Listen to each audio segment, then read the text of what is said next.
What is good? Hello, dude. This helmet, first off, massive, but second, okay, first off, you can't even see it like on the page. It doesn't shade. The flame doesn't shade.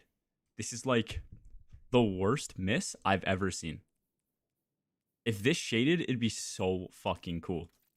I don't know why, like, maybe we couldn't test with shaders beforehand. I think that's probably true. I don't know if you can like try and shade shit before, but like, this would have been so cool if it actually shaded. Like, imagine a blue flame trail, like a pink flame trail, photo finish on it. Huge miss. What up, Tommy? Also posting for the 21. Missed my 7-day edging streak, but made up for it with my 21-month gooning streak. What we like to hear. Get ready for the community to be 2 to 3 weeks with We Are So Back and Destiny is saved, and then the following week be right back to what happened to Destiny and the player pub is declining again. Oh, I love the perpetual cycle, bro. They should have named the desert perpetual the perpetual cycle, just as like a mod to the community. You'd rock super black regardless. No, I'm on. Look. I don't usually rock this helmet. I'm usually on a different one. But look, see, like I got neon splash to make this glowing white to match my armor set. I have solid slate on. Like, I'm putting in work, man. Here, wait. I could like shade my helmet different too. You know, I could try something like this. I could try and be a little different. I'm not sure I really like this helmet. This helmet's like kind of fugly. Where's yeah, there we go. See, look at this. This is a drip. This is a drip. What up, Nightly? How you doing, bro? Who up playing the Yoda dungeon? Reached NDA, bro.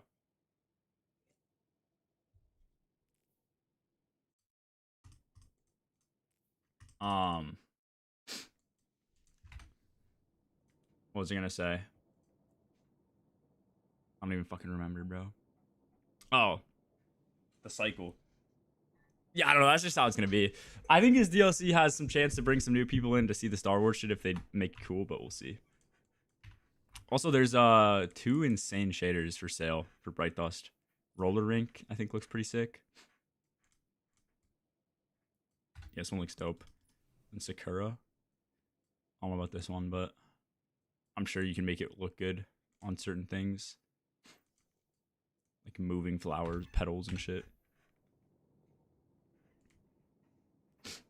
Ryan Gosling? Or no, Ryan Gosling lover. What up? Shit, my bad. Is it talking about Ryan Gosling? Yes. How's it going, G? Good. Is the And stream Fred. up yet? Well, Fred's definitely. Fred's deafened. Dude, this music is peak! Oh my god. Oh, what the fuck? Hello.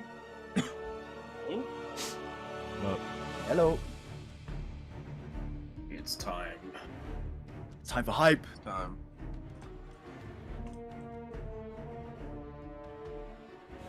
What a wash. Oh, no, I need this, bro. Nice I break think there from might be molding and 2 solo ISRS. Tanner. I could be I wrong. saw your title. How's that going? It's going. It's going? Wow. It is going. We're so back in 8 minutes. High G minor.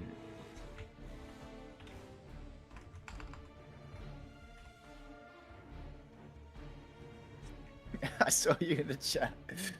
Wash pinged me.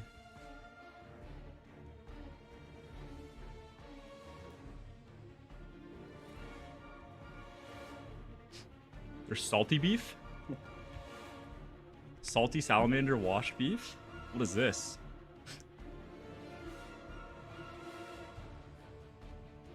So the streets are saying, what the fuck? Nah, what the fuck? Oh shit, Brian in the chat. Oh, is Brian there? Oh, he is! Yeah, I think he's streaming. He's probably watching himself.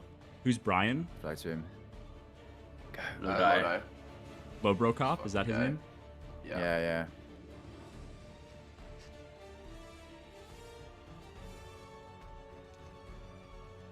on.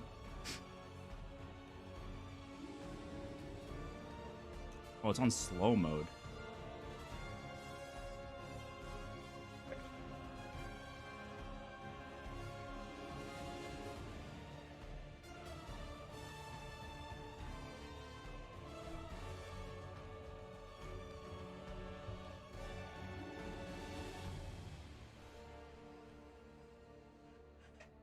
I'm doing it. Fuck. I think I feel like I was gonna say something, but now I can't remember.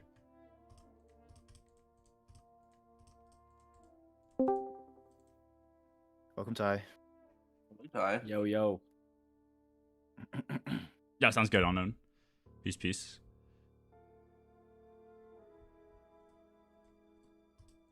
I'm excited. Excited for this. Me too. This is when they Can't really wait got for to the- start cranking the marketing, no? It's a week out. Surely they got some hype stuff. That's what this is. Yeah. Yeah, llama. Can't wait for the new Crucible maps. Surely. Wait, when does the embargo lift for the capture event videos? Do you know? I think that's tomorrow. I think it's tomorrow. They announced.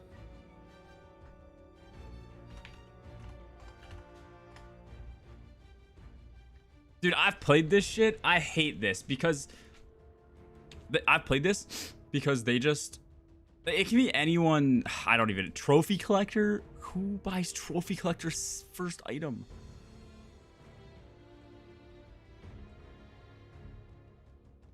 Do we think we'll get any surprises today? Anything that they Genuinely, I have didn't no idea who the fuck this could be. talk about already? Enchanters. Surely this is like a support Really character, shitty, right? Maybe, bro. It'd be cool if there would be like some sort of surprise. Just like a page angle. Why would Page have Switch Striker? They said in the announcement for this, John, that they're talking about the new extraction activity. Yeah. Was it the new activity Capacity- details, launch trailer, and It's Bebop. something else? Can't remember. Started talking about it, and I don't even know what I'm talking about. This seems like a fern angle, but it's not going to be. On Twitter. What did he say? Oops. been Dude, why are posting people some buying? quick Did this get images. buffed? Trophy collector was like the See. worst item in the game. Yeah, Oh, yeah, I well, saw also, this. this is a He Turnus. posted like a couple beanies, but like what beanies to wear. One of them was blue, one of them was green. We were joking that it was like darkness subclass stuff, but no, it's probably like lightsaber color. Just nerfed it again. Headhunter. I have no idea who this could be.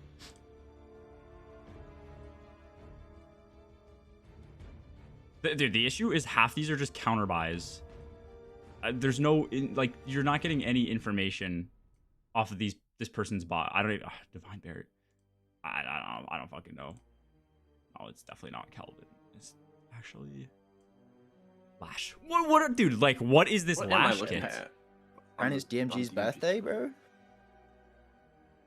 I think so. Oh. Dude. This could be anybody. This could be anybody. I saw Bungulator's rise, bro.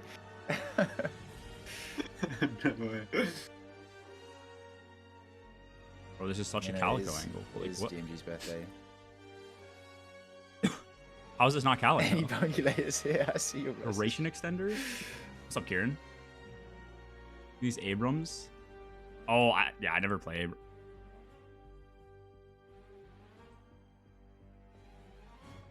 You just like Shiv, duration extender, spirit snatch, counterspell, lucky shot, vampiric. I'm still manifesting the llama raid after this stream. Yeah, bro. Next round. Oh. I've predicted it. Headshot Sorry, it's booster, one of the surge of Magtics power. again. No, man.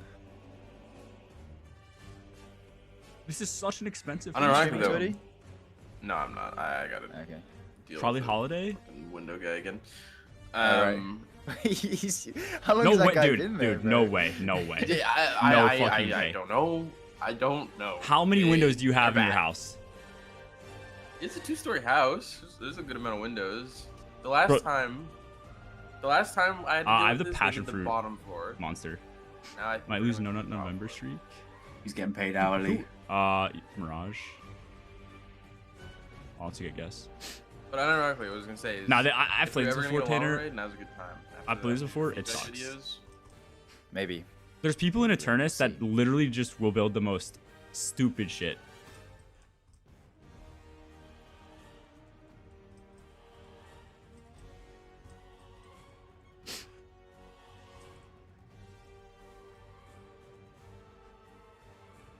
Speaking of llama, how do you do the big emotes? Doesn't that cost money? Yeah, I think it's like Big bits. emotes, what do you mean? Wait, someone just did a big llama. I just saw that. Yeah, that's what I'm saying. What the hell? Wait, what? One of mine? What, like the squint, your squint emote. Yeah. Oh my large god, they in did, what the chat. fuck?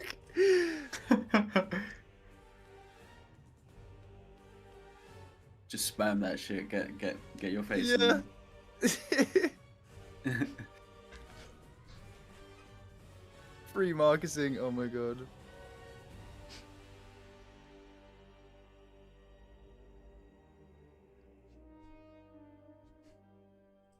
Oh shit. Oh shit.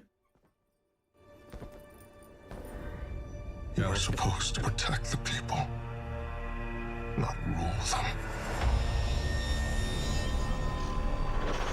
The time of guardians as shepherds of humanity is over.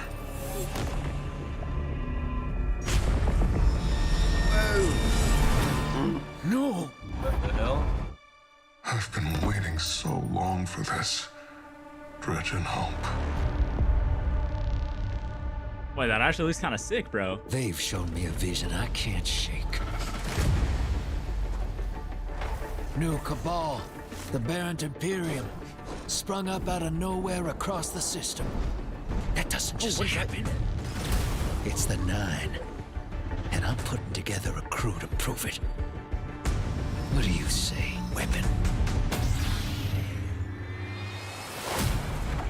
Welcome to the new Mars. Now the only law on Tharsis is the gun on your hip and the light in your hands. You'll do well here.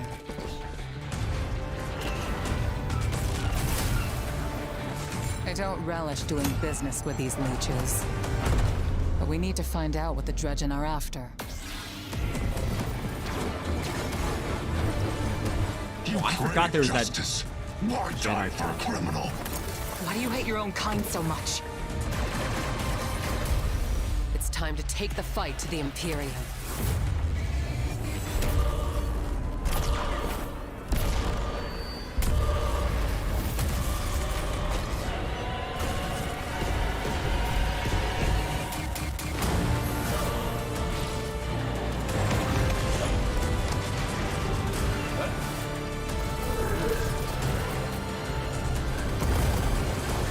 Finish it. And the Imperium is yours to lead. You will fall. The next time we meet. Only one play left. Whoa! Was that Drifter holding Thorn, bro? Who's he aiming at? Was he I shooting did at not us? see that. That's cool. Who's a guardian? All right. Hey, everybody. Welcome to Bungie, or our Cantina today.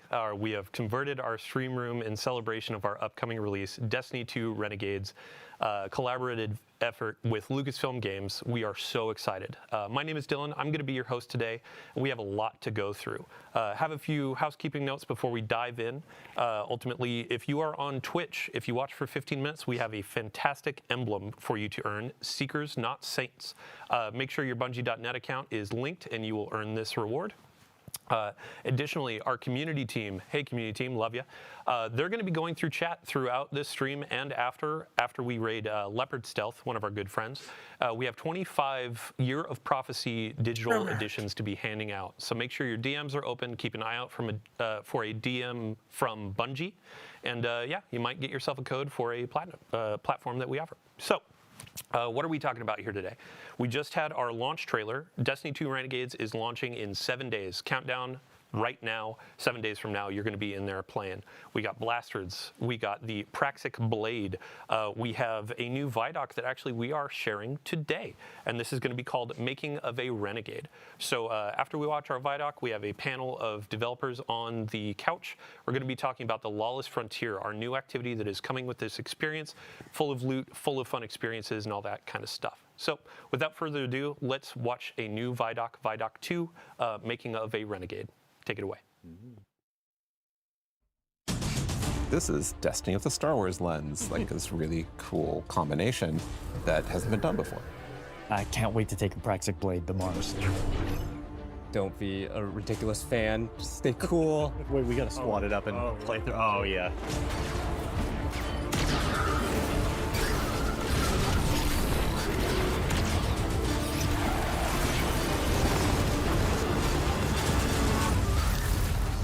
This is why we got into games in the first place.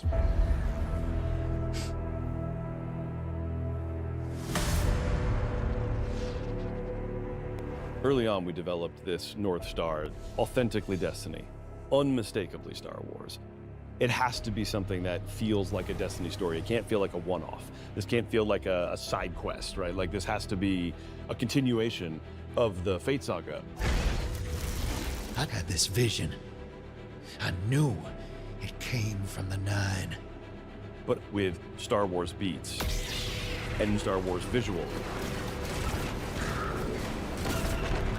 This was uncharted territory for Lucasfilm Games, and that this is the first time we're telling a story inspired by Star Wars within a different universe. At the heart of, like, I think every Guardian's identity is like this healthy, independent, rebellious streak. We were excited to actually explore that scoundrel fantasy, bounty hunters, the syndicates going out and doing jobs with a ragtag team. We took inspiration from Star Wars to ensure the scale, visual language, soundtrack, and cinematic storytelling in Renegades delivered on everything fans will have come to expect from the franchise.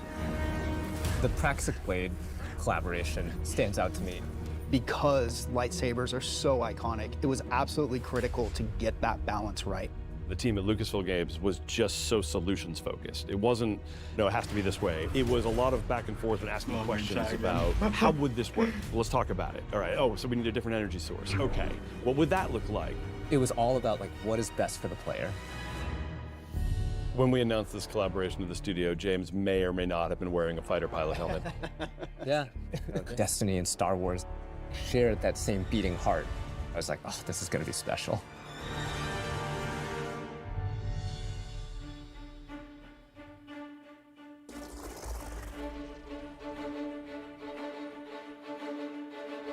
We were given such a unique challenge. How can we achieve the aesthetic and the feel of Star Wars without losing the narrative threads that we've created so far for Destiny at the same time? It wasn't until we found our footing with creating a foundation in Destiny that things started to click together. I remember the first time that we went down to San Francisco. We had this really big meeting where it was the Destiny narrative folks on one side and the Star Wars narrative folks on the other side. We broke the ice by just asking, what's the bad version of this? We had a really good laugh over what that looked like. And through that, we kind of uncovered that this should be the aesthetic, the vibe of Star Wars with the truth to Destiny's narrative that we knew needed to be there too.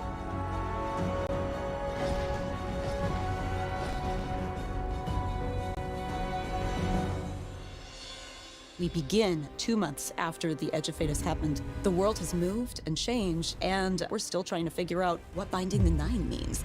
The Vanguard have redacted the prophecy of extinction. They don't want the public to panic over this prophecy. The crux of our story is the Drifter asking us to help him break Vanguard law for good reason to confront a new rising faction of Cabal called the Barren Imperium. It's what drives Eris to help the Drifter out, as well as the player Guardian. When we were thinking about what kinds of characters should be in this release, we thought about the kinds of archetypes we see throughout Star Wars. Yeah, and Drifter is an easy parallel. He and Han Solo share a cocky attitude, both former criminals. In Star Wars, there's a plethora of sassy droids. We have our own version of that through Ghosts, and Blue is no exception. Oh, look.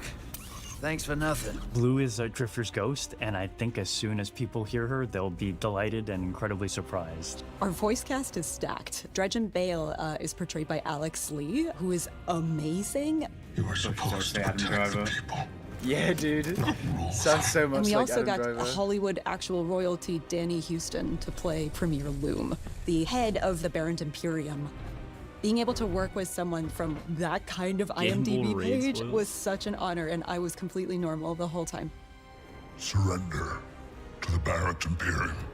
Loom became this sweeping militaristic figure that I think is going to be a really good parallel to Grand Moff Tarkin or other evil military leaders from Who the is Alex Empire. Lee? Like, what does he voice before? So even I though don't we're know. introducing new characters, we're still looking backwards at some of Destiny lore's most long-standing characters. Honor is another example of that. She's our Praxic warlock. She's loosely meant to be a parallel to something like a Jedi in Star Wars. She was part of a Vanguard internal affairs group that would police Guardians on the usage of darkness. English anime. Okay. Don't make me regret abandoning my post to help you. Not now, Honor. Yeah, she has to grow up with the times a little bit, because the world has changed and a whole lot of people are using darkness now, and she gets to grow and kind of ask herself, like, am I still adhering to my own values if I allow myself to be open to these kinds of ideas? The Drifter belongs with us! The Drifter left your cult long ago. And then there's Bale, Dredgen Bale. Dredgen is a dark guardian that represents absolute darkness. Dredgen Bale doesn't like the fact that we're ruled by a city of immortals who can't step down and that weren't elected. He's got kind of a point, but his methods for addressing that point suck. He makes many bad choices. One of my favorite parts about a lot of villains in Star Wars is that they have just like the capability of making a right choice and then consistently do not make good choices. Bale is trying to fill a hole in his life in all the wrong ways. And he just can't, and he never will. But man, we're gonna hope that he does someday. The time of guardians as shepherds of humanity is over.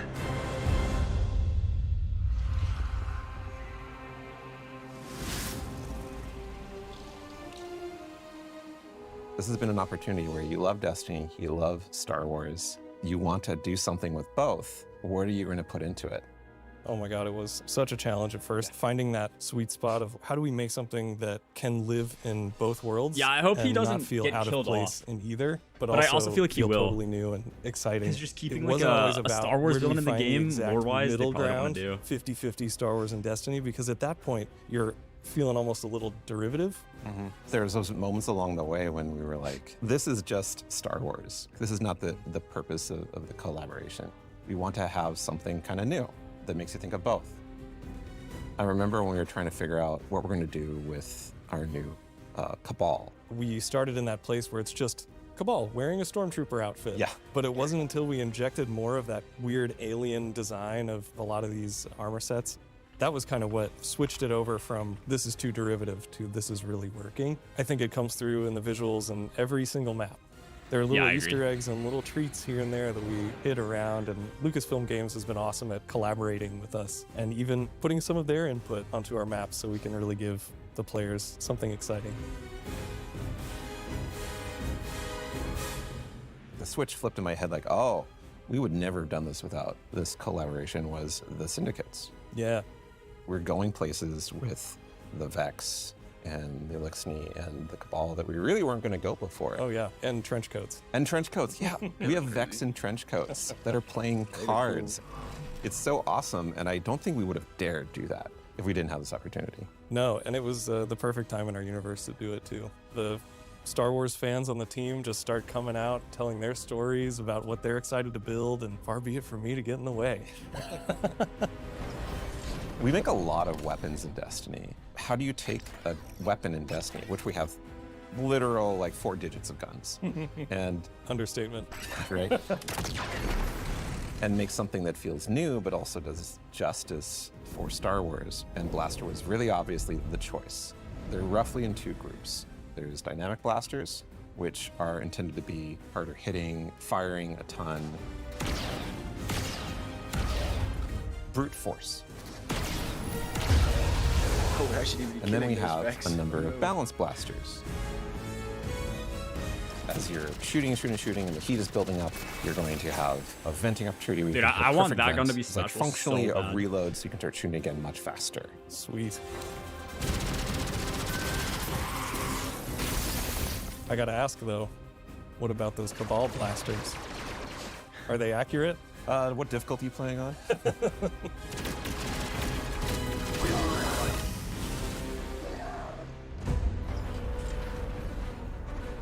We have swords in Destiny, but we don't have a praxic sword. We don't have a lightsaber approximate. It's an exotic primary weapon that's kinetic, where you can reflect a bunch of blasts, kill enemies with it, and throw it out and get a ton of damage.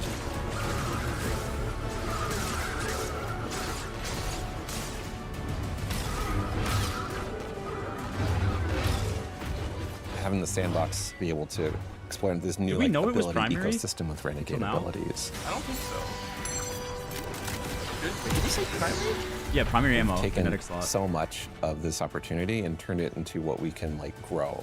Every corner of the game, from the art, the design, the audio, the music, the UI, the rewards, completely infused with the magic of the collaboration. It's really been a real treat to be a part of. Yeah, super satisfying.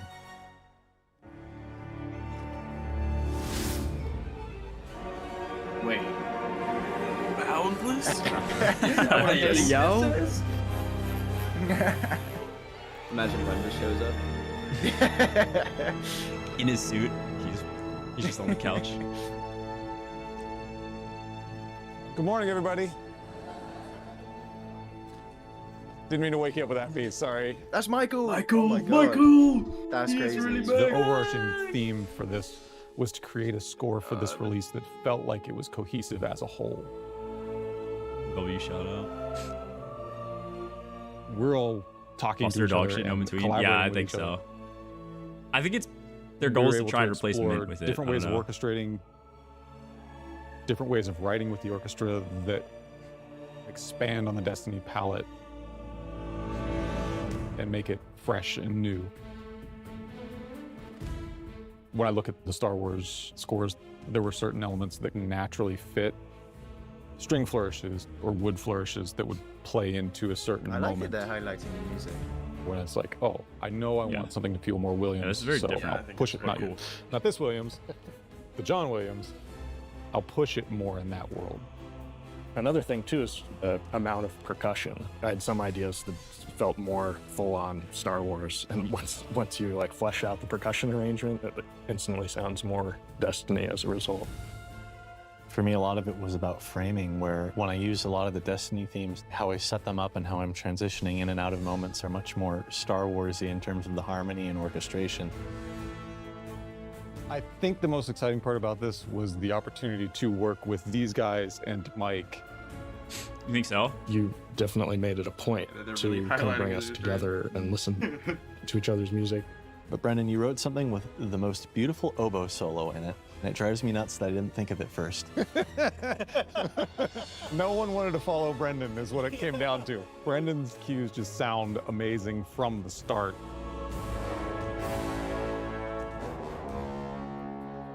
I remember, Nolan, your first high action cue. Everyone was like, whoa. Because it's really fast, really intense. Josh kept on like better go crazy, man. spinning around, Yeah. looking at you. Yeah, I feel like a lot of these guys are probably Humans freelance have to play / this. contract workers. Like, Jeez. producing music like this, like when they need it in like large volumes, Destiny I feel like it just has like so many themes. comes and goes with like that's, DLC. a Like, you don't great need vehicle somebody for all doing year. the Star Wars spin. Our first meeting was discussing that main theme, and I remember hearing it for the first time.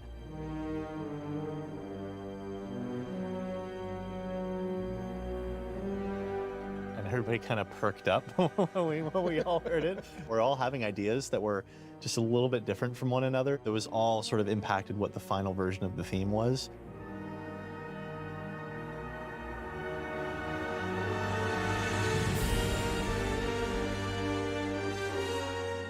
Dredge and Bale. Sounds so much like Star that Wars. kind of teed off the main theme, Yeah. and the fact that we were exploring the idea of this kind of anti-Guardian character set in this story of scoundrels. We wanted something that would be a backbone to tell a longer arc story. It has a layer of ominousness to it. It has a layer of mystery to it, but it can be turned other ways. I felt a sense of menace. Yeah. I'm just excited to get to experience it with players. Just really hope that, personally, I've written something that they can really connect with and love, and if I can cause a couple of goosebumps in there, I'll take that as a bonus too. Guardian motif with like Star Wars Hope instruments. players Yeah, get taken me on a too, journey bro. That better be in the that dungeon. inspires like a them and DPS makes them phase. feel like this world is really unique and really special. My favorite feeling as a creator is getting to watch someone's look of like absolute surprise. I want players to feel hope, that exciting, boundless potential that Destiny that again. has, What and potential? world of possibility that Star Wars unlocked. Say that again.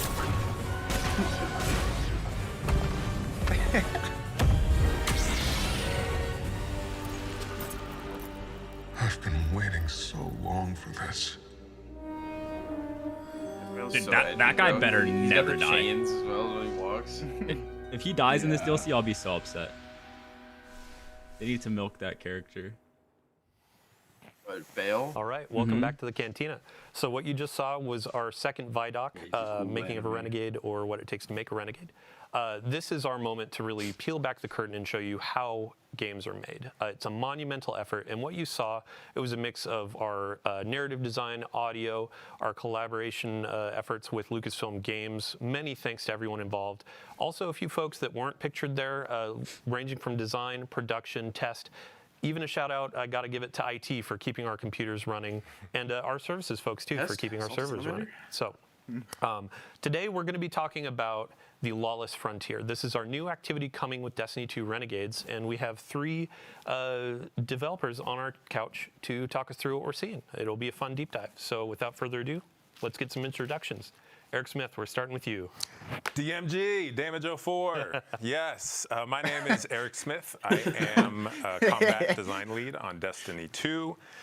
You may know me from my work where I was the design lead on the Strand subclasses. I started kind of making the stasis abilities. Bro, Damage 04 didn't most shout out recently QA, that's all I'm saying, the bro. Renegades ability buffs. And you were in VC with him like the other day. Tom Farnsworth. This is the first time that you and I are in a stream together, but a quick introduction for folks that may not have seen you in previous ViDOCs. Oh, he did say test? I'm the creative lead for Renegades. I thought he was talking about his I've been a Bungie for like, some shit, I can't even remember, like 13, 14 years. Worked on Destiny 1, Destiny 2. The highlights were probably like Dreaming City, Season of the Splicer, 30th and Into Light were the most recent things I worked on leading in this, but this has been an absolute blast to work on. Awesome. Yeah, thanks for joining us today. And last but not least, our grid skipper aficionado, Taylor Bjorndal. How you doing? Great. Yeah, Taylor Bjorndal, associate weapons designer, here to talk about all the rewards and blasters and the Praxic Blade and all the other stuff we made for you to chase. Awesome. Yeah, so just for folks, if you end up missing anything, if we go a little bit fast, we got a lot to pack through. We'll have a VOD on Twitch and YouTube after this. And if you missed our ViDOC or the launch trailer, those will be uploaded as well. So what we're seeing on screen right now, we're launching into our Lawless Frontier activity. Tom, I would love to put the spotlight on you. Let's give a quick description. What is the Lawless Frontier? The Star Wars transition. Frontier is our Yeah, core the Star Wars game, Renegades, transition. we play through some of the campaign, but it's really what comprises our end game. And the idea is that you're a renegade, taking on these shady jobs like bounty hunting, smuggling, and sabotage from our syndicates. And you're doing so to increase your notoriety, your power. Oh, wait, that sword has and your ammo, riches, no? and of course to get some sweet that's a special loot. ammo. Yeah, and when you talk about bounty hunting, sabotage, So maybe he and just that meant kind it's of in the stuff, kinetic those are slot? different types of this activity, Just right? misspoke. Yeah, their bounty hunting is all about taking out a key syndicate boss. Sabotage is about blowing Oh, that's the blowing rift the heck out of moving. everything Oh, with your rift renegade while abilities. moving. They Oh, have yeah. strikes on Cabal vehicles. I want to see that again, And actually. smuggling Wait, what is is that about black thing underneath grabbing them? everything that What is is happening around tied there? down. What the fuck? Yeah. In true Barrier fashion, sword, when you're true. going into a dangerous spot, you got to just grab whatever Oh, you yeah, can yeah, find. look at right? the UI. So today we're going to be Wait, does this focusing thing on passively bounty hunt, cool and I down? believe Oh, you it said this is does. kind of like a quintessential Destiny vibe of an activity, right? Yeah, it's probably the closest to a traditional Destiny activity, but you're going to start in the ready room, which is kind of a unique experience, and you're going to be able to pick your renegade abilities in there from your little shank buddy that's in there. You'll hop That's forward, so hop, weird. What and the you'll hell? drop down to Oh, I the like destination. that. You can see we're already Looks like a bug. on one Yeah, of it the looks like a Mars bug. maps What's that we that have. fucking There aura? all these jobs take place think it's across a sword Mars, or- Venus, something and to do with the Europa, and there's lightsaber. two Oh, this is the maps on each sniper. destination. This is Hellas Fortitude, and right now we're doing a bounty hunt, and we're working to draw out the intel officers to track down where our target is. That is sick, After bro. this, Those there'll be, animations. God resurgence of the security forces of that target. They'll have a the classic shrapnel boss from fight the- with, yeah, a the bunch submunitions of wrinkles thrown in for or gameplay here submunitions, of things, hazards that are at play, your abilities, maybe an invader, which we'll talk about later, and then you'll exfil with your Force bounty lightning and finisher. get some loot to Yes. get back to our social space, Tharsis Junction, where you'll be able to Just got spend the extraction your shooter currencies countdown to timer buy at the top. some of the cool blasters. Oh, it and maybe does, some of yeah. the cosmetics and customizations for the Praxis Blade we're going to talk about later. Awesome. Yeah, and I mean, so as we're going through this, we're going to be seeing a lot of abilities that players know and love on screen, but we have new abilities, renegade abilities, that are going to be for this activity. And Eric, you're going to be our person of knowledge here. Yeah. What do we got on screen? Yeah, so Renegade Abilities is a new ability system we have in Renegades. What you do is we have a brand new button for you to press. That's going to be R3 on the controller and then Z on the keyboard. And that's going to kind of switch you into a different mode that gives you new abilities for your grenade and your melee. That sends out one of these tokens. Oh, that's really cool. We have here on the screen, you can see we have one called Revitalize that heals you and provides you with ability energy. And then we have the other one, which is the Deflector Shield, which is this zone I can sit inside and shoot out of, and it blocks all the incoming damage. It's also going to, for my allies who are inside the shield, it will amplify them and then jolt any enemies who pass through it. And all of these have 7 levels of upgrades. So when you first start, they will have certain functionality and certain strength. And it looks as all you right. upgrade them, they're going to get like better it. and better. It just looks like a cooler vibe than just like your normal Destiny shit. I don't know if the sword looks like it's anything special. They're kind of these pocket supers almost that as a hunter, I'm able to be the like vibe I'm of it build looks cool, support for right? sure. I'm going to choose these 2 support block a renegade hypernova? abilities and make sure my team has what they need to survive this tough environment. You can also see in this mode we have non-regenerating health. So things like that Revitalize renegade ability are really going to come in handy to be like, we need to take a right heal and pop over here to some safety, and anyone can build into that if that's what they want. You know, we have things like vehicles that you can pull in or you can call down from your ship. So that's one thing. There's so much to talk about. Yeah, well, before we get to the ship, actually, let's talk a little bit more about the health mechanics in here. Because we had this in some previous activities like Nether, and we got a ton of great feedback on like how much you get back, how you get it back, and I've seen already in this activity, as you're going through, there are some pots, there's some ways that you can get it. There are the Renegades abilities, but Tom, if you want to talk a little bit more about it. We took Nether as a base, but I'd say this is a little bit more forgiving. I want that to be special. The way that health works is, you've got a large pool of health.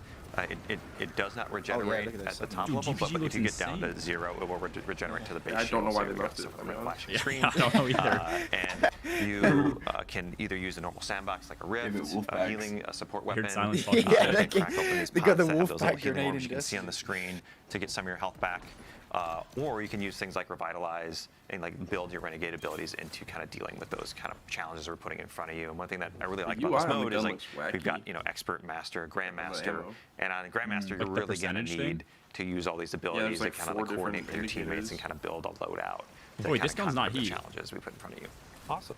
Yeah, so going back to, you had mentioned the ship when we're using is. our Renegade abilities. And I think earlier, outside of the Vexstone, there was kind of like an airstrike that happened too, right? Yeah, we have a strafing run that you can upgrade. That's not and bad. your ship, so the one that you have customized and put your true. This shader hunter on, has will fly constant through the overshield. He arena must be using and the drop new one. bombs in sequence, right? And as I upgrade this, it gets more and more it gets devastating overheated until fast, it like is, you know, beyond any of the supers we have in the game. It's incredible. There's another one that is the Cabal drop pod, and what that does is, you know, if you're familiar with a Cabal drop pod, it is this giant metal ball that slams into the ground. And in this case, it is almost like a supply drop because it's full of ammo. And it's also going to squish anything under us. And it does incredible damage. Not only that, but it will damage you and your teammates. So you got to be really careful. It will delete them. Yeah, just delete them. You got to be careful where you drop this. Offensive supply drop. Yeah, but you can be the Cabal now. You can turn it around on them. Yeah. So Bjorndal, we've had you kind of sitting quiet over there. I'd love to talk about the blasters that our players have been using. So in the ViDOC, we were talking about the balanced blaster and the dynamic blaster. Can you break down each, just a quick review of each, and then we can talk through some of the reload mechanics? Yeah. Sure. So we have two sets of blasters. Or two different kinds of blasters. The dynamics are like more aggressive, harder hitting, faster rate of fire. They can like generally punch above their. Dude, I weight just want to know class, which one of these but are they're, like a little bit harder to special manage heat on versus primary. The balanced blasters is more like a rain of bullets. If any. Like I'm just gonna unload on a big pack of stuff and like really have like a deep mag. Cool. And what you can see on screen right here, these are going to be all the blasters that you can get from running our Lawless Frontier activity, and then we'll actually have a slate of blasters that you can earn through the dungeon, which we'll talk a little bit about later. But yeah, when it came to really balancing blasters and bringing them into Destiny as a new kind of weapon, I would love to hear what were the challenges, what was some of the fun in developing those things with the team. Absolutely, yeah. So like one of the things that was in the ViDOC was kind of finding the balance of like how much Star Wars versus how much Destiny we wanted on these things, and it was a collaborative effort with basically everybody on the team. These were Mercule's project for most of this release. But it was like a big effort on design, test, animation, audio to really sell the experience of using these and to make them look and feel the part for like what people would expect from both the Destiny gun and the Star Wars blaster. That's nice. Since we're on the topic of like melting in gear, our Guardian right now is using the new Praxic Blade and also getting smashed by a Cabal drop. got smashed. But I'd love to hear about the customization that y'all developed for this, and this can be Tom and Bjorn talk to it. Yeah. Sure. Yeah. So you're gonna get the Praxic Blade by is that on normal? Lenore throughout the campaign. She's gonna like deem you worthy of earning it. You'll go on a cool There's little swords quest that I don't though, wanna no? spoil Like, is to that what earn one for normal looks like yourself. still? And then, dude, he's meleeing nothing. You're gonna, unlock the ability to Salty, you need to get in customize it. these You're gonna be able to change out your dark matter crystals and change the color of the blade to match your personality. And you're gonna be able to change a bunch of different mods and gameplay elements, right? Yeah. So there's a whole bunch of different things you can kind of swap to fit your playstyle on this, where we have forms, cores, mods, and 4 different catalysts on it. And the forms kind of change like how you can get ammo back and give you some damage bonuses based off of different gameplay styles. Bro, need a wall and then got bitched. Let you apply subclass verbs to a different part of what the weapon does, depending on something that matches your subclass. So like you can Dude, add his sensitivity's sever pissing me to off. like the saber throw, or something else like weaken or jolting. Yeah, it creates these really cool combos where I am strike, I'm throwing to debuff enemies. And then the rift animation like is basically just subclass verb is the red lightsaber going to apply. You were talking about there are some animations and different combos in your melee structure, right? Yeah. So there's like a 3 or 4 hit combo you can do where you will end it with like a big spinny move that's like very thematic. That rift is so strange. Almost kind of like how our Dark Staff has like the little hidden combo there. Awesome. I did want to call out, we also saw the Renegade ability, the turret that we have. It is called the Piker Mortar, and it is like the strongest turret we've ever built. Like it is, it has crazy range, crazy damage, and is a really nice, I'm going to throw this thing out to manage this part of the map. Yeah, while I deal with other stuff. Perfect. Yeah, no, so as we're coming to the end of this activity, I'd love to just know kind of some of the look at narrative the shit dressing. around him. So, You see this? as you're going into the Lawless Frontier, it's our activity, but also kind of like the feel. There's like black ones around his like feet, and now there's like white turf ones war as well. going on. I know Robbie in a previous stream we were talking about the turf war a bit, but Tom, if you could expand on that and how that sets up this activity. Sure. So in the end game, the syndicates are in this kind of ongoing turf war across Mars, Venus, and Europa, and you can kind of take advantage of that by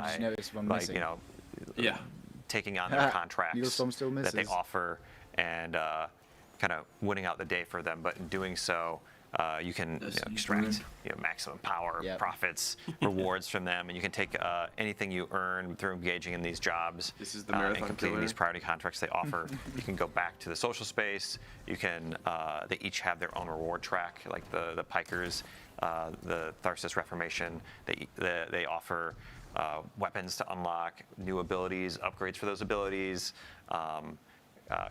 some elements or mods for the Praxic Blade, and a whole bunch of other things, like some shaders too. So you can kind of like rep your favorite syndicate on your armor, which is pretty Factions? cool. Yeah.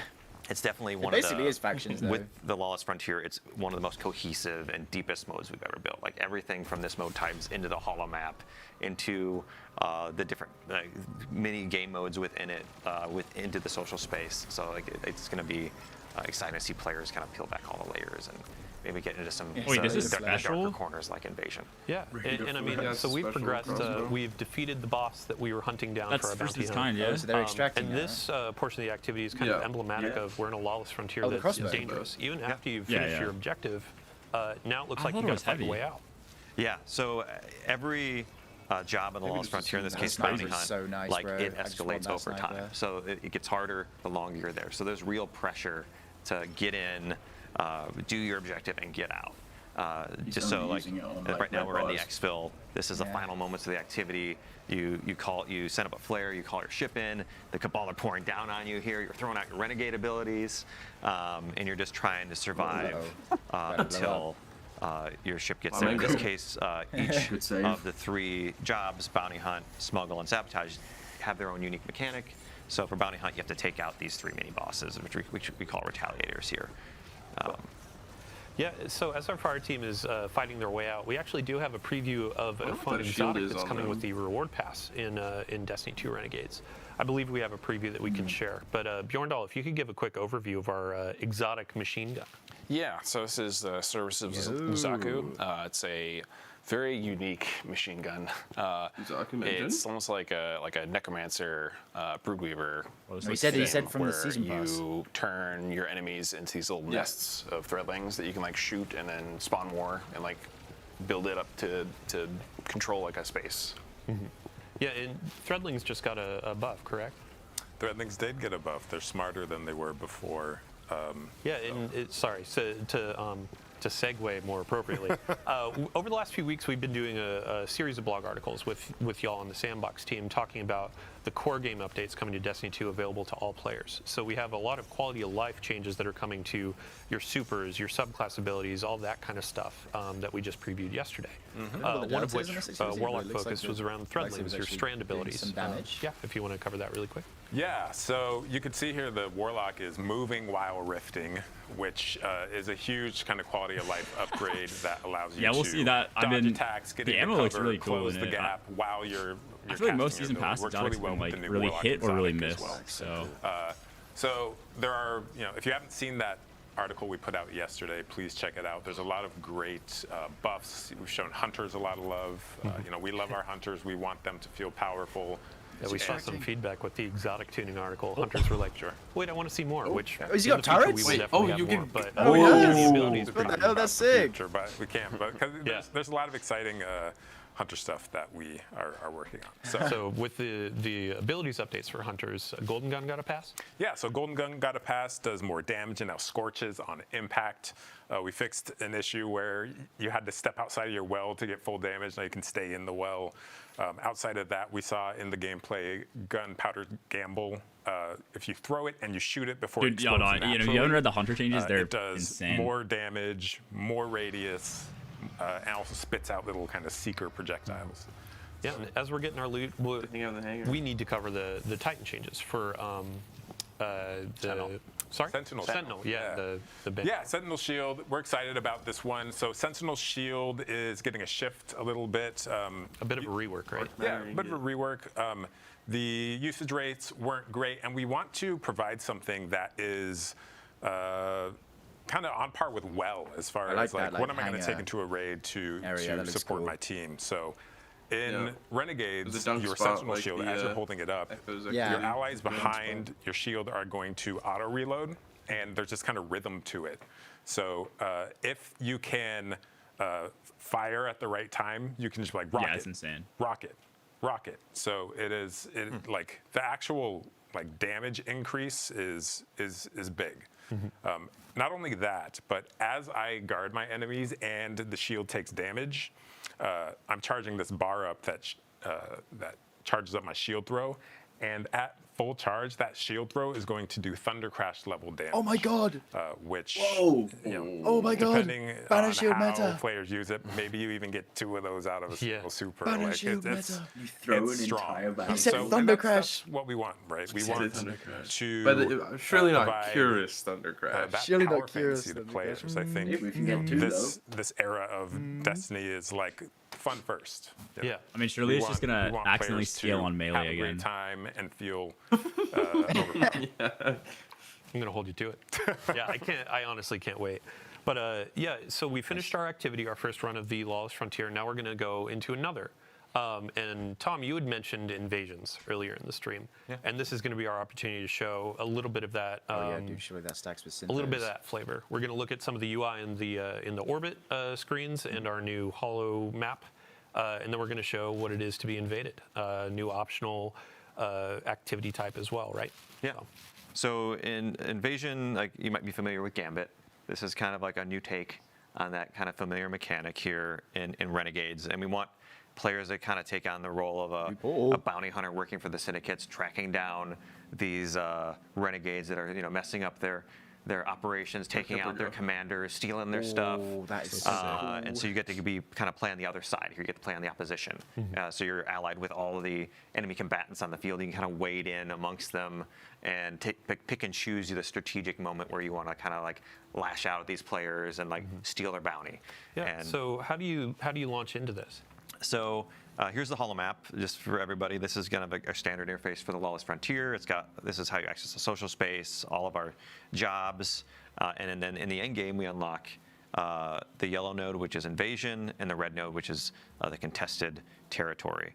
So we can take a look at the contested node here. This is where all like every day the syndicates are fighting over one of the maps on each of the planets, Oh, there's and you different can maps per planet. as a defender kind of That's throw sick. in your pledge to the side you want to fight for. But these are also invadable Is that what that nodes. means? So one thing I want to highlight is that invasion is opt-in.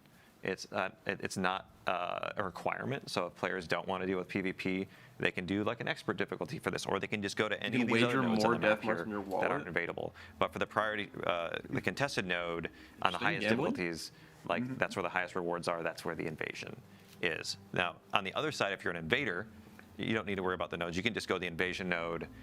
You need to have some death marks, which are a currency you earn by playing by just playing Lawless Frontier. You'll just accumulate them. And one interesting wrinkle here is you can actually wager those for additional rewards. So if we go to the little pane here on the side, there's these things. There's the death marks. You can interact with them two or 3 times to double and triple your rewards. Which obviously you're taking on some risk here. If you go do an invasion and it doesn't go your way, That's really cool. you That's could like lose extraction those shooter tokens. vibes. But I think a lot of players are going to want to do we this know what we because get they out can of just this? get triple Is it just rewards gear? on each invasion, which is really exciting. I think they might talk and on about the other it. side, Yeah. for people being invaded, if you take the invader down, you're going to get more time on the clock. You're going to get some revives back, and every time you kill an invader, they have the chance to drop extractables, which are rewards you can dunk at the end of the activity to get bonus armor, weapons. Yeah. Stellar. So let's get our invader launched in here. We'll go back to our gameplay team. Yep. But while we're loading in, let's talk about what is the actual kind of approach to invasions. What are the objectives aside from seeking out guardians and destroying them? Yeah.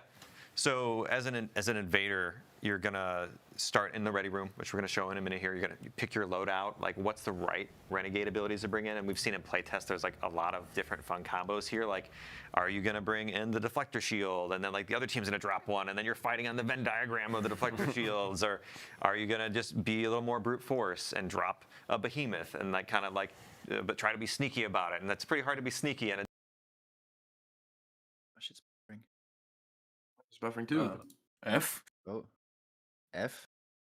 You just see this guy smiling? Yeah. It's just Oh, full crash. no! The stream. Oh shit! The stream Dude, is he down. just shouted out IT. What are we saying? Yeah, He did. He Yeah, did just shouldn't shut have out done that. IT. No, man. No. Oh shit. It's still on YouTube? No way. I'm not. Everybody migrate. I'm not swapping. You're not swapping. Reload it. Oh shit. It is still on YouTube. God, it's up to YouTube. Yeah, alright. YouTube. Are they just like plugging away? Yeah. Oh shit, yeah. You can okay. instill a little alright, bit of we're here on anxiety YouTube. in that team you're invading. So you don't have to hop in immediately and go guns blazing. You can wait until they're at a pivotal moment where they're like, where's this guy? Yeah, What's wait going to until they happen? fight the boss. It's been 3 minutes. Where are Wait they? until someone breaks off to go find a chest. Yeah. Oh man. So in terms of balancing as well, are there any like extra abilities or things that invaders are going to have at their disposal, or is it just a match of the renegade abilities? It's mostly renegade abilities, though. Invaders will have, you know, some amount of super, no heavy, and when they come in, we do highlight the PvE, the defender players, just so like they have a little bit of an idea where to go, and they can use that knowledge to kind of plan their initial attack. Cool. Yeah, and it's been a bit of a balancing act as you've been going through this in the different cycles. In Gambit, like we juice that invader because it's a 1v4. In this, because you have the chaos of the lawless frontier and all that kind of stuff. Like you want it to be tilted a little bit because it's 1v3, but also you want to make sure if players are opting into this, they still have a fighting chance. Yeah. So. And there's also the element of the non-regenerating health, which is a larger health pool, right? We've tuned it so it's more or less the same TTKs or time to kills as you have in Crucible, but players don't regenerate health, so you kind of have to take that into account when you are. Yeah, the saber stuff for them, one of the crossbows too. Waiting, like for the invader, where they can kind of wear people down if they're not paying attention. We have our invader in their ready room. Let's talk about their shank buddy here. Yeah, here's our little shank buddy. You want to speak to any of these abilities there? Yeah, so we have 9 renegade abilities here. Huge shout out to Cat Sayers and the rest of the tech design team for all their work on these. Yeah. I mean, it looks like right now we got Nate picking the Imperium Behemoth and the Drop Pod, but yeah, there's a variety of ones to choose from. We got multiple. We have 3 different vehicles, and each of those vehicles have different upgrades with different functionality. Yeah, and the Behemoth has like 3 or 4 versions of it too. Yeah, there's like missiles and the audio and everything is so good. Okay, so our invader has started. It looks like moving toward our targets and preparing to throw that coin. So you can see there they clicked that right stick, and that is going to ready the ability. They then throw the ability and just drop the drop pod to get some heavy ammo. Yeah, start with no heavy ammo. It doesn't really matter, does it? Go into battle. Right, yeah. And Tom, before we Just were bringing the hopping in fucking here heavy before the thing. stream, we were talking about like the size of the maps and how as an invader, like the first few runs you might feel maybe a little lost. Same, yeah, I because hopped on there's their a lot of YouTube space to stream. cover, but These as are you big get more maps. acquainted Him? with Europa or Venus or Mars, you can find better paths. you doing, bro? Isn't it like icons Oh. for Yeah, these are some of our bigger maps we Sheesh. built. They're more comparable to like our larger public spaces that we built in Destiny.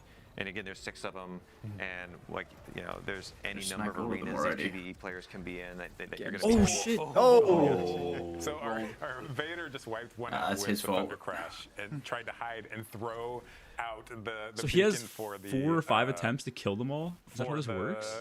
The Walker, yeah, or the Imperium. Well, look at the Behemoth, left Or you have side. to- call it. He's got like but then a got score that Needle he's trying to Sword hit, right and before he's they could 4 jump Right. into it. That was incredible. So that's one of those strategic moments of Okay. like, how do I play? Invader present. Down? How do I Yeah, this and all that was interesting because they invalidated that beacon, right? Yeah. Before they could use it, so it was time. He only killed 1 guy, right? Or did he kill 2?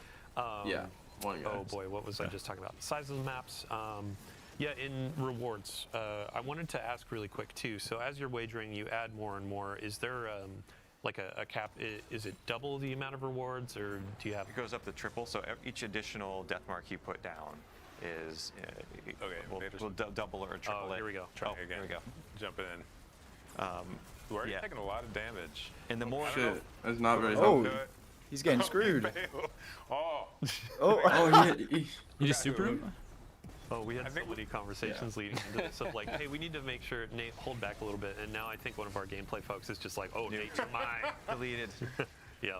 No, going back to rewards, the better you I do as guess, invader, yeah, I don't the know. It's more like a rewards you're half-assed gonna get. extraction so each shooter. Kill, each crest you put on Half-assed. this reward, it equals more rewards. Helldivers-esque thing. Multiplied by your wager. I don't know. Cool. All right. So Invader got defeated twice. The Invader has, you said, 3 lives? 3 lives, and then you can see up at the top of the screen it says Invader present still. So they're Oh, he's coming back for revenge. Oh. And it's No. Oh, never mind. Bro, let me see what the Invader does. We need to think a little bit more, man. I'm never gonna let that damn sniper from up top. With the 3 coin wager, too, or the 3 death mark wager. He made a little bit there. Good job. So that's the. I'm is gonna he put done? a little elbow in the. Yeah. He is. Oh my Invader god. presence gone. Gambit you're Oh. taking. Ha ha ha ha. So He failed. All right. We've Oh, gone dear. through some Renegades content, rewards, all that kind of stuff. I would love to shift focus a little bit to our general rewards update. So in the portal, in a bunch of different activities, we're going to have some new weapons that we're offering. We also have an armor refresh for a bunch of our They should have let the activities, and Invader Bjorn, I'm gonna kill. put the spotlight on I you. wanted to see what he got. So starting with our Vanguard Ops sort of armor set, this is going to be earned through Solo Ops, Fireteam Ops, and our new Arena Ops activity, which is bringing back 6-player activities to our portal, which is really exciting. It's going to be kind of like your militaristic, hey, I'm a grunt. I'm getting in there, I'm fighting the Bravos. Why does it look so bad? The Warlock has a fucking cap on. What do we got? Yeah, it's a new arc It's not rocket terrible. frame I like the pulse tie-in. rifle, So you have an energy slot option now Well- to go with your min retrograde. Hunter has Lot of excellent night perks vision on here. top of A his lot of hoodie. people Like, what love is the that? arc perks and weapons, and now you'll have it on a rocket pulse. And then we have a fusion Rocket rifle pulse? and Rocket a pulse. sidearm. Yep. Correct. Cool. And then we do have some weapons that we're not showing in this stream, so stay tuned for launch.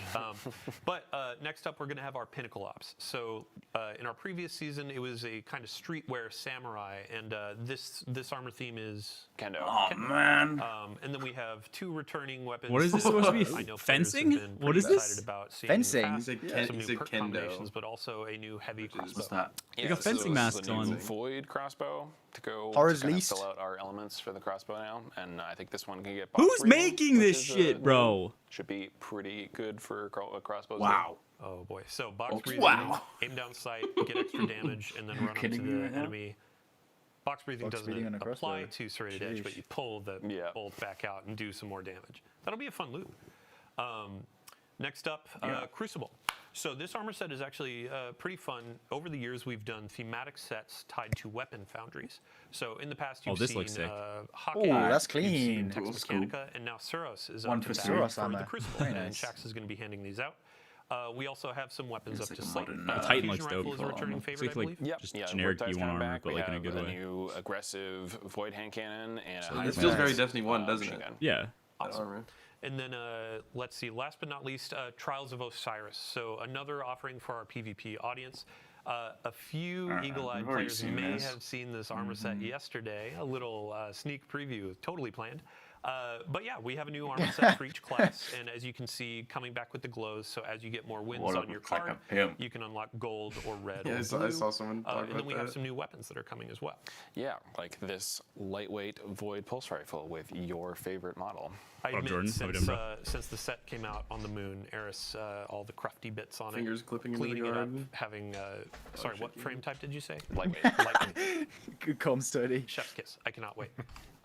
And then I believe also we have a preview of a hand cannon. Now, one of our folks on the gameplay team over here was whispering in my ear day by day, Ooh. night by night, Hey, bring that on. these rolls are going to be a bit juiced, right? Yes, Trials this is Fatebringer.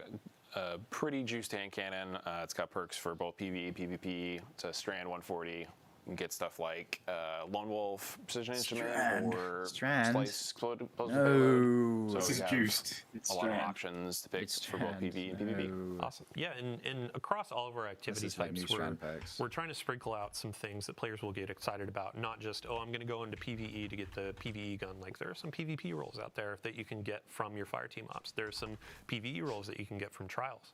And that doesn't even cover what we have coming in the dungeon too. Before we do a little dungeon teaser, I do have a quick announcement as well as we're rolling through the list. We have an open access week that's coming on December 2nd. So for any folks out there that haven't played The Edge of Fate, that is actually going to be included in this open access week. So if your friends haven't played, if you haven't played, hop in, check out the beginning of our new saga, and earn some cool loot on the way. It's available to all players for that week, and it also includes some previous content as well, campaign and other. So let's see here. Dungeon. We want to talk about the dungeon. So Equilibrium. This is going to be our new dungeon. The race begins on December 13th at 10 a.m. So that's the second Saturday. We've already announced the time, but if you haven't penned it in, if you haven't put the team together, get ready for contest mode. +1 start. For those that don't know what contest mode is, on day one, right at launch, this is going to be a very difficult difficulty tuned for competition. So if you want to go and try to be the world's first completion, this is your place to shine. And if you win world first, we have a cool trophy or some goodies for you. So contest mode is going to be available for the first 2 days, 48 hours of the dungeon. You can earn a really spicy emblem and some cool stuff as you go through that. And after world first has been declared, we will also have normal mode. So if you want to give a pass on some of that harder difficulty content, you just want to dive in and see what's on offer, that'll be there for you. Before we move on, we actually have a fun trailer to show. We can go ahead and roll it. 6. Oh. Everything Seen it. brand new trailer, I've already seen it. Brand new trailer. Yeah. I think it's the first time. The new Imperium What? Whoa! Whoa! Whoa! Traversal? Duality type shit?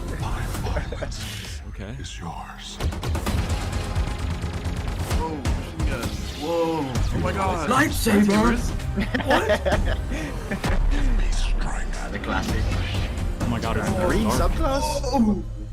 Black subclass? Everything I have. Adam Driver? Is that Venus? Welcome back. So watching that trailer, I just realized we actually missed something with Invasions. We were talking about the Praxic Blade and customization. Mm-hmm. There are different saber colors, correct? Yeah, there's a wide variety of classic colors that I think players are going to have fun chasing down throughout the end game and maybe even Invasion. Awesome. Yeah. I mean, we showed it on the screen. Red, Invasions. Mm-hmm. Yeah. No. So, okay, moving right along, ending out our show, we're going to be covering what is going on through the end of the year. So, during the launch window, we'll have some really cool things coming around. Vanguard orders are coming in week 2. And then after that, we're going to have the Dawning returning. So this is our winter celebration, our event, inviting Guardians to hop in, play some activities, get some fun rewards, and bake cookies for their favorite vendors in our tower. So Tom, just a really brief that looks sick as fuck. description for folks that didn't know what the Dawning is. Yeah, so the Dawning, you slay our Well, that enemies. was kinda nice. You collect them as ingredients, and then you bake them into delicious treats you feed to your friends in the tower. He's got that dog in him. He's just got thousands of Galardoodles raining down upon him, and he gives you a gift in return. Well, that Titan armor which looks could really be, cool. You know, a Yo, spicy the Titan looks feral, or dude. Titan's balding, bro. Some other shit to get this That looks sick. Got a big ass forehead. I mean, I feel like Drifter is outside, like, ooh, you're putting enemies into the cookies? But, yeah. It's totally a Drifter thing. Right. The Winter Wolf set, this is going to be available for Bright Dust. Shit looks just by trash? playing What do the you game, or if mean? That want looks to sick snag as it from fuck. Eververse for silver, go right on ahead. Not but like, also on not top of like, this it just looks like cosmetic, we have new fucking weapons feral that are gonna be a dogs. part Like, of the Dawning. I think it looks funny as fuck. Like, Yes, we have your a teammate just shows burst up laser and he's just a rifle, dog. a breach range launcher, and a precision sidearm. And then also with this excellent new olive oil treatment. Precision sidearm. Fuck is a precision sidearm? Covered in ice, and then as you fire, it'll slowly melt away the ice. That's cool. Oh, perfect. All right. Oh, and sorry, I have one correction being whispered in my ear. Dungeon race starts at 9 a.m. Daylight savings time strikes again. Gets us every time. Every time. Oof. Thank you. All right. So with that He Dawning confirmed it's preview reset? over, we are at the end of our show. Thank you so much to everybody for joining us today. As I said earlier, it has been a monumental effort. A ton of folks throughout the team have been crafting this experience, collaborating with Lucasfilm Games, and really just making something for you, our players. And we really, really hope you enjoy it. So thank you for coming. We're going to kick it back to our launch trailer here in case you missed it at the top. And again, if you missed the ViDOC launch trailer, check out our YouTube. And after this, stick around. We're going to be handing it off to one of our community members, Leopard Stealth, a friend to us for many ages, a guardian of all time. But also, I don't believe he existed before 2004, I've been told. It's back up now. Go forward, boss. Thanks again, everybody. We'll see you next time. Nice. Okay. Is this new? Have we seen this? You are supposed to protect the people. I think that's it. Bro. The trailers look so sick. Like the cinematic. Yeah, whatever that is, that Death Star looking thing. Yeah. Yeah, the Death Star that blows up the Traveler. But that it cuts the Traveler in half. You know, it's just a vision though. Like I actually got hyped for a second, and then he was like, "I've been having these dreams," and I was like, "Fuck." Well, the Traveler isn't even above the last city anymore, so. Tony, when you say stuff like that, that's how you know it's fake. You should know that, dude. You should know that. You should know that. I don't know anything about the lore in this game. Dude, you don't need lore to use your fucking eyes. That's a new unit, that thing. That is a machine gun. I think it's the Praetorian or whatever. Yeah. With the I'm shoulder glad we got rockets. one of them, like a boss unit. Same thing with 17, bro. What's good?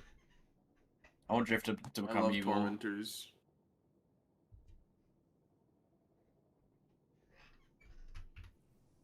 Is that Honor talking right now? Probably.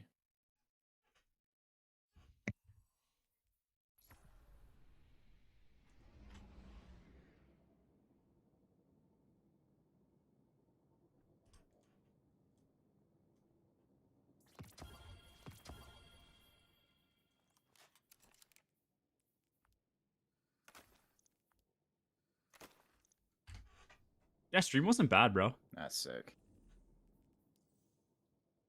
Let me go to tower real quick. Delete all my post. Oh, did you bounty prep? Yeah, I have.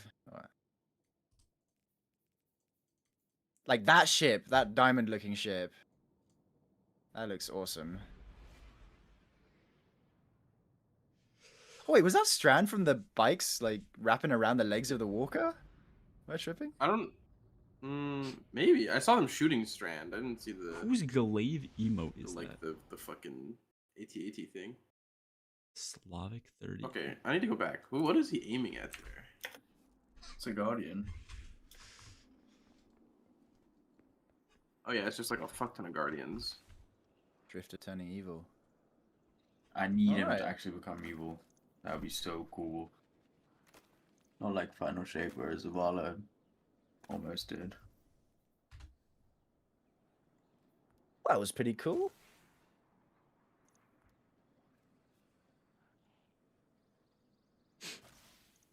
Yeah, I didn't get anything groundbreaking. It's cool. I was hoping we'd get no to see Wrath Yoda, or- bro. We just like walk into that little cave and What? Well, his little hut on Dagobah is there, no? Yeah. Oh shit, there's some cool. Yeah, imagine we get like some I tiny bet you, little I bet you there's alien. gonna be an Easter egg. You You just got like go into screenshots? that place and there's like a little like doll or something. Yeah.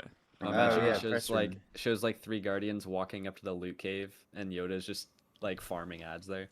He's just going nuts with a lightsaber. Look at wait. Tori, when was the last time you oh, what is it called when like an addict Relapse. like Relapse? yeah, when was the last time you relapsed On what? on BXR? Oh, it's been a while, man. Your Tide Apex just kind of came in and did Dude, that that's- all better. I'm fucking proud of you. Except for the fact that you're running yeah, a they got a primary bunch of still. screenshots. Well, I haven't look at- recently, but when I need a primary, your Tide Apex is just stupid. Yeah, that's what I do too. Feels like. It's actually a Look really what I good sent in unlock. VC chat. Demo. That was like one of the frames from when like skipped through a bunch of frames in the trailer. Yeah, that looks so sick. That's cool as fuck. What the hell? It's the Segura shell. Yeah. Dude. So clearly that's like a giant fucking spaceship, right? Yeah, it looks pretty red as well if you know looking at it. I have meta. Yeah. Weapons. That are meta. Okay, like the meta loadout for like pretty much everything right now, I would say, is mint retrograde. You want a roll if you can with rewind, honing, and bait. It might be worth having envious as well. Envious is really good because rewind currently makes it so you like never have to reload, but I'd imagine this gets nerfed at some point. So envious might be a good thing to keep. This is like the best weapon ever created in like the history of the Destiny franchise. Like, I'm not kidding. This is probably stronger than like peak mountaintop from a special perspective. If you run high enough weapons, like 150 plus, I'd probably even yeah, I should even probably be running 170 here. It's really easy to run double special. I like combining it with return memory. I think it's one of like the best main ad clear specials to go with. You want impromptu. Second perk doesn't really matter. Impromptu makes it so that any energy gains you have for your special ammo or heavy ammo bar just has a 15% increase. So it lasts like 5 seconds. So like if you're playing like Buddy Lock, for example, you proc impromptu ammunition, all your ability kills will give you 15% more on top of all your weapon kills, all that stuff. So that's really good. And then like as far as damage goes, Mint's obviously really good for damage. If you'd want to swap off of like return memory, there's a fusion that's really good from the raid. I have a really bad version of it, but it's finite maybe. This is like one of the best fusions to run. You probably want bait and switch, or I think reservoir burst, and then like reconstruction. You're a hunter main, so like still hunt will obviously. I'm pretty sure you still play hunter. Still hunt will be really good next season. Heavy weapon wise, people are thinking bows could be good. This bow is really solid. I think you can still get this. You want something like auto loading aggregate or impulse aggregate, depending on if you want to like auto load it or spam shots. Parasite's really good. This has a really good rotation when you use it with a holster. Rockets are like decent. Whirling Ovation's really good. Finality's Augur's really good. Those are like the meta options right now for damage. Those loadouts can pretty much get everything in the game done. I think that answers everything, but yeah. Yeah, Finalities is really good. Finalities like isn't as much damage as other things, but for longer phases, it gives you a ton of super return. So you get a ton of like super energy building off of that, which is really beneficial. Also, if you're using it with like Mint, you'll build Transcendence really quick via both of them. So yeah, I think you'll be good with all those options. Obviously, like these you're playing Hunter, I'm assuming. These stats will be really good. That I have.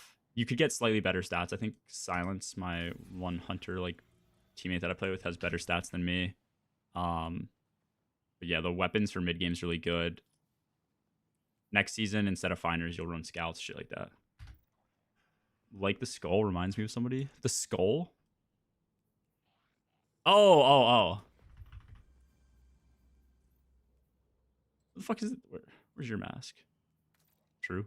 Actually, Loki, this one's way better looking. But yeah. Okay. What did I do yesterday? I did bounty prep.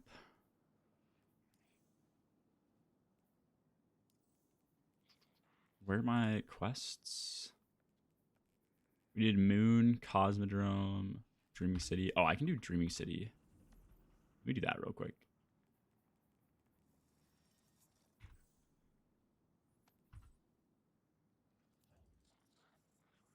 Sweet. Okay, I'm dipping, boys. Peace. Bye-bye. See you, G. Adios. You got a sick one, though? No, this one's cool. Yeah, this is from... You can... I don't know. Actually, can you still buy this? It was from Dawning. I still have this now. Oh, this looks so weird.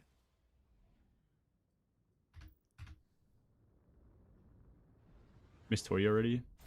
No, you don't. No, you don't.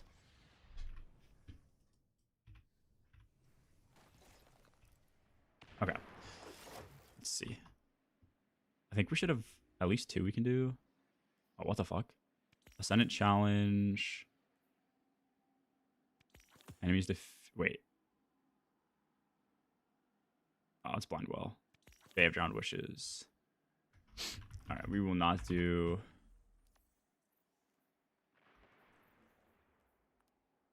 blind well. This one is Starlight, Starbright. Chamber of Starlight. Okay.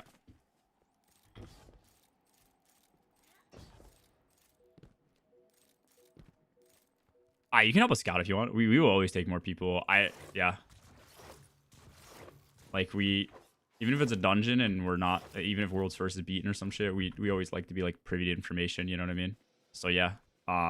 You don't need to be 550. I've always recommended people to get 550 if they're prepping because like you might as well be. Reason being, like, new shit's gonna come out that's going to be good. So you might as well like be able to farm it on the highest difficulty so you get the most rewards at the highest tier as quick as possible. If you're under power, like it'll make it harder. But yeah, if it's not that deep because you're not doing the dungeon, then you're chilling. I won't sweat it.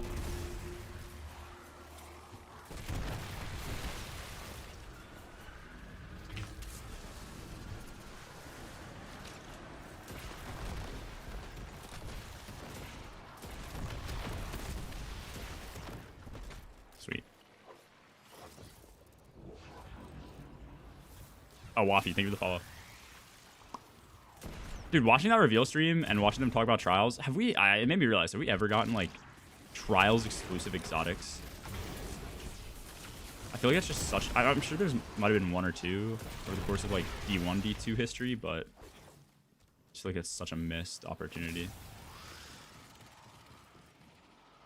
Nah, I think Dan will help both teams. I think any other scout will help both teams. We might have Dan, like, in VC with Llama, and then we might just take Quillo for us.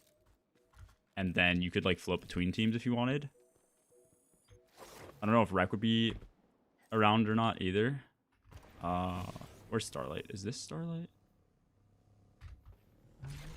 Oh, doesn't Chamber of Starlight not fucking work? Let's see. Nah, I mean, it's a dungeon. We could definitely... I would imagine we could get it back. I might be busy the next day. I might be skiing. I'm not really sure. We shall see.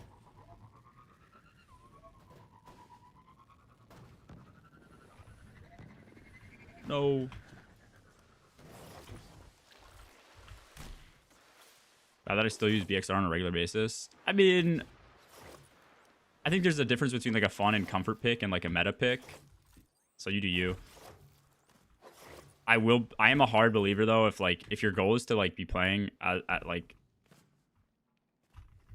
the highest level possible and like, you know, peak performance, if you're not running the meta, you're like hard trolling. Wait, do I not have any? Oh. Yeah, you're just like hard trolling.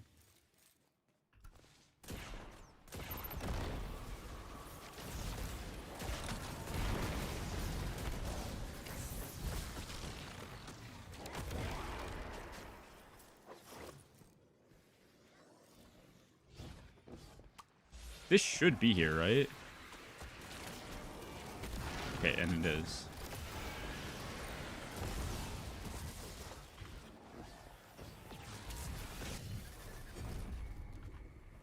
Oh, is this the one you have to fucking climb? This one sucks.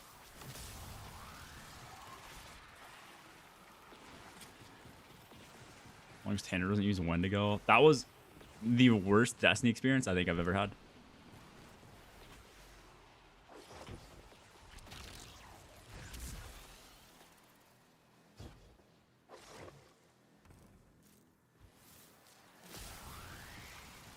Tanner's re-clear took us, I think, as long or longer than my first clear.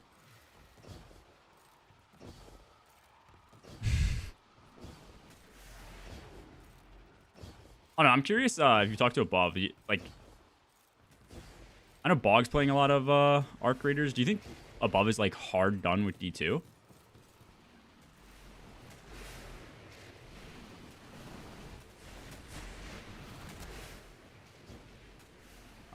I'm not making that.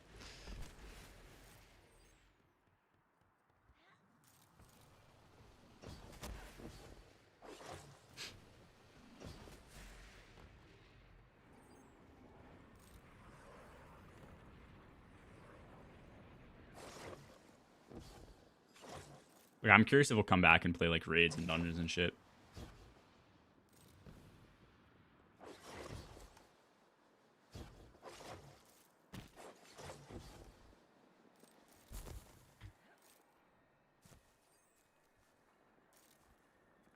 What's happening?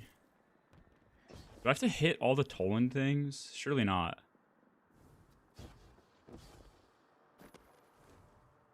Dude.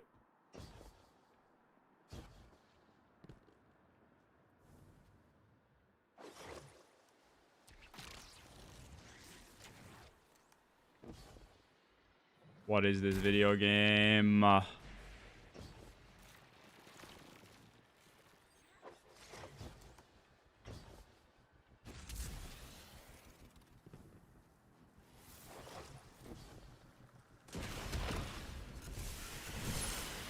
Oh, I think I just have to spawn these guys. I don't even know.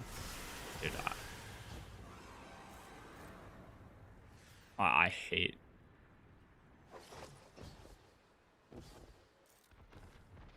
Like internal checkpoints for games, man.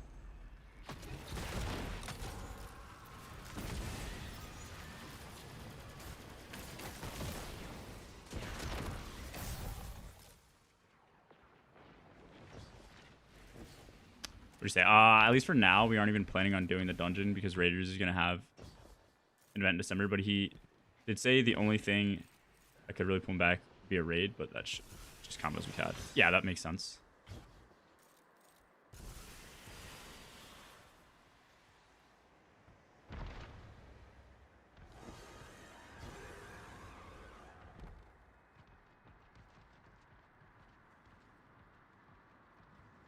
Oh, yeah. Yeah, I mean, yeah, that's just how people are. I mean, dude, Destiny's just like one of those games you just gotta quit and then come back whenever it's fun. Like,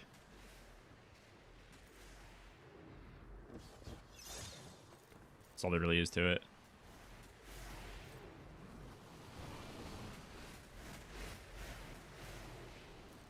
I think he still has some interest in D2, but Arc Raiders is full attention right. Yeah, that's fair. Yeah. You choose a passion game? Nah, for sure. Like, yeah, that's the whole reason I play it. I don't know. Like, at this point, like, after years, I'm finally on a good team that can compete. So I just want to, like, use this time to go as hard as I can for a belt as possible.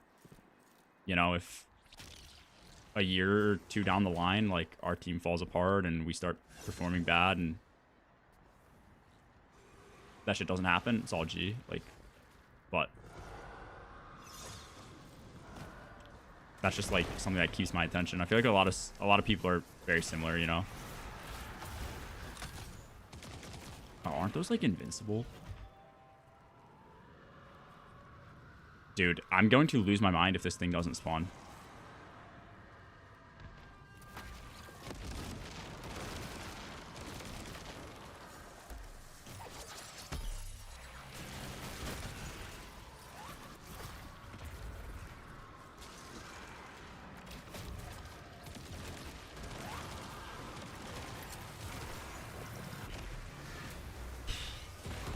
It's like the worst one, man. Okay. Let's go to some of the other characters. Yeah, that's fair. No, I agree. I'm curious to see how Arc Raiders plays out. Like, I don't think it'll do bad by any means. I just am very curious, like, what a game like that has planned for longevity.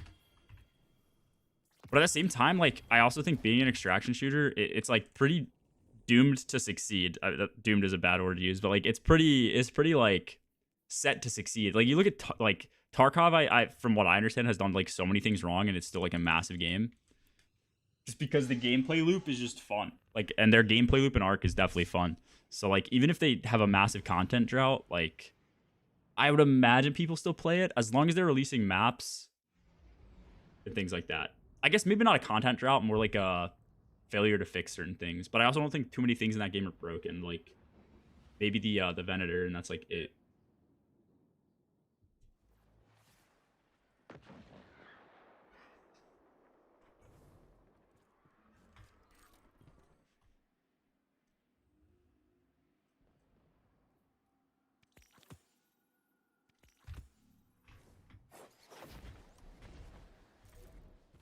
You had a boyfriend that looked like a girlfriend that I had in February of last year.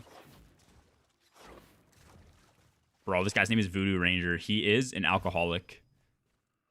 Those who know.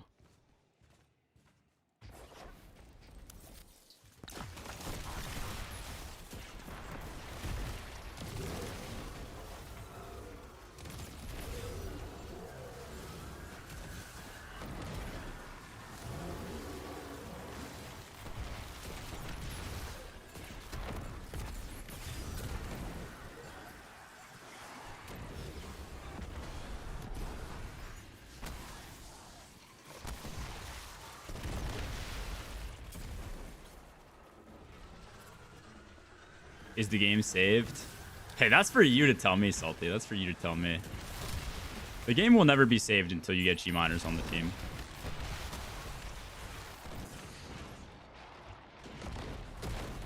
I will be the least on Al Gaib for Destiny 2. I'll work pro bono. Just give me like a stipend to afford food and housing. I'll work 12-hour days. I'll usher Destiny 2 into the greatest time it's ever seen.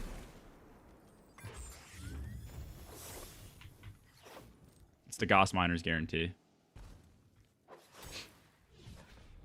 Entire hesitant would be no hate butt. Yeah, dude, no hate butt is like... No hate butt is the best like slogan ever. It's like, hey, I'm not saying this to be rude, but your idea sucks. Or what you're doing is bad. No hate, but.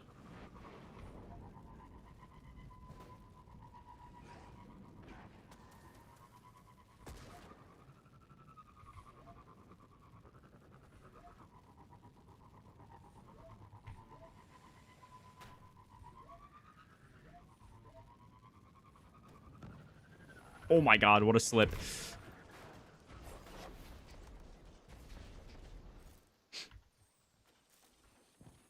Oh, yeah, Salty. I'm also very curious, for sure.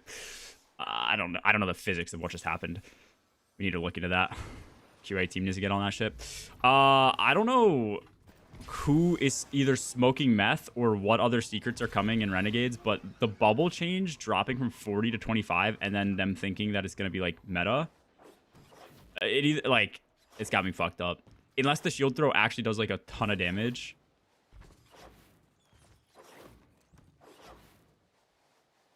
I don't know how I feel.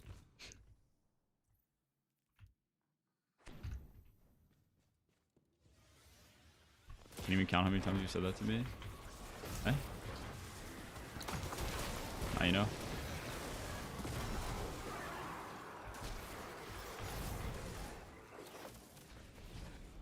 Nah, they didn't nerf Titan Bubble. They nerfed like... what is Banner Shield?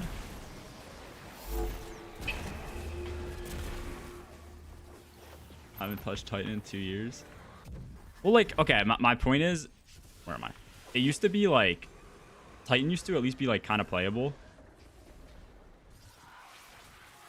Where did the big guys spawn?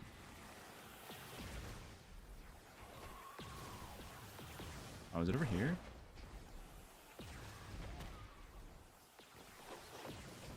Banner should used to be, like, kind of playable with the 40%. But I don't know anymore.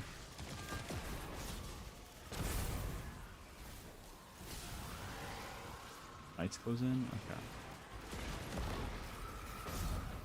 I just don't think in like most cases you'd really want to do it. It would come out like kind of net even.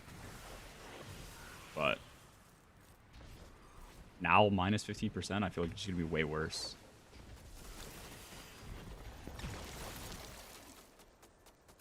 Yeah, which is like, okay, if you can use Banner Shield to get 2 crashes, that's fine, but that's still terrible. Because, like, you probably don't want to use a super that your Titan's randomly going to throw something and it's going to fuck your entire team's damage rotation up, even if it's, like, the damage of a crash.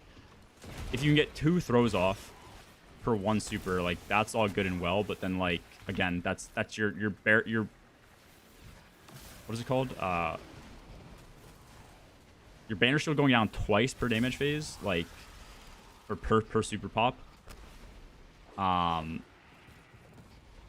then the entire time you're doing nothing. Like, if I'm on T-Crash, I could at least be, like, putting in some weapon damage to build my crashes back super fast, and then crash after. Whereas in that case, you're just blocking, doing nothing. I don't know. I just don't see there being a world where it's actually useful, but I could be wrong. Maybe I lack vision. So gonna be strong with the builds they have? Yeah, maybe.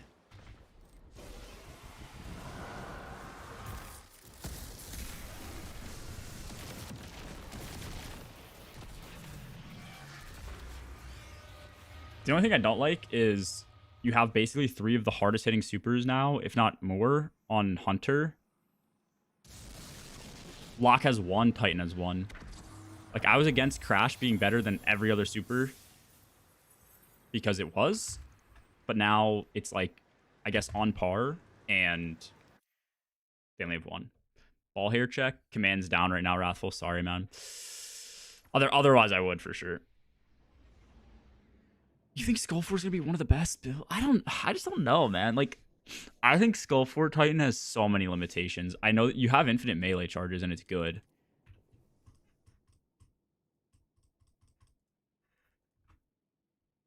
I just think it has, like, more failure points than a lot of other builds. Like, Buddies will work anywhere. Priz Hunter will work anywhere. That melee build, I feel like you need a pretty specific environment for it. Maybe not that specific, but, like, you wouldn't want to be doing it. Doing, like, quad-apopties or duo-apopties, you know? Like, melee range, I would say. Melee range for sure. Yeah, Peace Unknown.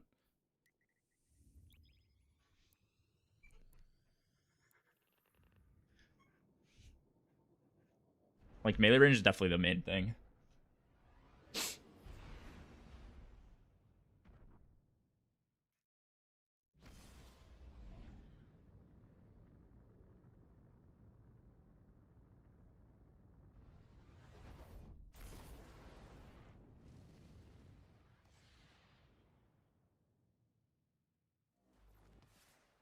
Behemoth might cook.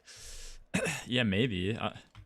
I think Strand Titan is low-key becoming kind of better than Priz for, like, mid-game. But it could also just be portal shit. Like, oh, you know what? I want to buy tinctures. Dude, I don't fucking want that.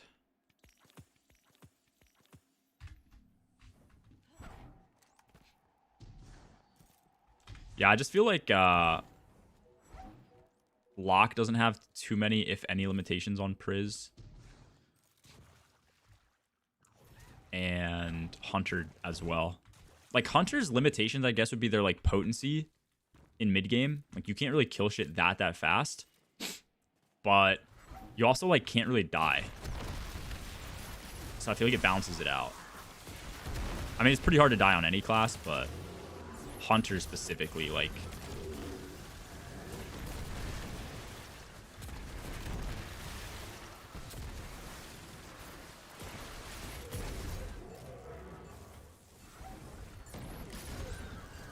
Oh yeah, I fuck with that for sure. That's a great shout.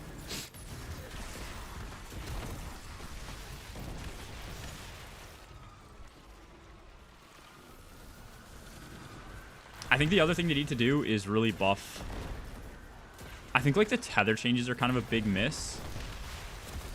Only because I think they should have been focused on buffing Deadfall to be a 35. Well, actually, okay, I don't know if Deadfall's actually going to do this, but I don't think it will. Maybe it will. Actually, yeah, I could be trolling, but I guess the issue I see is if the Deadfall buffs are good and you can apply it, it's 35% and you can debuff extend with it, which is a big if. I don't know if the debuff extension will actually work with it now. The wording they used is kind of a little ambiguous. Even if all that's true, you're still going to just run Deadfall on Priz Hunter.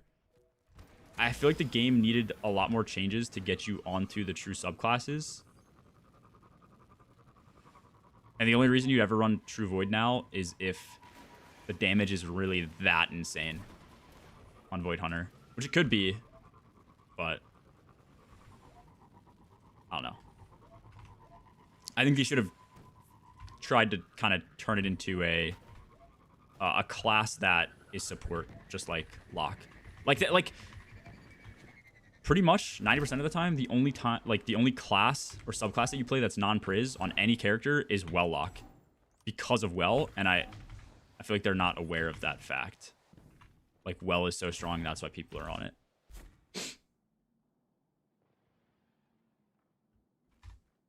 I mean, that's a good point too, Ty. Yeah, I think if you compare Skullfort to like Peak Conch is just better.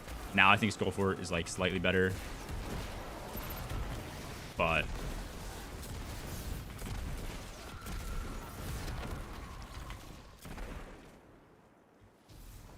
Conch's range is just so much better. Its AoE is so much better. It takes basically less time to charge if you want to hit like max damage comparing the two, so oops. Oh shit, I might have wanted to pop earlier. Let me see if it pops up now. Okay, it does.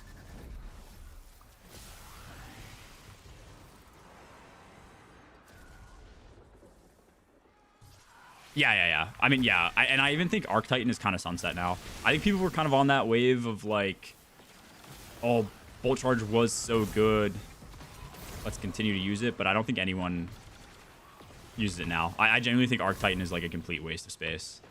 Just put your Titan on Priz. They'll have a way better time surviving and doing what they need to do. Yeah.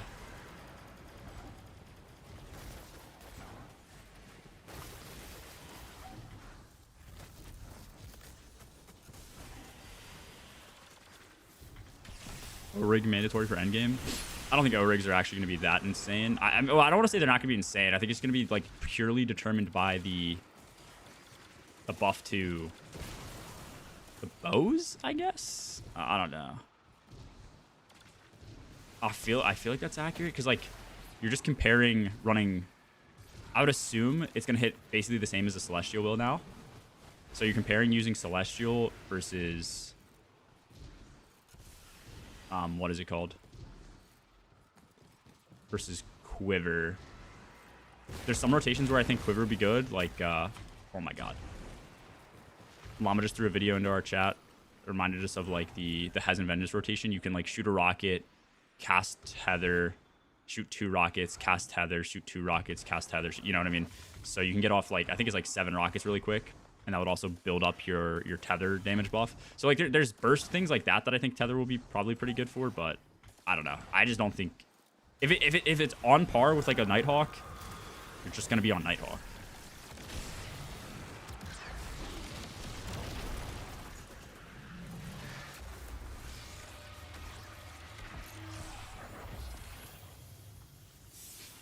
If my math is correct, full buff O-Rigs do about 1 to 1.5k less than a Nighthawk. If the 26% also works for Nighthawk, but it's also a debuff source with tether. I mean, yeah, for sure. I think a big thing will come down to if you can actually extend tether now. If that is a change that has happened, it would be one of the best changes we've gotten probably in the last like 5 years of D2. It's just hard to know if that's what we're getting, because let me see. Oh, wait, this is Devin's side. Wait, yeah, this is what we need.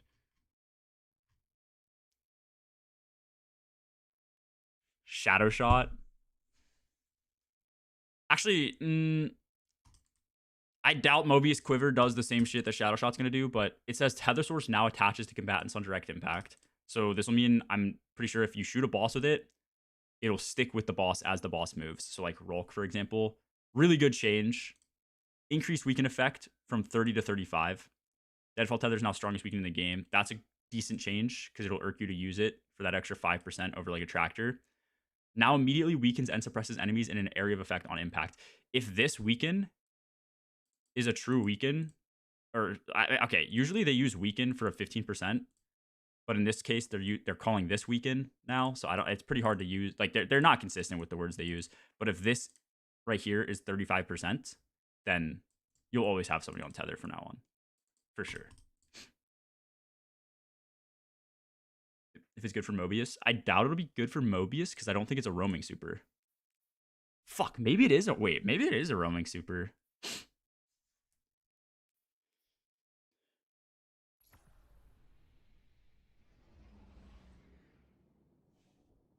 Okay, never mind. I could be tweaking. Check the super time. What do you mean?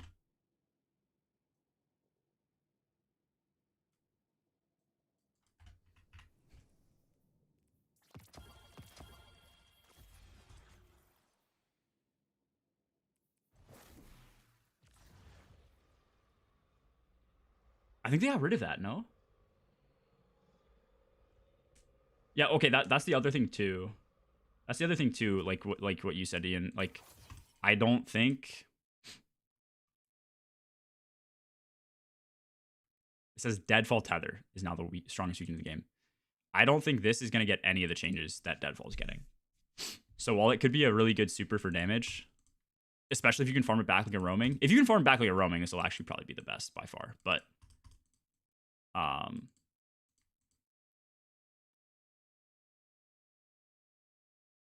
I still think like 90% of the time in like a team setting,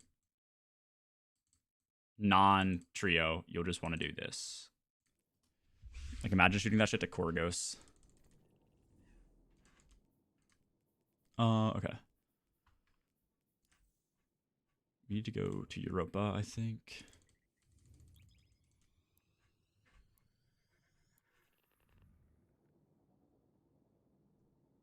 I mean, it's pretty easy to test if it's roaming. You just see how long it takes to get back. Like, you can tell pretty quick with the energy ins.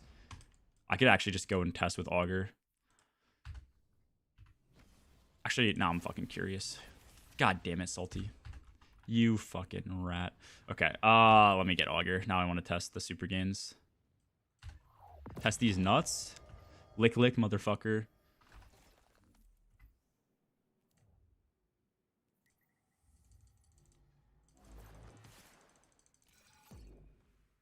Why the high weapons? All right. I used to be a non-believer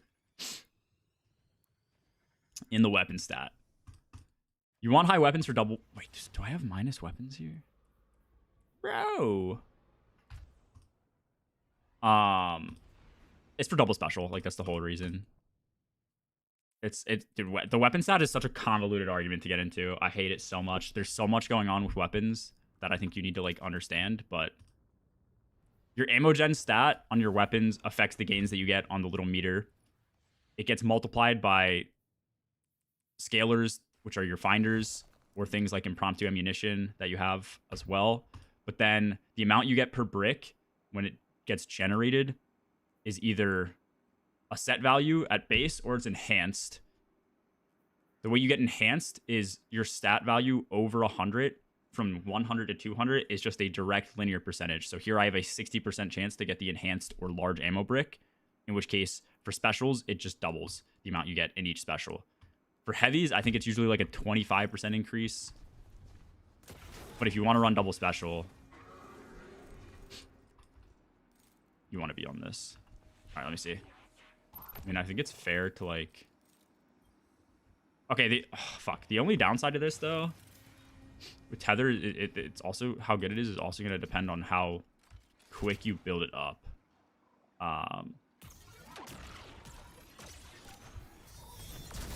I'm just gonna burn this one.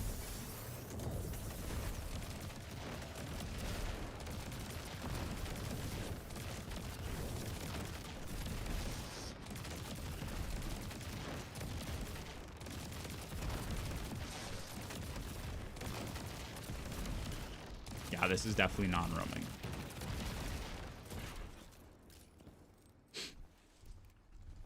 That is 100% a non-roaming super. If I put these on...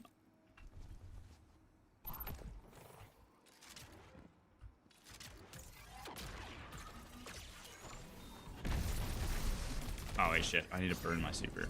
I'm so stupid. Okay. Hold up, hold up.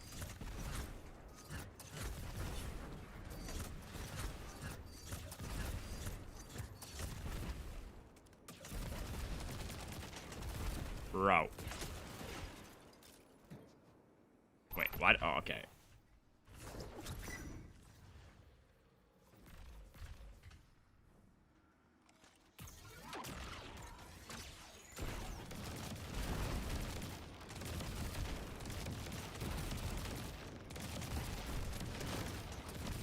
Yeah, that's roaming super gains.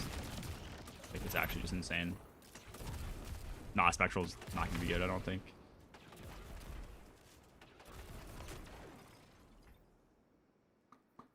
Okay.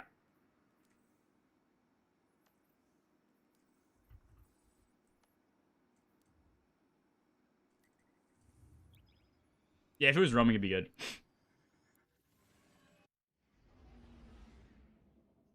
Oh, I don't know. It started at 1 p.m., so... Peak crash level damage from Sentinel Throw is crazy.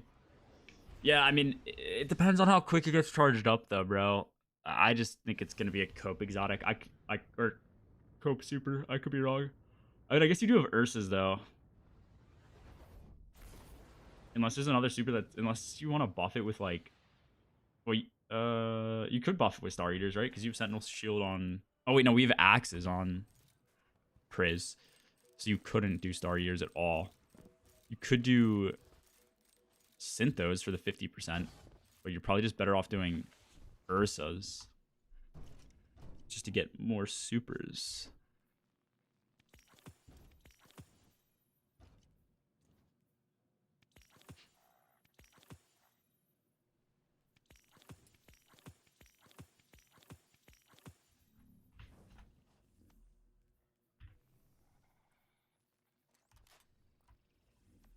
Hard times.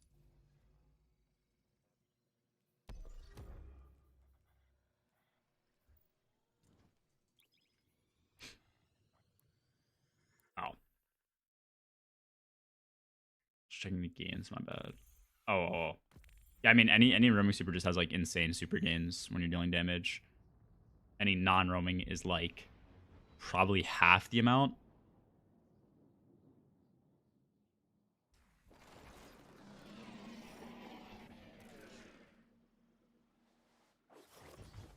Oh, this is not a Warlock.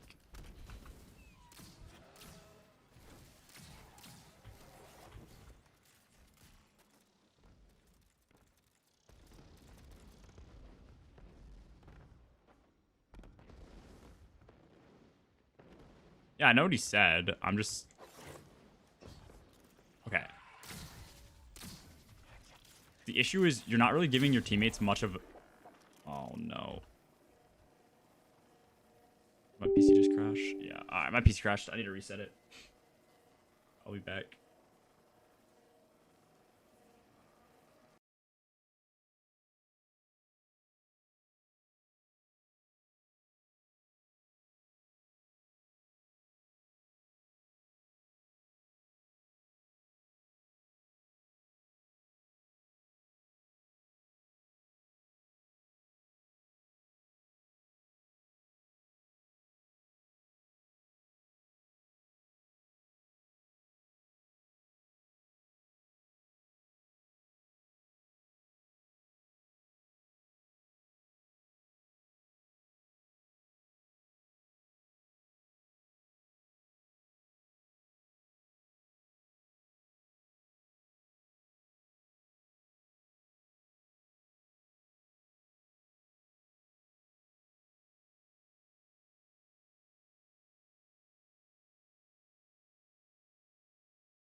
Okay, we should be back. We should be back.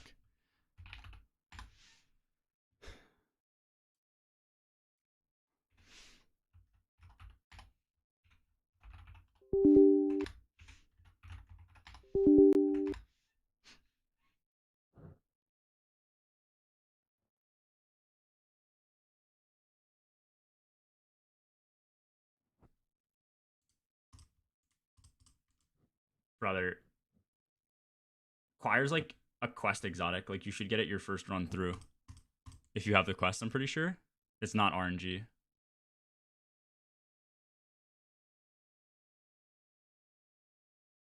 Permanently in stubble phase? It's because I shave, like...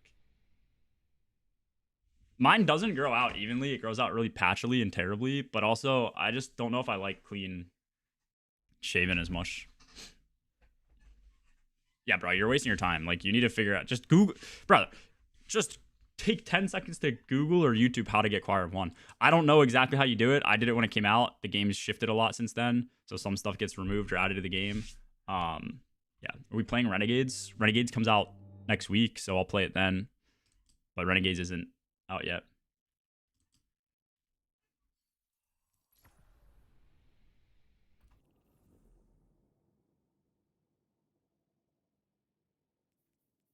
I think they're trying to apply to something on YouTube.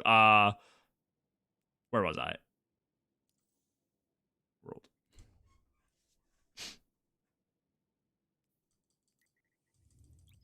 Oh, wait, no. I don't want match made. Alright, hopefully my PC doesn't crash again. We'll see. It's been going through crashing again. It really sucks. I need to figure out how to, like, not allow updates to... My PC, like, stabilizes, and then every, like, a month after it stabilizes, I get an update, and I don't do the update, but it, like, forces the update at a certain point, and then my crashing comes back. How do I... Let me... Like, I just need to figure out if there's a way to turn off auto updates. Like, most of the time, it doesn't automatically update, but... Just after you wait, like, a week of not updating, it's like, okay, fuck you, we're doing it. Like, don't want that.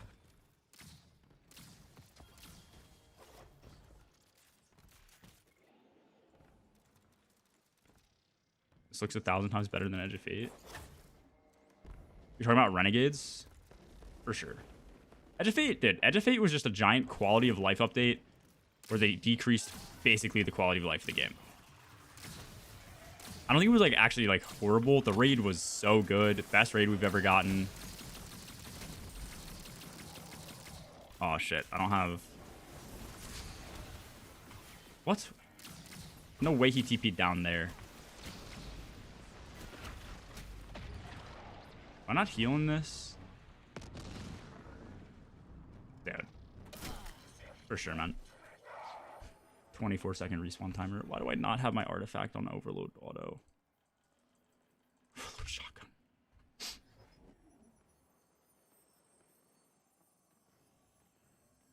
Kepler was the content of his buns. Yeah, I mean...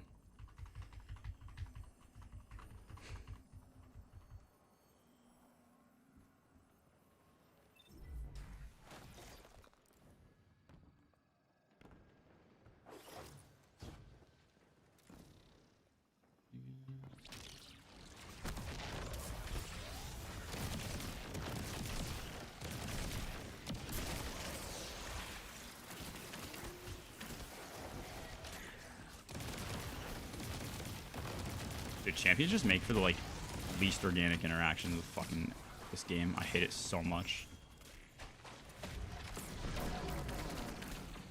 Why am I not healing, bro?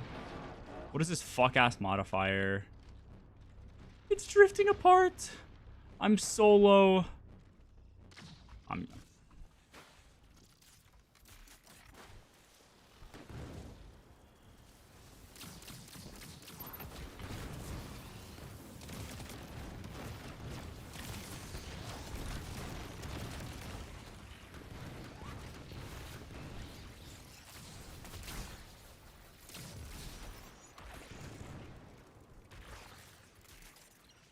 This is not the lost sector tech I was talking about. Do I have to go to the other one?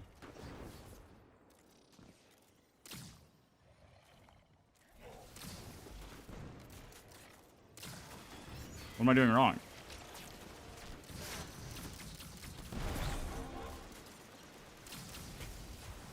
have the quest.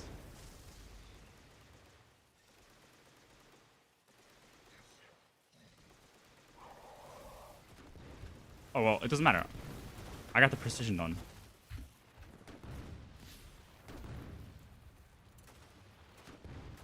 I don't know what the fucking quest is, bro. Listen. I found the solution to my problem. Okay? I'm good now. Hey, Ty.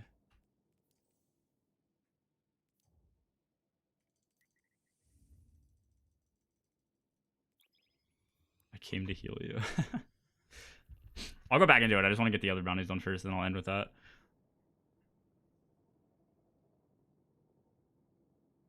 You know what, Salty? What you're saying to me doesn't make sense in my head, so I'm going to just ignore it.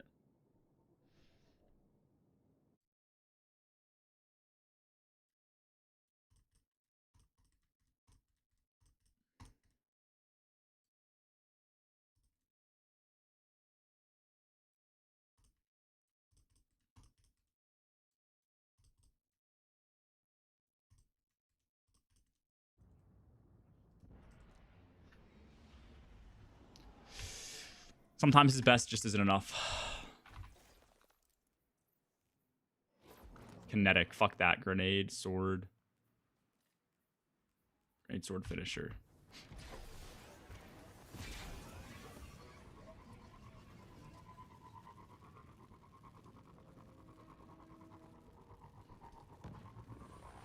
Uh-oh. No!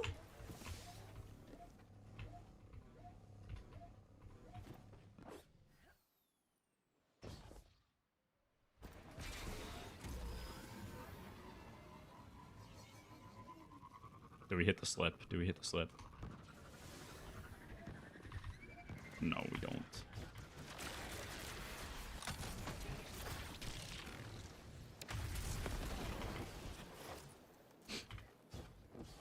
Yes, December 13th. Dungeon race. Where you will see me win. I will emerge victorious with the help of an Iraqi and a fellow white man.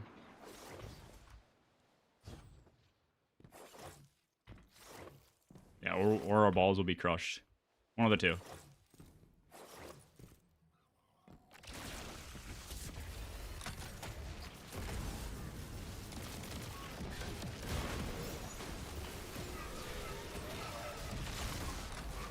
Dude, get the fuck away from me. Bro's out here actually playing support in normal mode lost sectors. I need like sword kills. Is this counting for kinetic? Oh my fucking god, bro.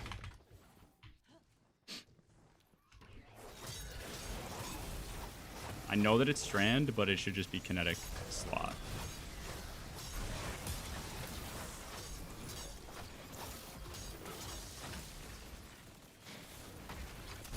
Oh, what the fuck? I get both sword things? Let's buy the sword. Where's the other sword one? Just 30 fucking kills with swords. Support frame boost. Huge, huge, huge.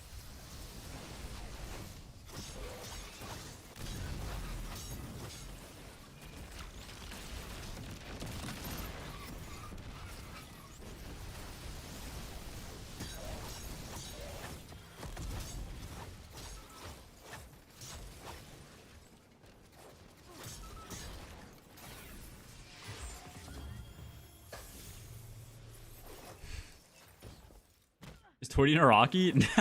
No. No, Silence is Iraqi.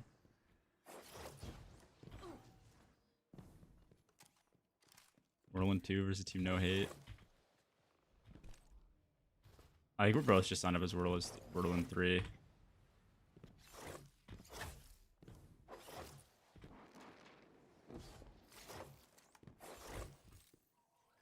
I always forget what I need.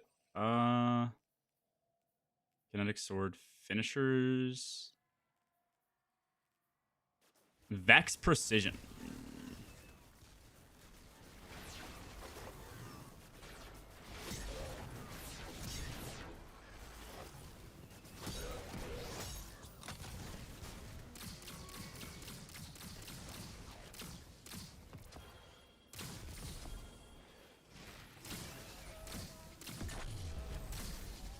12 Minotaur precisions.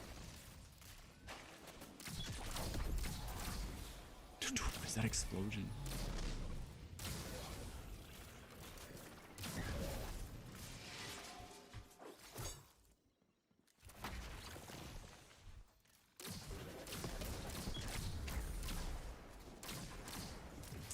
Lucky.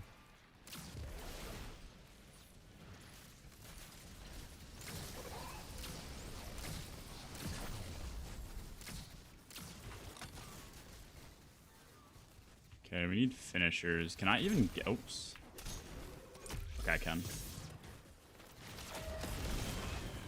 Okay, well, that's probably not the best way to go about getting finishers, but whatever.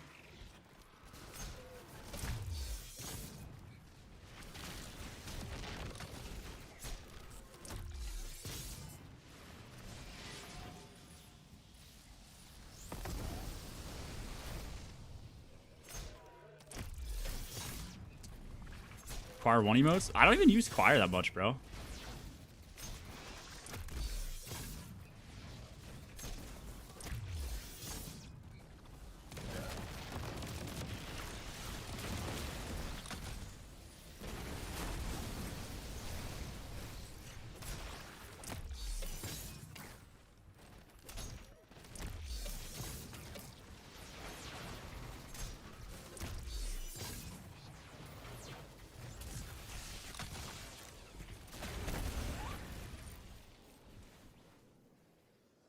$32K? I mean, dude, I got 6K on this John already, and I just started using this.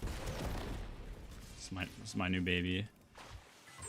Kinetic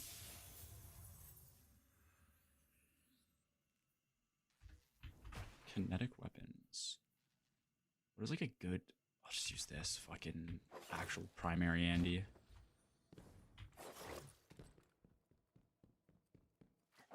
I mean, yeah, Choir was the best gun in the game, bro. I would use Choir now still. It's just, it takes up your exotic slot, and it doesn't have good ammo gen.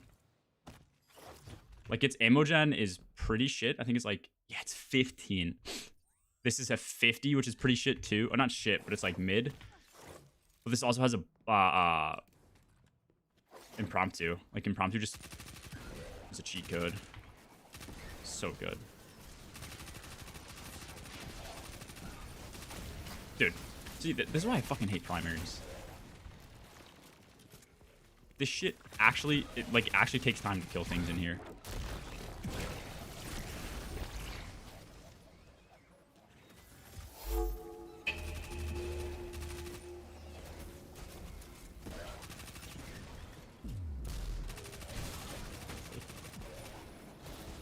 It's like a third of a mag to kill a red bar in non-underpower content. 233 multi-block. Is it 233? Oh.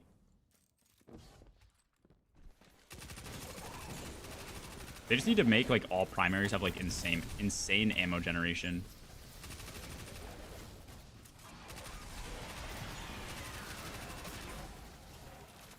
I think this one has like 50 to 70, which isn't bad, but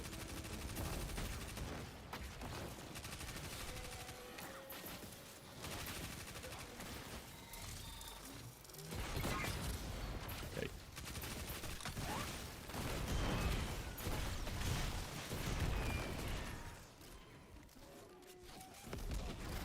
5 seconds, 6 seconds. It gives no ammo gen stat. It's a 1.15x multiplier to all ammo generation for the duration of the perk.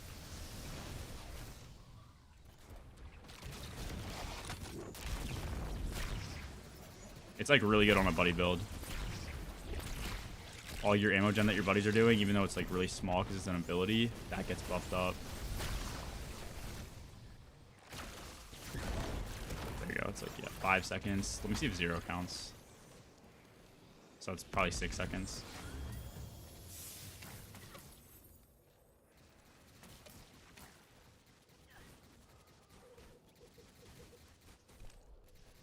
Yeah, redirection is not bad. I like in-can.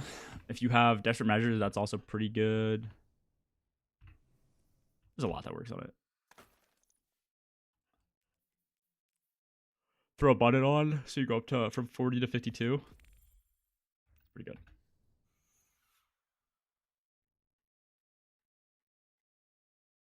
Yeah, but why do you need healing if you're on Devour?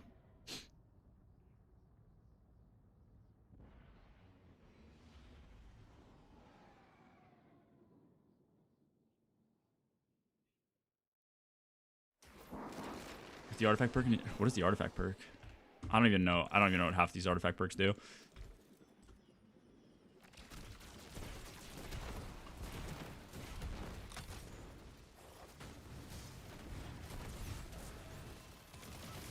Oh, hello?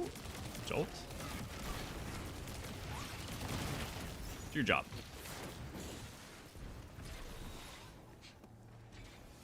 Hey, Olsen. Bounty prep.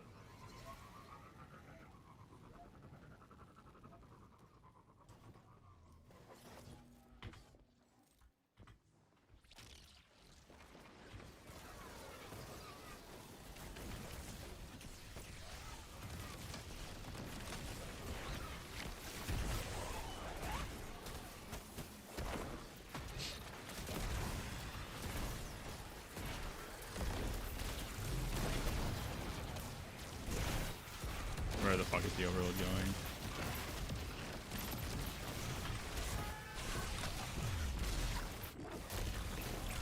Dude, the Wyvern's helping me DPS the champ. Let's heat.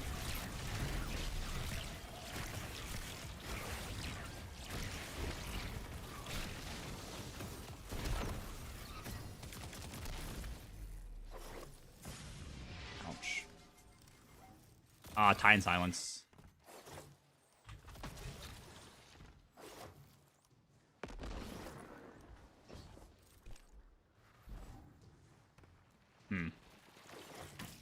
Well, this isn't a kinetic.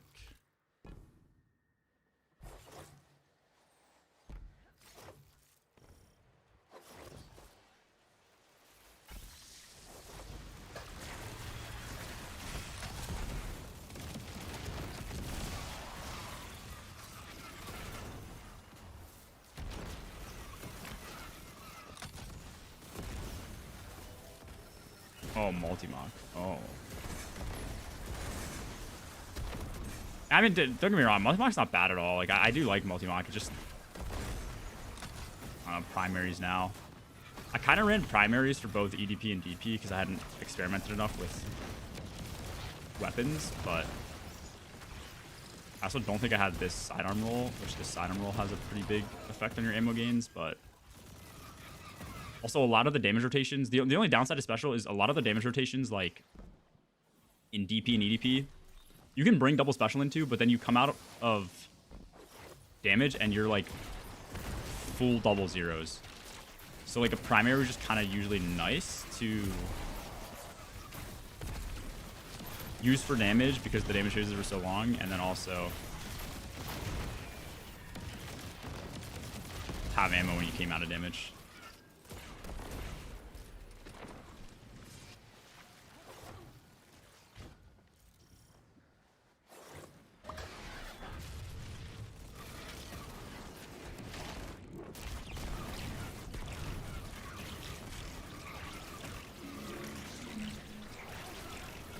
It takes like no damage.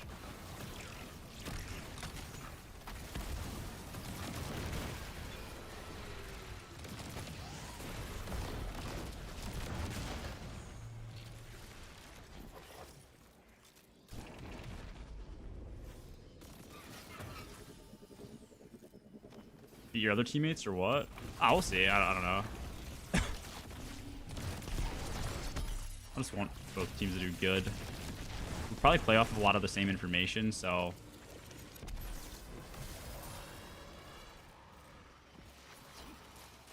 it'll probably just come down to, I don't want to say luck, but which other team executes a little bit better, or, you know, some team will get like the AI to behave for them like Karev, and then another team won't, you know.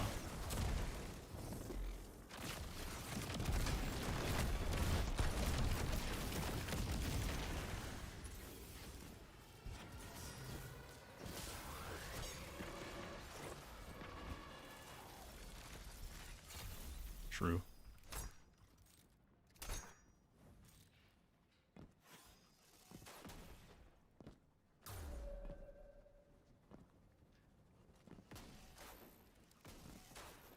Dude, you have like a 6-foot vertical in this game.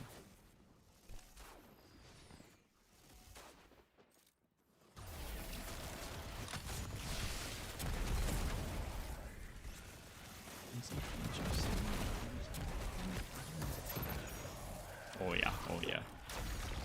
Huge well. Get him in the weed whacker. Turn those fucking hedges.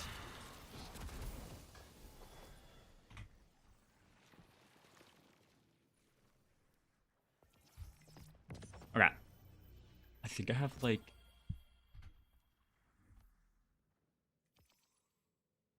the throne world and then like I don't even know what else.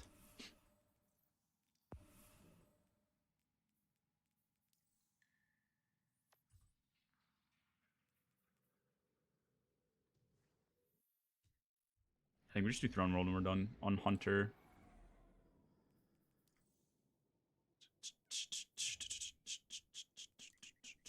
Thank you for the healing, Ty. Very kind.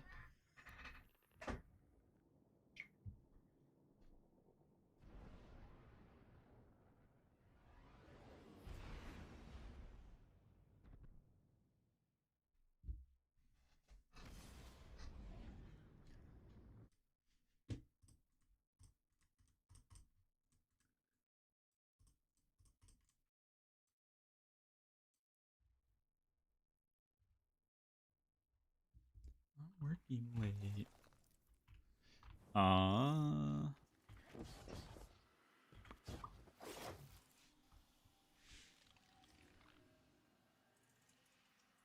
Wait, do I not have weeklies? If he combatants, arc damage, rapidly defeat with autos, SMGs, pulse rifles, and machine guns. Patrols, I don't know if I'm doing that shit. What's this? Damn, it's actually wild to think this came out so long ago. Funnel Web was meta when this DLC came out. And we had Val.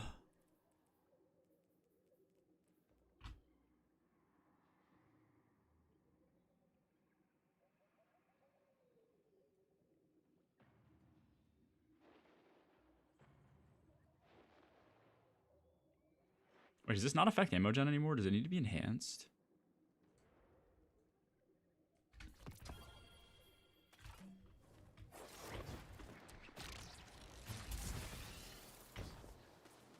For meme? Oh yeah, for Barons, dude. I think wave frames could be good again if they got like some buffs, but I don't know.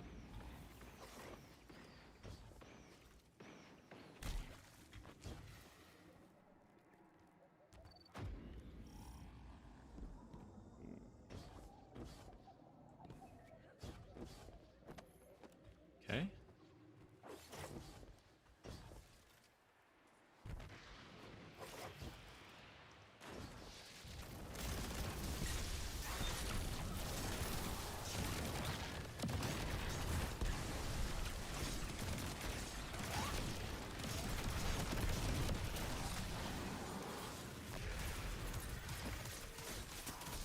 Is this done? Okay, it is.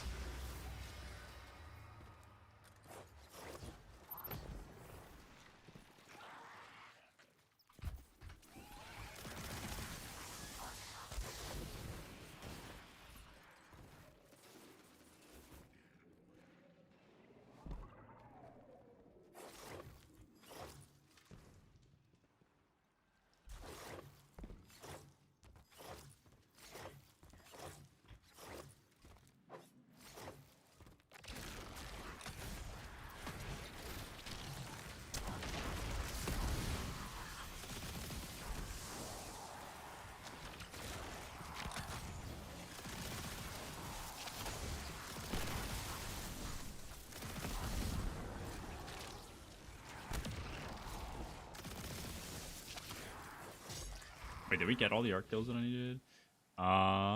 We need defeat with arc, abilities, rapidly defeat. So I'll need to like a SMG. Lost sector will do here. Yeah, we just need an SMG or an auto. Actually, I could just do choir after this.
We just completed a lost section. We're done.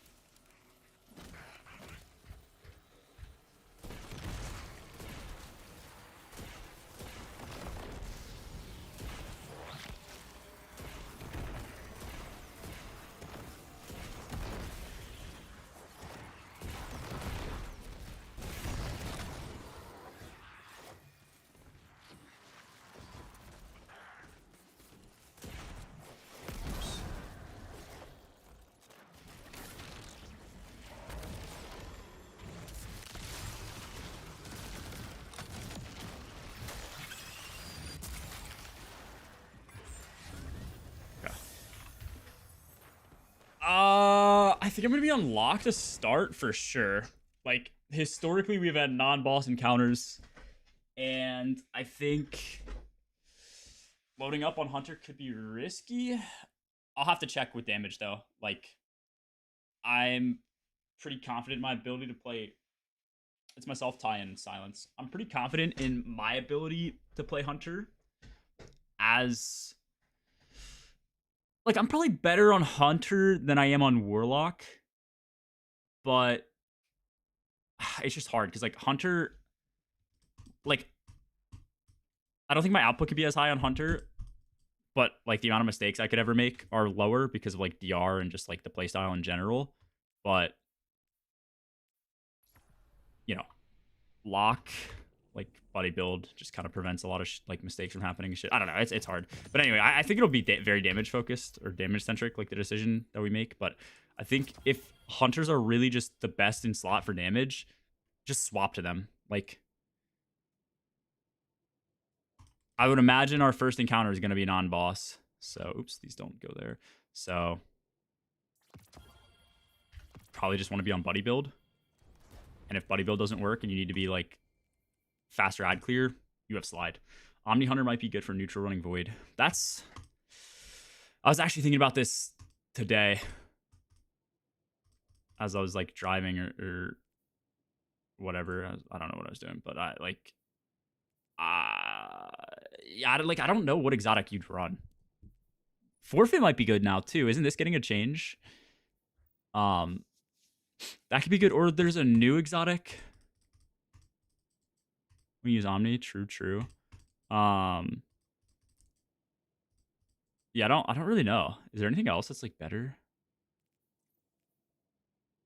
I used to love Hallberg, but I just don't know if I really need or want to be forced to use a void weapon, you know? Could do Frosties, could do Stompies, could do 6 Coyote. 6 Coyote double dodge might actually be pretty good.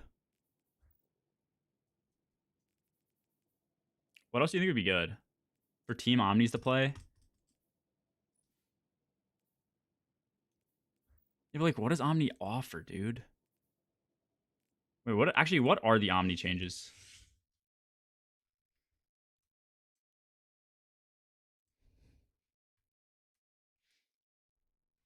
Okay, now grants improved grenade, melee, and class ability recharge rates for a moderate duration each time you become invisible. Stacked up to 3 times. Effect does not deplete while you're invis.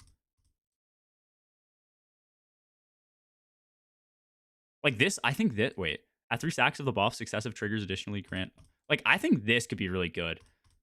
If forfeit just means every time you're invisible, you gain a stack, and it lasts, like, let's say 12 seconds or 10 seconds, and coming out of invis, it, like, starts depleting the timer. I think, like, I would just think of this as, like, an additional, like a Hoyle. Omni, granted the effects of Beyond the Veil to allies now starts their health regen and shield regen. Like, I don't need to play support on Hunter. And I have to hit them with a smoke. That just seems like turbo ass.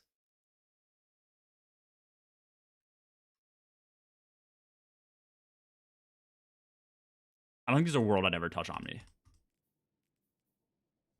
Unless I need the DR. The only downside is, like, I guess your best bet on Hunter... Let me actually swap the Hunter real quick. Your best bet on Hunter is just to play around Void OS. Like, as often as you can have an overshield, the better. More often, the better. What could you even do? What would give you overshield? Like, PvE. Vanishing Step. We can suppress volatile.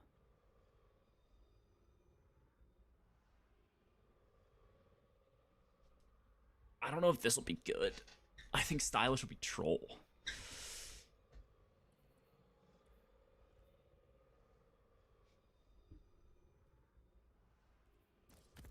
But I also don't know if landfall is like that good or quickfall.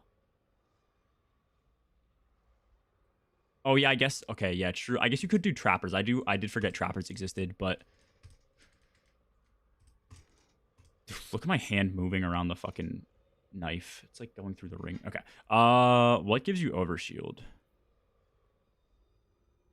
So you'd probably want vigilance. Isn't there a way to make void breaches collect those?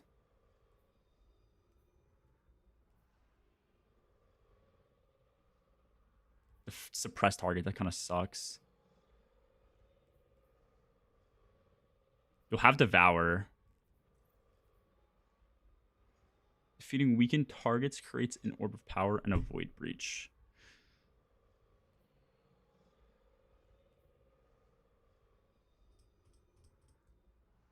I just don't think there's a good way to play around Overshield. What is the new exotic? Where did we get that to be announced?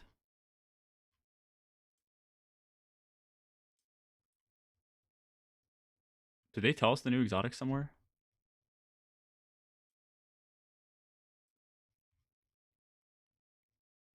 I know we know them. I just don't know where we got the info.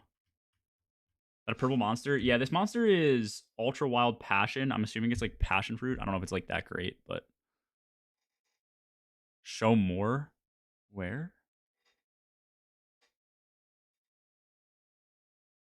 Which twit is it? This?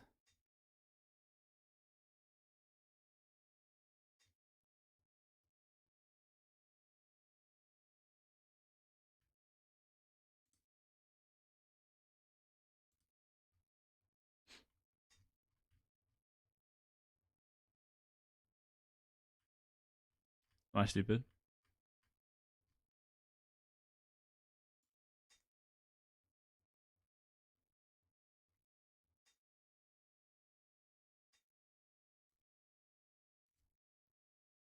I don't know. I don't know where it is. They announced it somewhere. The new. I'm thinking of the new exotic. I just don't know if the new exotic will actually be good for hunters. We'll see.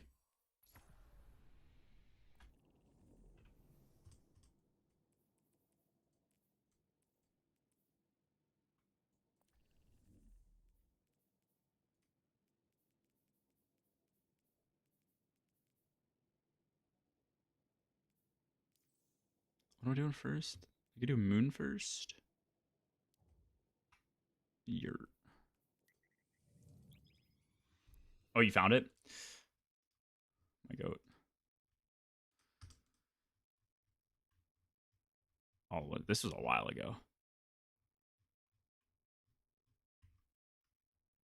Wait, did I pass it?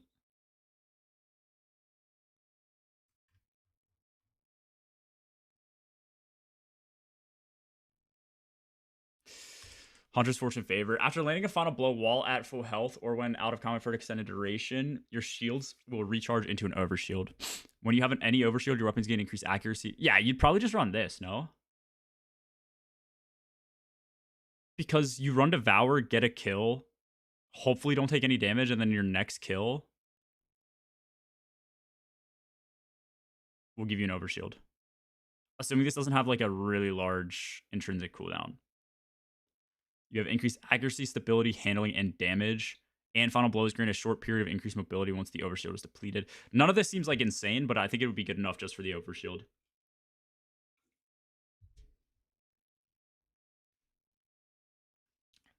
Confident with surviving? I just don't think confidence has anything to do with it, bro. I think DR is so good because it just, like, you have a lot of healing on this kit. The only thing you're really going to lack is DR. Like, what is Omni going to do for you? Like, the way I read it is it triggers health regen, but it could just be like running Better already. Better already is like trash because if you pick up an orb, start regenning, and then your regen gets interrupted, it's just gone. That's kind of my point with it. I mean, I'm not saying you're wrong. I'm just saying.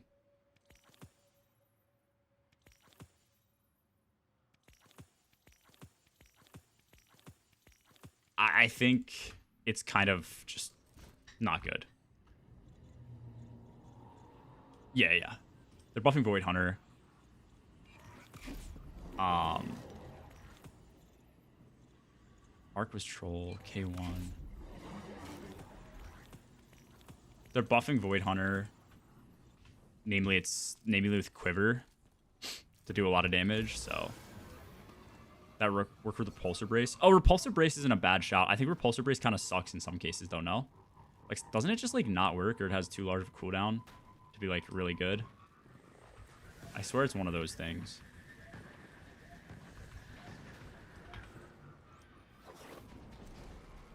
But I don't think you're wrong. That is a good shout. Do we have a Void Rocket Sidearm with Repulsor? We do have a Void with Repulsor D-Stab. If I play Hunter, I might run that. Might run Lotus Eater, right? Is that what it is? I think I have a Void D-Stab. Shoot Loot Withering. This is Repulsor D-Stab, yeah.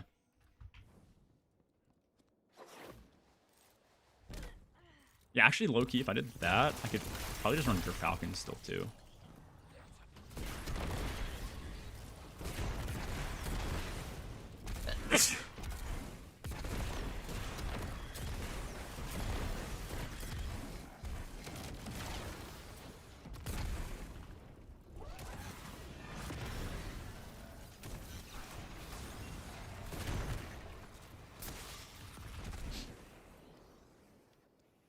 Dude.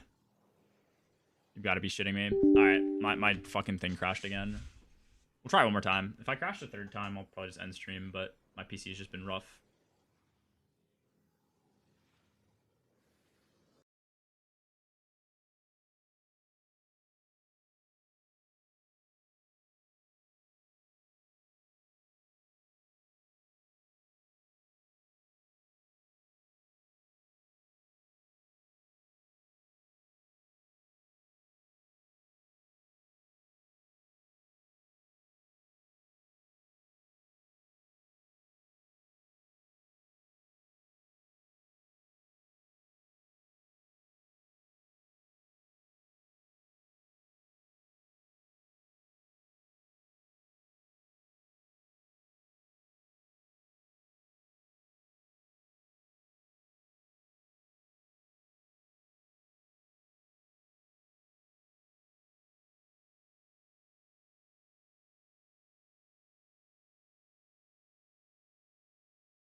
hello. Okay.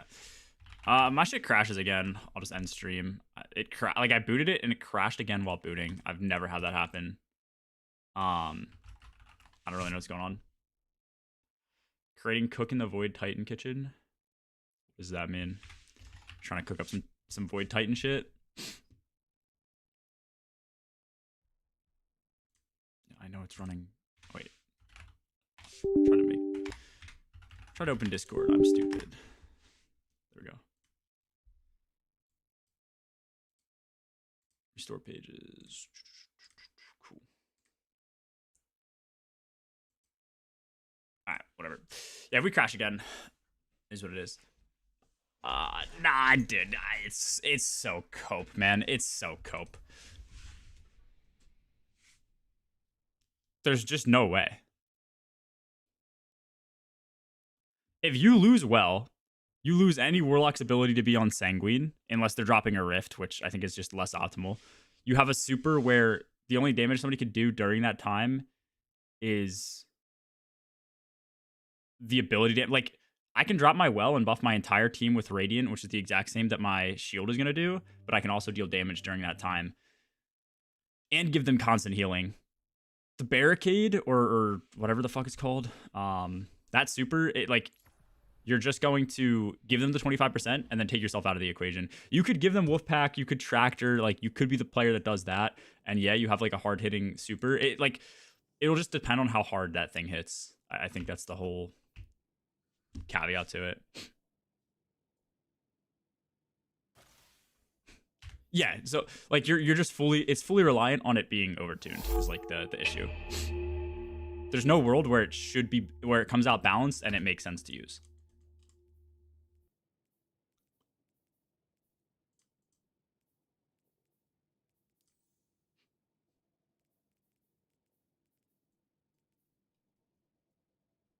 Unless you need to move. If you need to move, then I get behind it. All right. Fucking moon. Go save me the 16. You can get a chance you swap the Titan during the dungeon. Nope. I don't see a world where that could exist.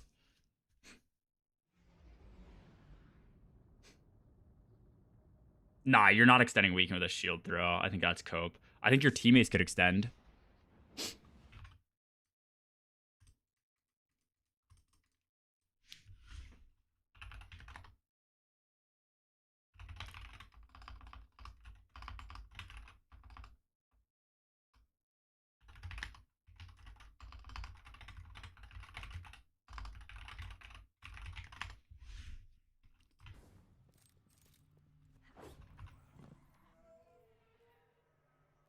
Fuck, I need auto void hand cannon. Dude, why are they all primary based, man?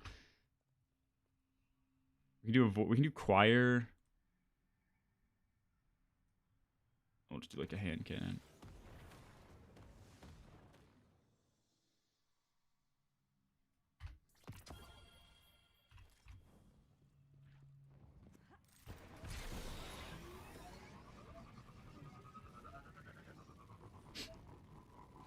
Tiz, I think if they would have made this change and left it at a 40 instead of a 25, it would have been so good.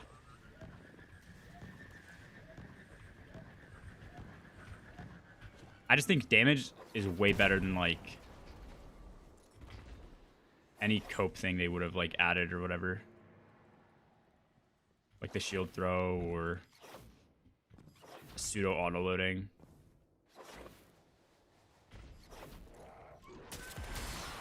I guess the only caveat to that is there might be shit that you can auto load that will be, what's it called? That doesn't have auto loading that will be insane. I just don't know what those things would be. What weapon would heavily benefit from auto loading that you can't make any other reload method work with.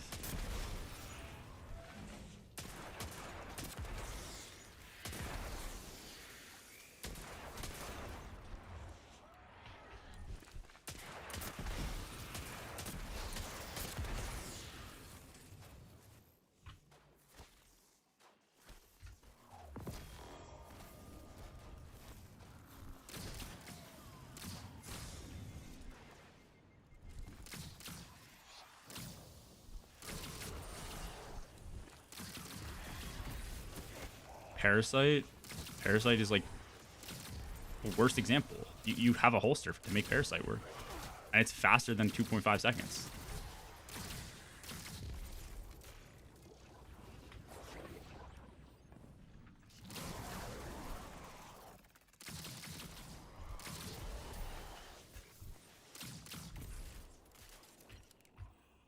All right, what am I looking at now? Oh, we do need another auto. Orbs. Finisher. Okay, one more auto kill.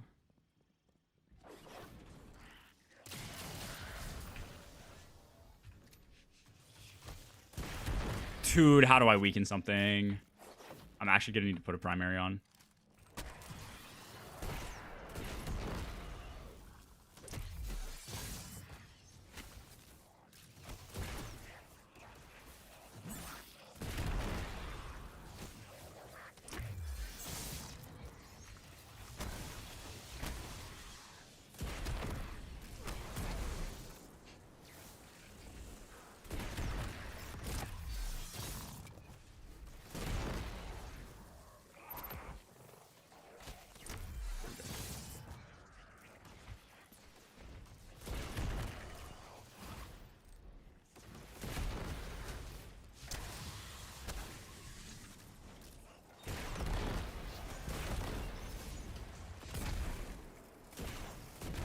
Wow, that does that much damage? What the fuck? Alright, fuck it.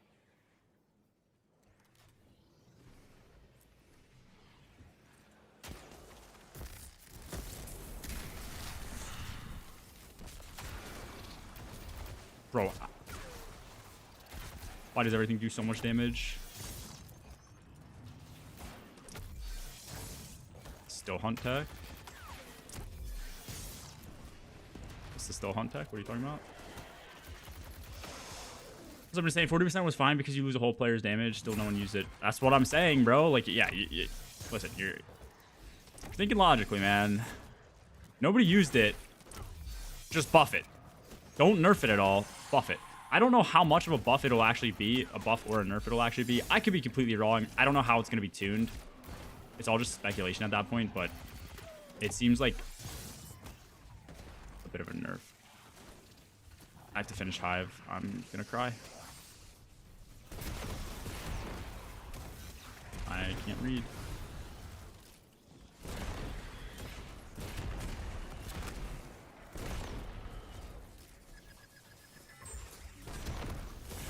Do I need to kill everything here? Forget if there's like shit that I'm missing. Whatever.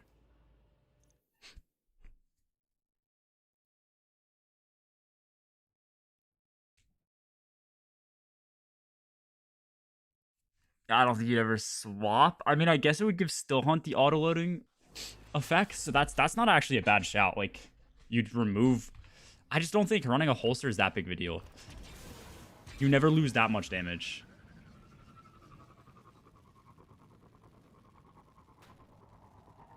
Yeah, but T-Crash damage doesn't mean shit if it's not, like, cure. Actually, base T-Crash is pretty high. Curse is only like a 50% buff. I mean...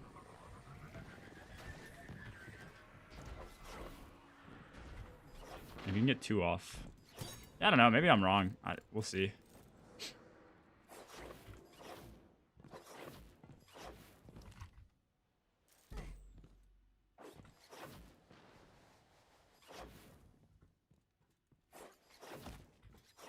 Base T-Crash is pretty high, but it's going to be harder to compete after a lot of these changes go through.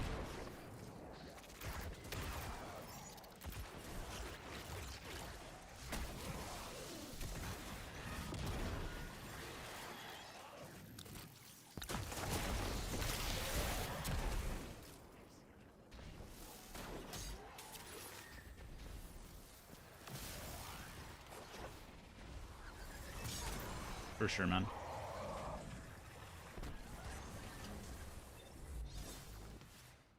Non-curse is nothing? No, it's definitely not nothing.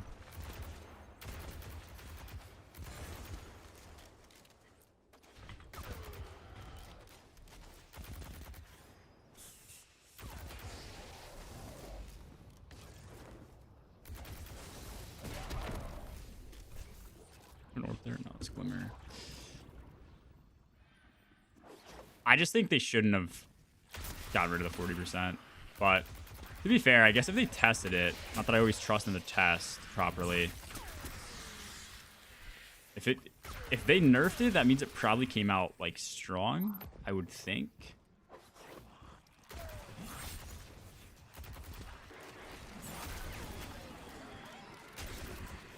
Like, I would imagine they kept the 40% and reworked it, and then they're like, holy shit, wait, this is like way too strong. So I don't know, maybe.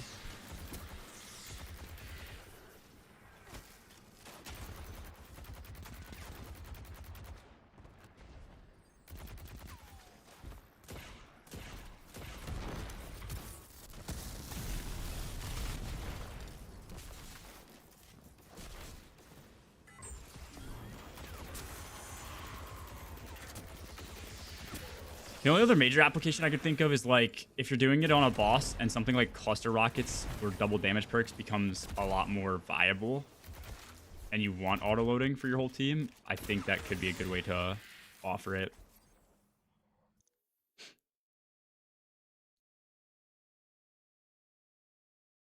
Probably too hot. Yeah, it's just probably. That's the only thing. Probably.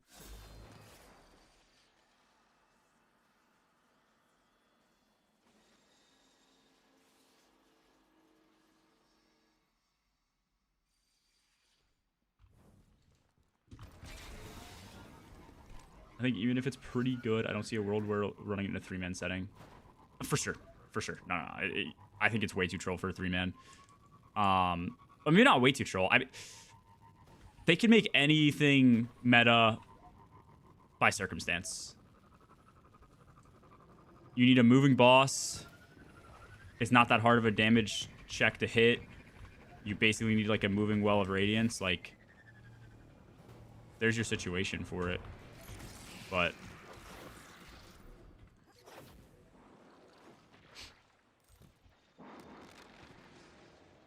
auto-loading still sounds like juice.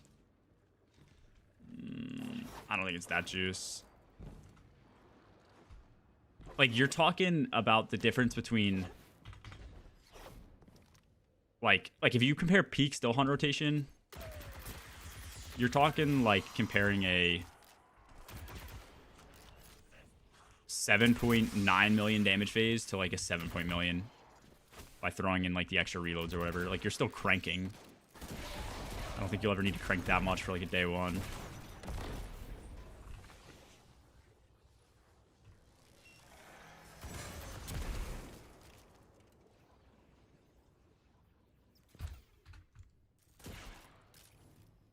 Oh, I don't have buff.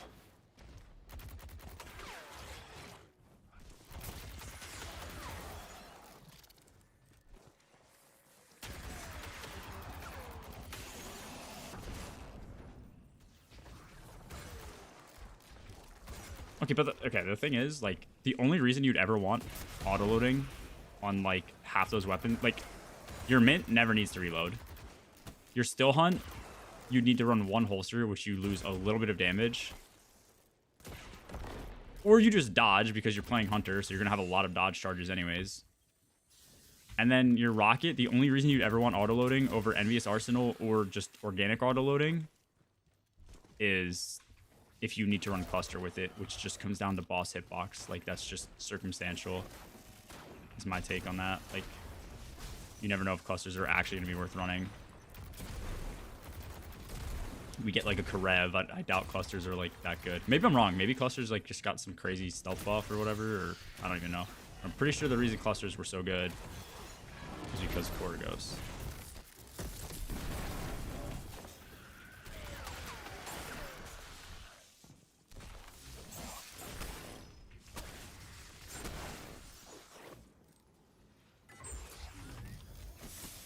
Yeah, we need to do this one too.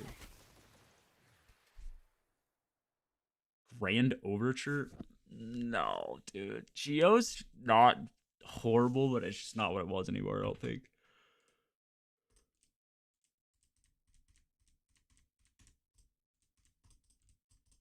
Oh, shit.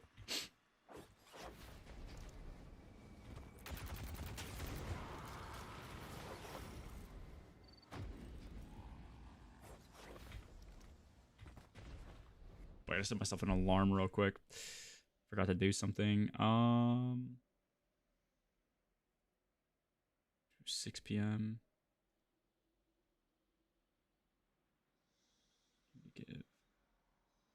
There we go. Okay.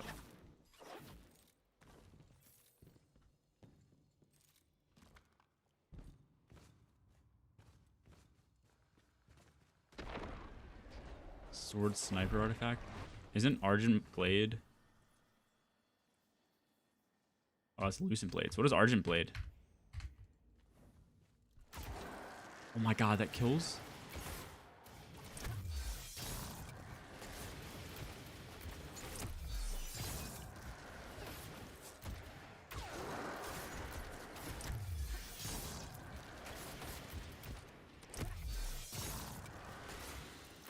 Oh, it's the damage. Yeah.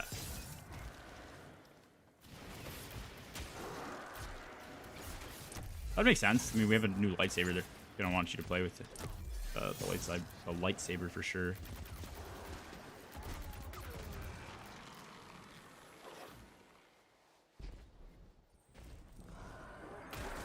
Okay, I get enough minis.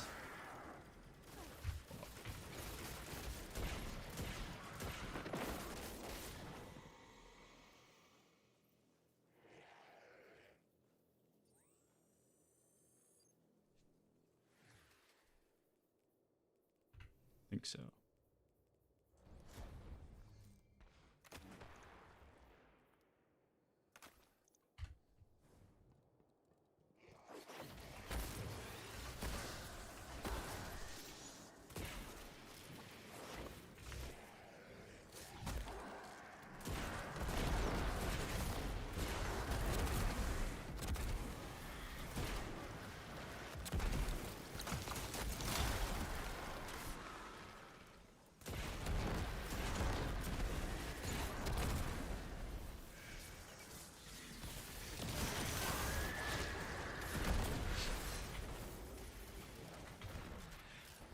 Am I going after bounties?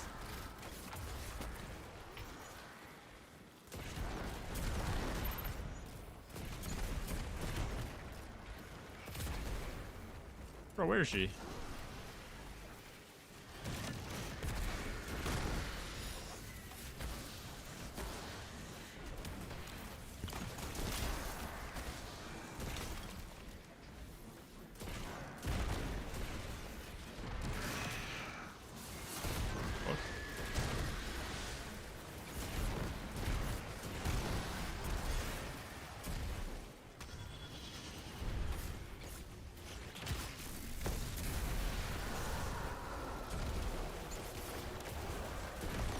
There should be nightmares that spawn here.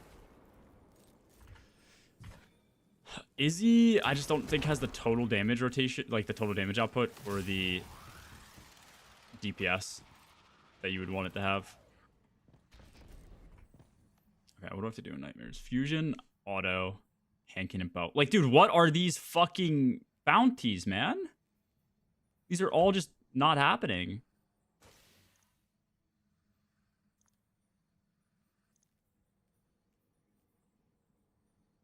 I could do Void. I could do this John. Sure.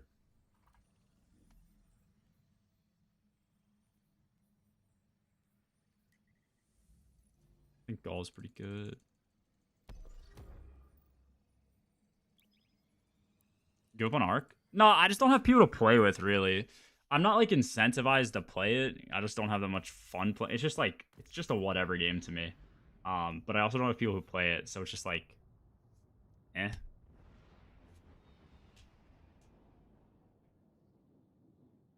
Yeah, certain ones. I think, like, EDZ's going away, I believe.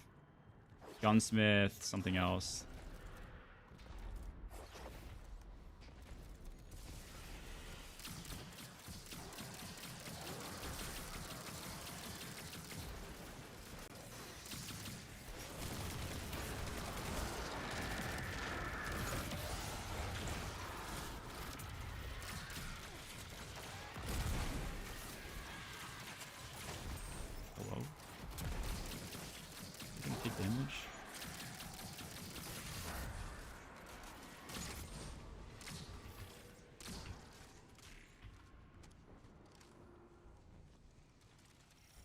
No, I've barely played the game. I'm like level 11 or 12 or something like that.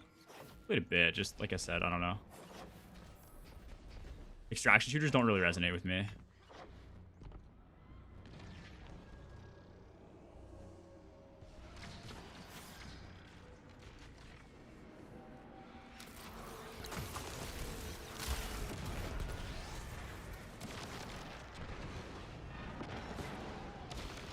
Why do I not heal, man? What are these fuck-ass modifiers?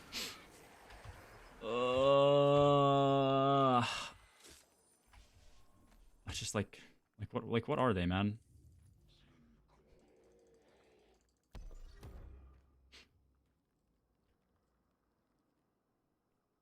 Nothing that prevents me from healing.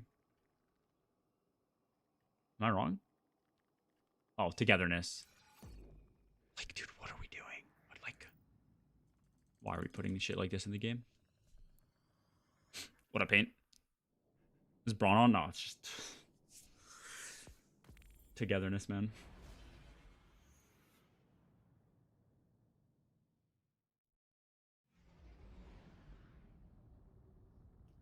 What do you do to prepare? I want my client to have a quick guide on it. For a dungeon, I mean, you can bounty prep like I'm doing if you really want to. I don't think it's like that necessary.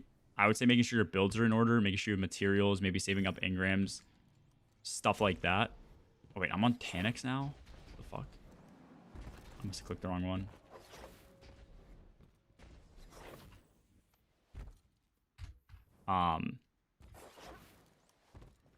And then as soon as like the week starts with Renegades, you want to just like prep by getting everything you want and then damage test. Like damage testing is like by far the most important thing. Please let me slide.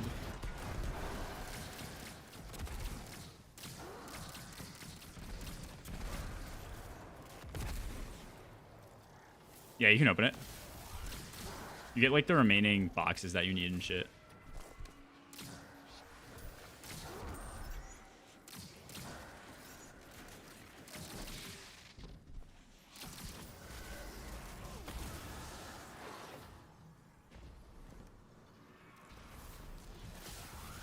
I'm doing Moon. I'm doing Dreaming City. I am doing Cosmodrome. I'm doing the Lectern of Enchantment or whatever, which is like just basically the secondary version of the Moon bounties. I am doing basically everywhere. Like I'm doing Europa. I'm doing the Hive Throne World, and then I think that's it. I'm not doing like a crazy amount. I think EDZ are going. I think Failsafe are going. Gunsmith, if Gunsmith bounties even still exist, I think those are going.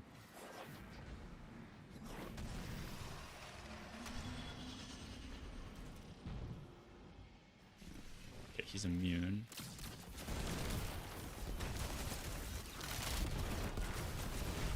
Okay, he's not. Oh, wait.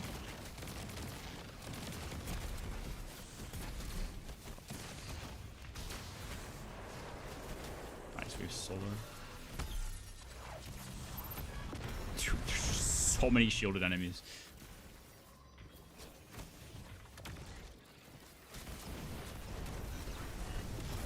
Like, the team leading up is important. I mean, yeah, for sure. I would just say that's like something you should do before the DLC comes out.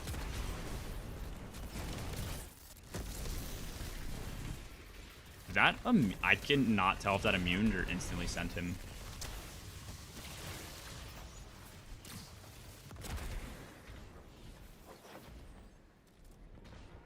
Green sword to ban salty. I give you mod. Oh my god!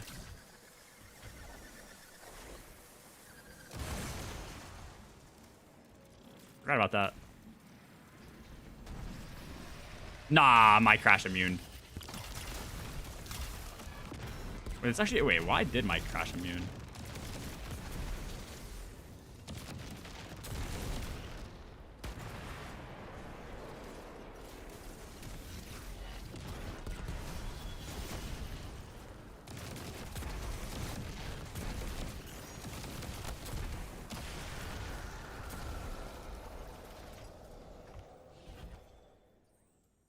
Nightmares and Nightmare Hunts and SMG kills. Nah, Rem stays banned, bro. It's actually crazy you think I would keep him unbanned. Think so little of me. I'm Banshee Miners. How'd that work? Noon.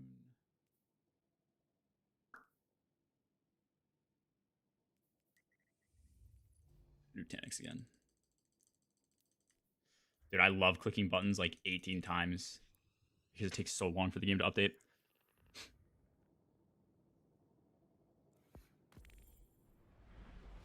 But how much you can prep in a week? Nah, you can do all your bounty prepping this week. I mean, it's not like you're gonna have the most XP you've ever had stored up, but it's good enough. I think bounty prepping like 2-3 weeks is easy enough to do.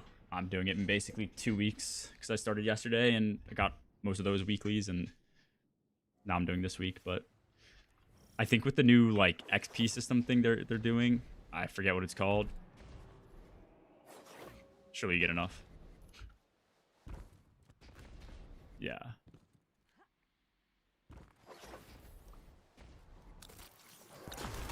Oh shit. I need to just hose people down with this SMG.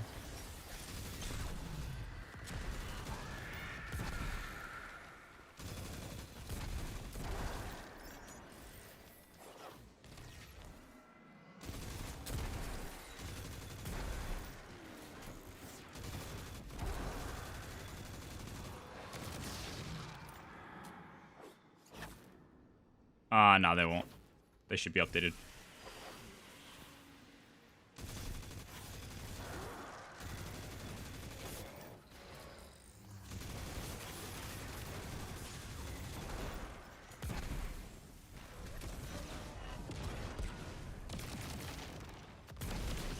Okay.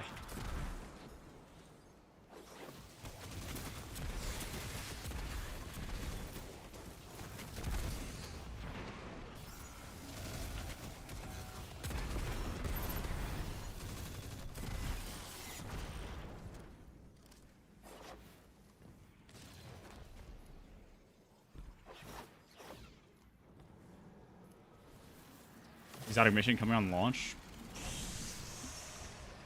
Sounds too good to be true, but I don't know.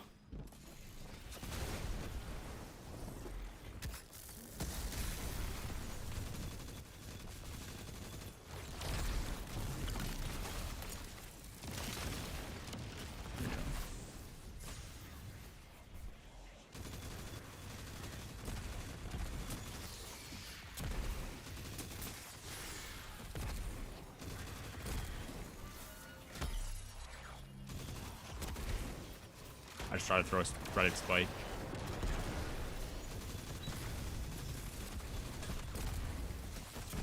And how much fucking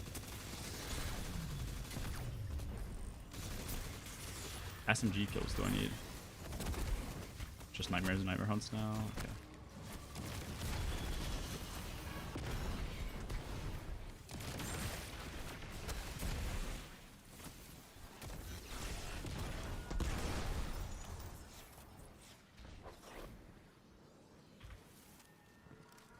Put it on Llama's side?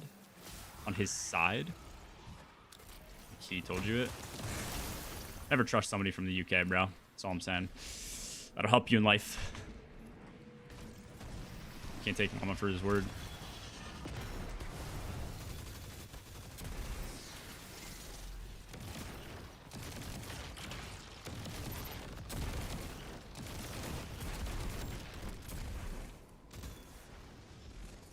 You gonna phase?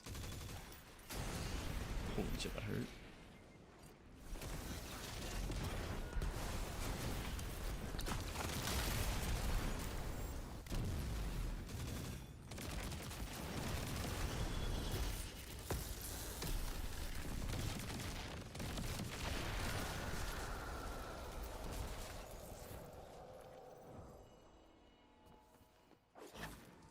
I'm actually curious if if the Dark Saber is like a new thing, or if it's just like you unlocking different element types and customizing the hilt. Double mint, true. Double mint DPS is gonna be so fun, man. Yeah, it's dude. Yeah, I don't know. That new rocket pulse is gonna be like the what's it called? If it has good perks, it's just gonna be insane. Like you're just running like. I don't see a world where you're not just loading up damage, doing mint dump into the other one dump into picking up special ammo. Unless it's just better to do mint dump and shoot to loot ammo.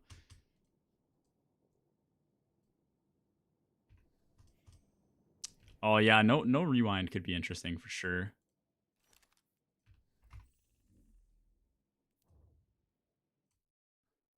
Where I get a ping? Oh.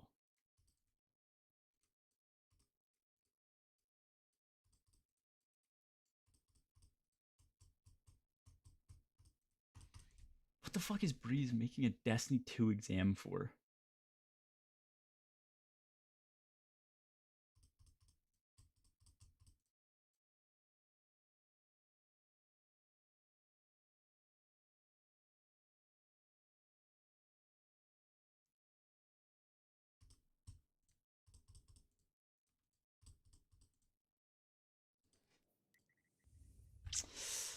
Any public events? Nope.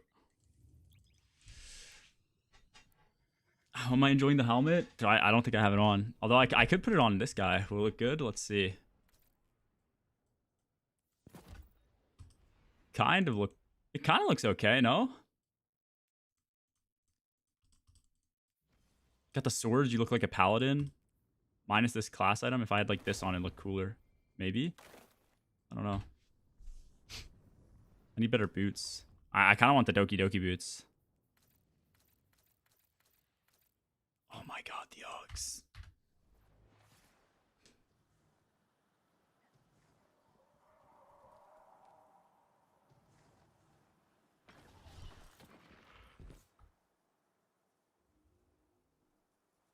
How do I meet Llama? I don't know.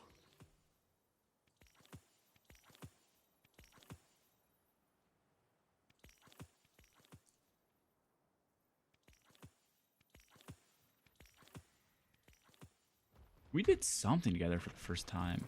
It might have been through Kree. Like, I had known and played with Llama once or twice, but then Kree, I think, got him into some of, like, the challenge runs.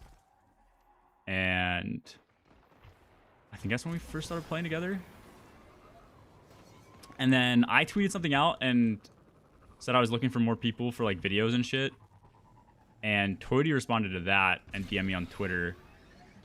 And I think I turned him down because I wanted people with a face cam because it was for the sock challenge stuff. It was like for those types of challenges, so I wanted people's like face cam in. And then we were doing another like challenge run thing where we were doing like Goss and somebody's PC like died. And so Toady ended up filling. And then we just started running with Toady a lot more. And then yeah, I don't know. Me, Toady, Llama just started gaming together.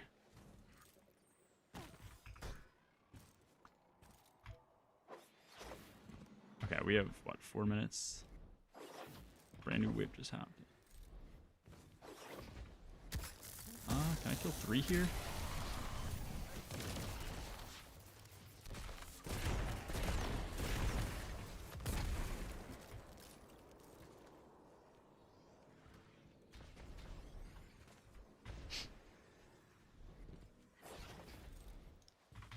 Stohan gonna cook. Yeah, I think Stohan will be very good. I don't know if it'll be better than playing Locke, though. Just depends on how the damage comes out. I mean, like, as good as the Mitodoxia buff is, or as good as a lot of these other buffs are, like, Sanguine is Sanguine. And then you stack the Mitodoxia buff on top of that. It gives them a lot more, like, variety in their damage profile. Also, buddies. Buddies are like so like buddies are really good during damage. And if you use buddies during damage and combine that with like Bleak Watchers for an encounter like Atrax where you have ads to deal with, even if they're like super tanky, like that makes it a lot easier to deal with those ads. I just think warlocks have like a really wide variety of solutions to everything. Hunters might end up just being the damage cranking class, but we'll see.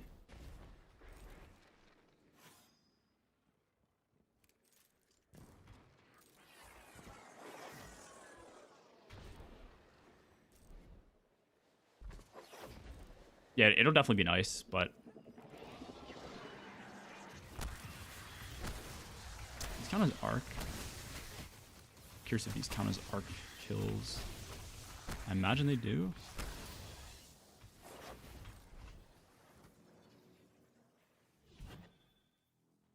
They do. Cool. Titan's in the corner, cuck chair waiting. It was really good for DP. Like, it had its time to shine for sure.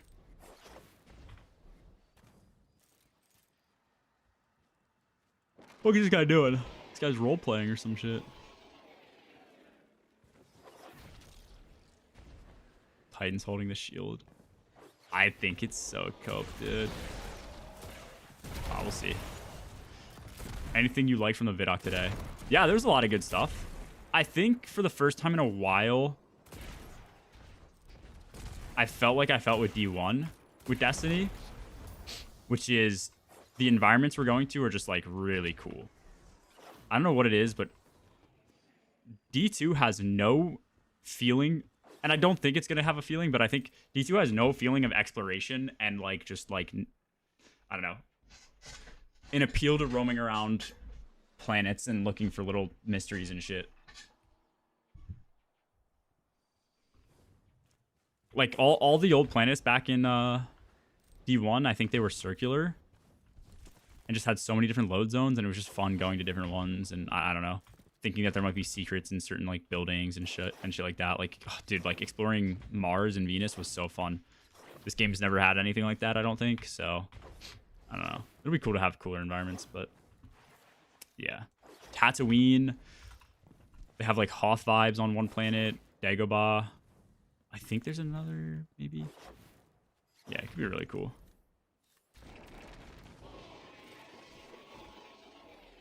Okay, we have one up there. Here we go.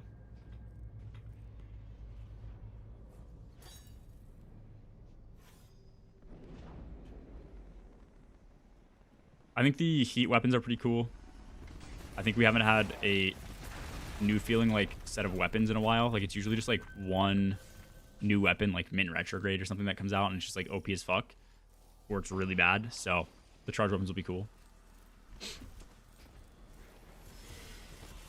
Talk, I will end my own life, and you will be responsible.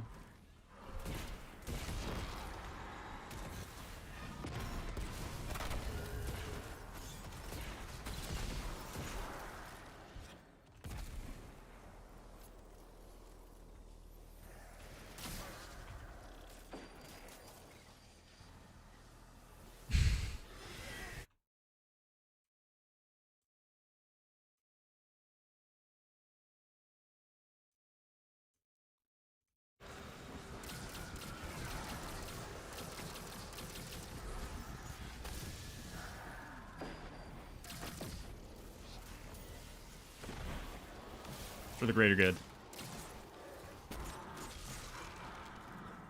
You fuck. You just took my kill.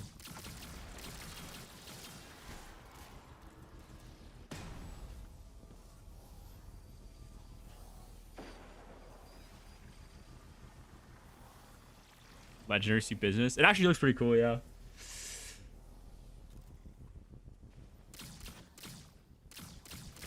I just am worried that they didn't like introduce any new special weapons. I think all the primaries look like they're dog shit.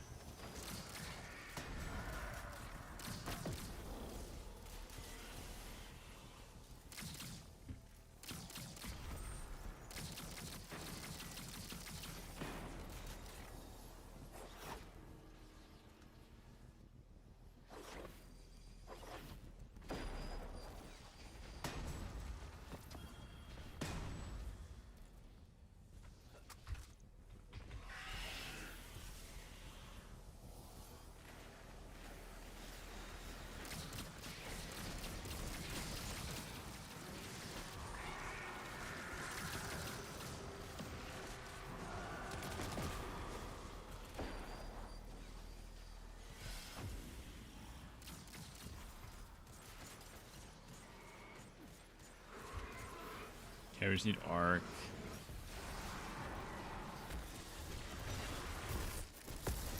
Okay, this might be troll, but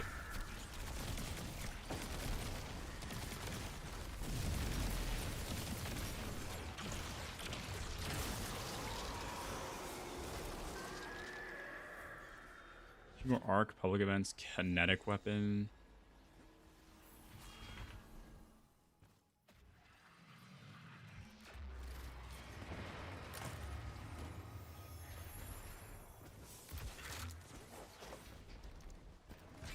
Hey, Salty, welcome back.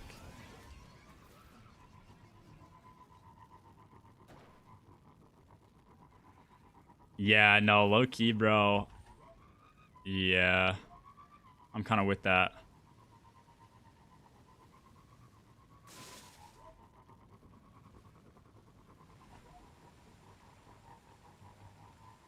Can't have Talk beating me in the dungeon, so might need to just kind of eliminate the competition.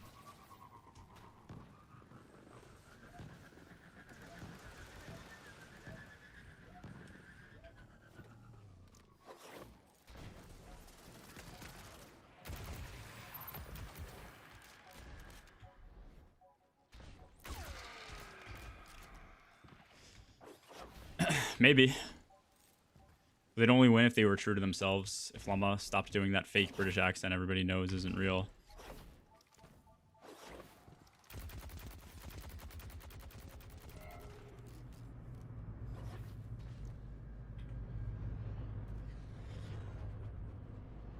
He's not running the dungeon this year? What does that even mean? Bro, my screen's black. What the fuck's happening?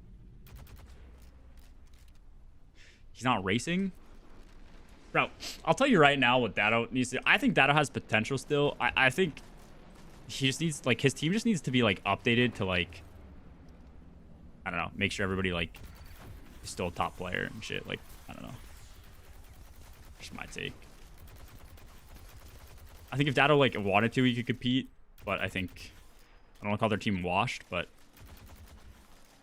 I think they've probably just lost a lot of motivation over the years. Like, Mork's a great example. Mork was always a good player. I think he felt that that team kind of lost the drive and hopped ship.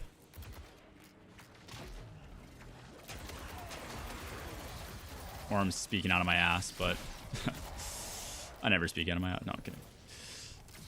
I don't know. I don't really know every issue that team has, but...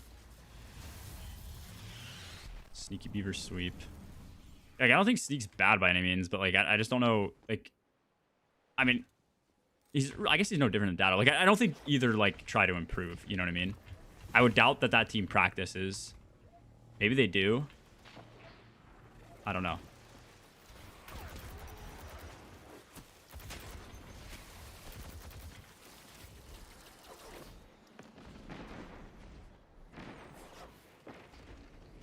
But at the same time, like, you know, Dado's also, like, married and, like, I don't know how old he is. Probably, like, 30, 35. So, like, at a certain point, you probably just stop caring to, like, compete.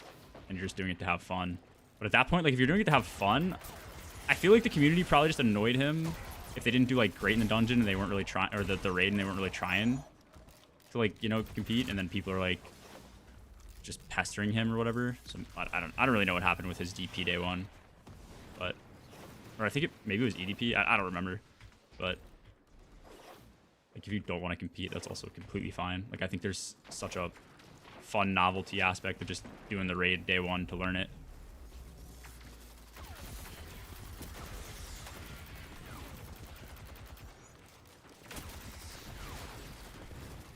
Not because he doesn't want to. Oh.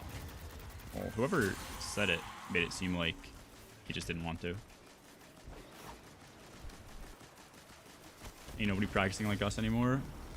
Nah, there's teams that practice a lot, I think, still. But I will say, like, if your team... I think nowadays, if your team is not, like, giga stupid and you practice a good amount and the practice is, like, legit and you have people, like, genuinely helping each other improve and not, like, overlooking, like, massive issues that you have as a team, you're just gonna get a top 25 placement. Like, I just... not in a dungeon maybe, but like, I don't know. Maybe, I mean, top 50 I think is like free if your team practices. Top 25 I guess would be your team has to practice and perform well, but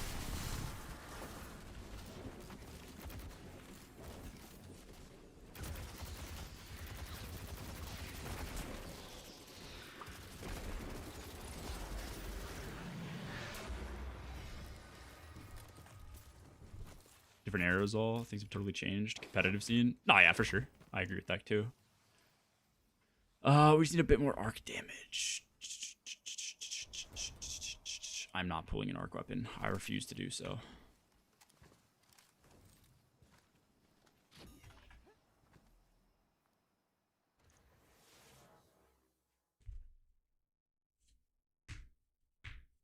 Yeah, that's my take. What you said, Chip. As long as somebody like Talk isn't on your team, like you're fucking set.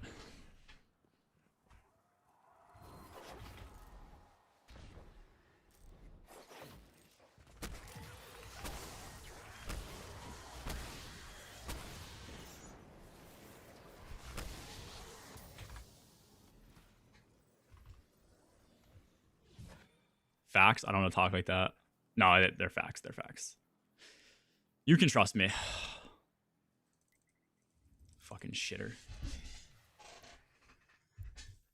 long as Bravo is your coach, you're set. I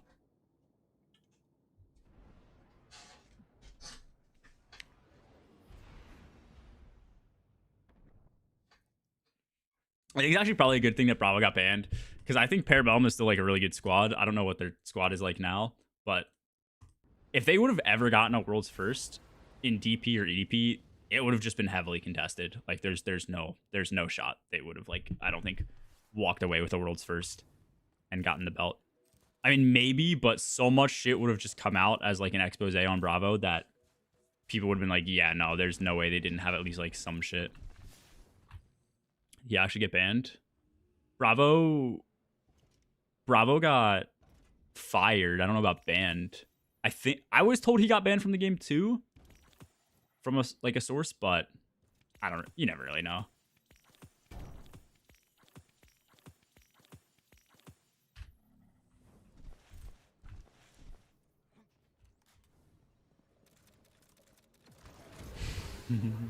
Shut up, Salty.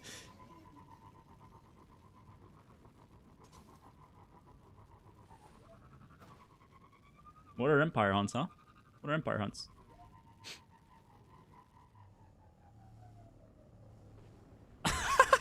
Yeah, they were probably like, okay, maybe we don't want to go to this campus. That's so funny. You told me that like you were thinking that class might have ended up being canceled, right? But you still were gonna go. Parabellum competing anymore? Yeah, I mean the team's very different now. I think I can't speak. I don't know anyone on the team very well. Why am I having like arrhythmia? What the fuck is that? But I think they're still like Astro, Jake, Durakith, Shadow. I think they're still on the team. I don't know who else is on. I don't think Mork's on that squad anymore. Maybe he is. I can't remember. Oh, too much has changed. It's like Tyrax was on it in DP, but then he was off of it in EDP, and now he's like permanently off of it. I don't really know. How much Tyrax? I have no idea. I don't know the entire reason he left the team.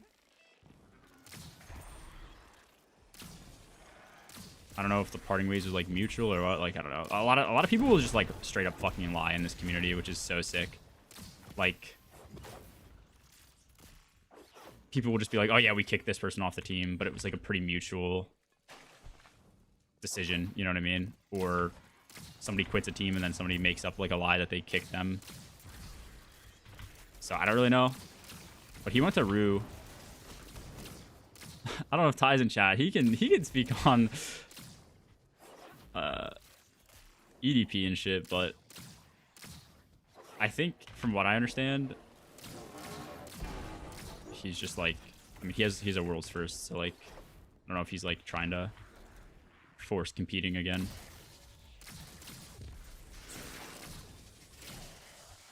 Which which is pretty rightly so. Like, if I had World's First SE and like I wasn't on like a team, and I just probably would be at the point where I don't even want to like deal with finding a team and dealing with other players again that I like don't know or anything like that. So.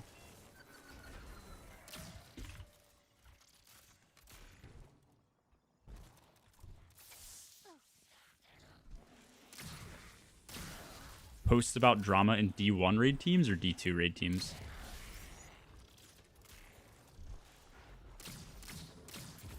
Oh, D2. Be so heat. Just like, dude, just like somebody who's like takes it way too seriously, and it's like they're almost like a sportscaster. Breaking news.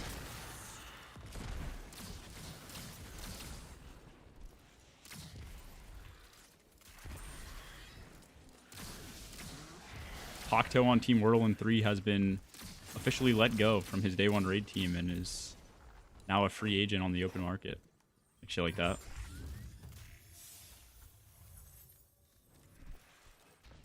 Ideal stat distribution for Buddy Lock. I don't really play Lock. I can show you mine. Actually, do I want to show you mine? Or should I finish these quests? Super Finisher, Kinetic Weapons. Oh my god, I don't want to do any of these. I love kinetic weapons. Do I even need this on anymore?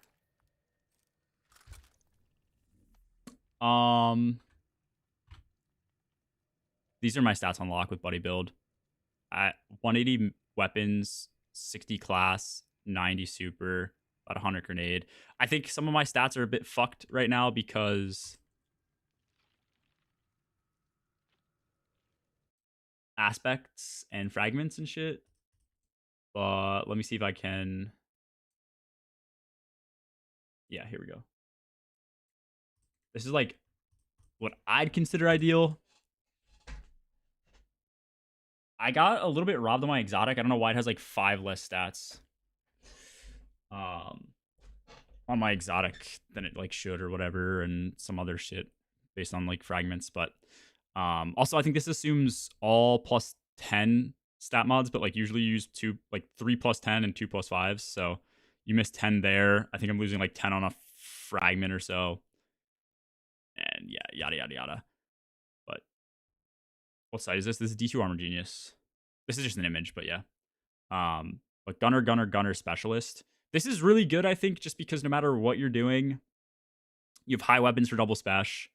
You have class so that you can constantly proc Helion. If you're not on Helion, you can still use your class ability here and there to heal and pick up orbs if you need. Your super's still really high, so you can use it in mid-game, get it back for damage, hopefully. Your grenade stat should be decent. I mean, okay, if you ask Talk would recommend going more melee. You can go more melee and less grenade if you want. It really just doesn't, I don't think, matter that much. It just depends. I don't know. Do whatever the fuck you want, but those are ideal. Yeah, or you could go more class as well. I mean, your point is good. Like my logic for this was if you go into damage, then you have 185 weapons. You're gonna get plus 50 here, and then up to plus 40 or 50 on your grenades. So you could be like 160 here, 150 here. Like you'd have high grenade, super, and weapons if you're running like buddies. But you can also just swap that before damage. Or swap to that armor set for damage. So I don't know. You can do whatever. If you'd rather just have better mid game, you can get rid of some of the extra grenade and sit at like 70 nade. But I do think there's situations where you probably want to take some of your weapon mods off and put them in a grenade. So I do like it for that reason, but I don't know how applicable it really is going to be in the dungeon. Nah, Facet of Hope doesn't do shit.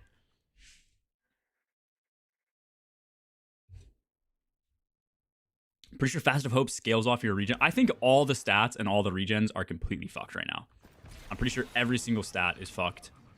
Except for super. Things don't scale properly at all.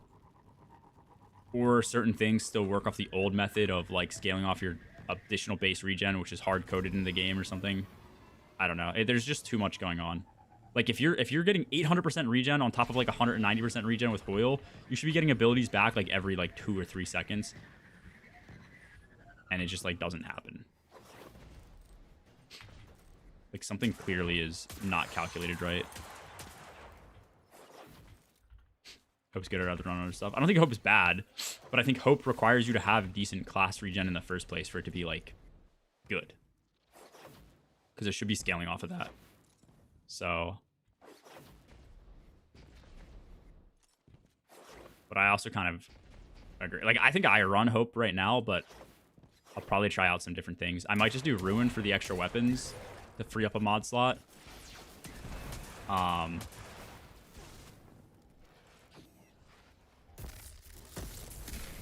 Might also just do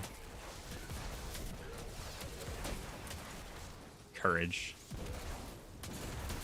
Throw a needle out. Buddies are dealing 10% extra damage. Jolt's dealing 10% more.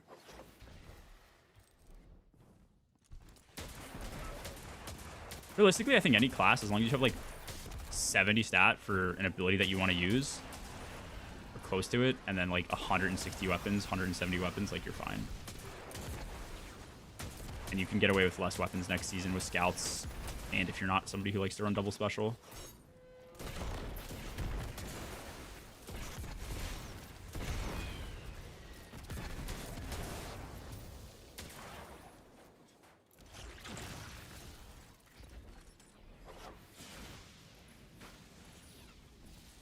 It's cope and bodybuild unless you're on turrets.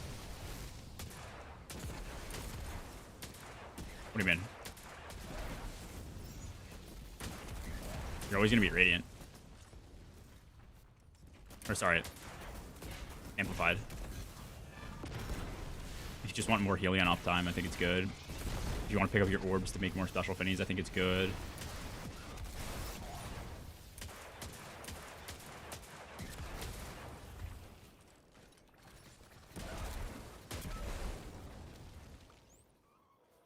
Super melee grenade.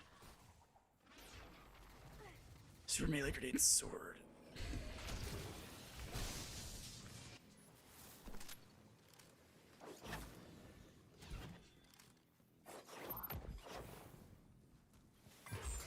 Oh shit! I thought you meant. Sorry. I read Hope. My bad. Yeah. Nah, you can definitely unravel. But yeah, I don't disagree. I don't think it's like that. I'm gonna be honest. On Warlock, you need purpose, you need protection, and you need dominance, and nothing else fucking matters. If you give me the option to get rid of all the negative stat mod effects in my build, just for running no third fragment, I would do it.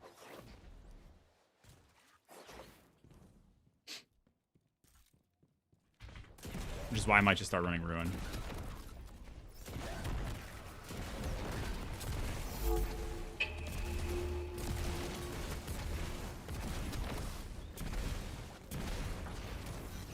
The fuck is like omitting from me?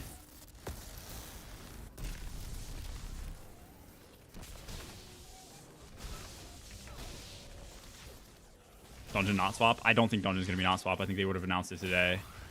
I think there's a guaranteed chance it's no not swap. I think at this point it's like really safe to say. I think I need grenade kills. That's melee. I think I need grenade.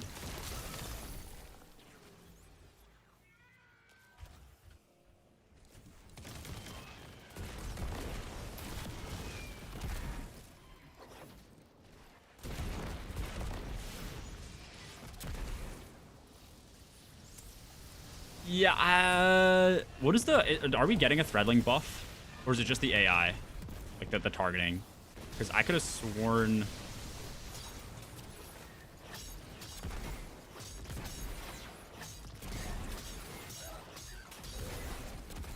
they're just going to be worse after pack tactics goes away.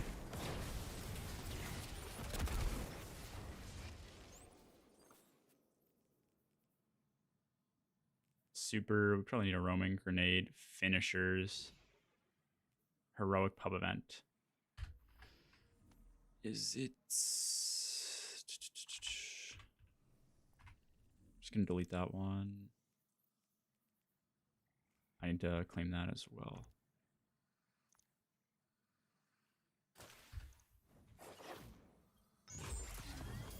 Okay.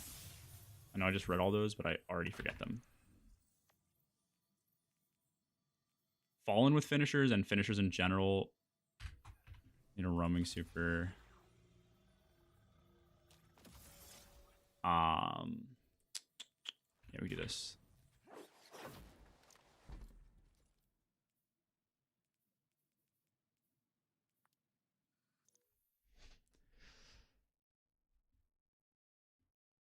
Yeah, that's what I thought. Titan Nation rises up. Hunter K. Hunter K? Hunter like kill? What does Hunter K mean? Yeah, I don't think Weaver's Call is gonna be the play, but we'll see.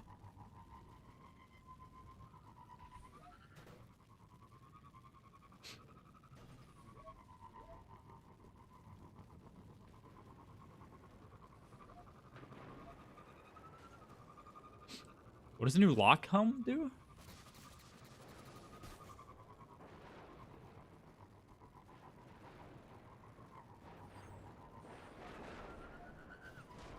And fuck hunters mainly. Oh. I just want all 3 classes to be balanced. I also wouldn't mind if they just completely did one of 2 things. Gave every single class an option to be support in its own way. So in certain areas, you might need, you know... Dude, what? I don't know how I one-shot that guy in the leg. Certain areas, you might want, like, your Titan to be on support, or your Hunter, or, you know, your Lock for well, obviously. And then other areas, you want them to be on damage. So, like, give everybody an option for support and, like, really good damage. Or just make one class support, one class damage, one class, like, ad clear / I don't know, survivability based. I don't know what you do. Like, DPS tank support.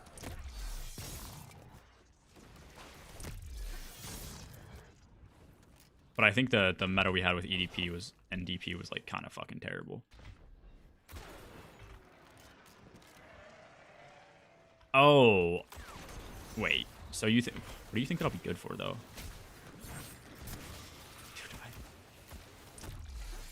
Because to me, it just seems like a good Strand mid game exotic. It should have been all fallen, right?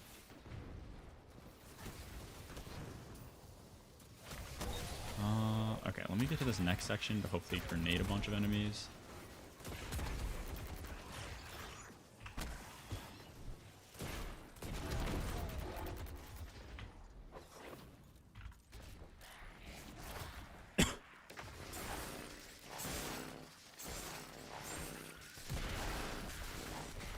Actually, might have been better for me to do the Shanks. And then I need super.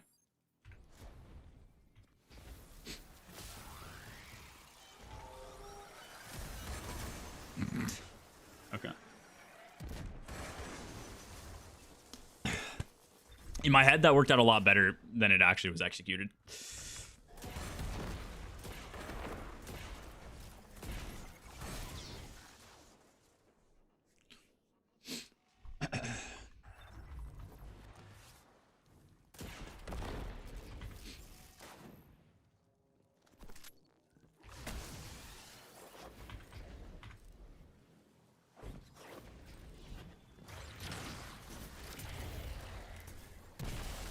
Coming to the nade.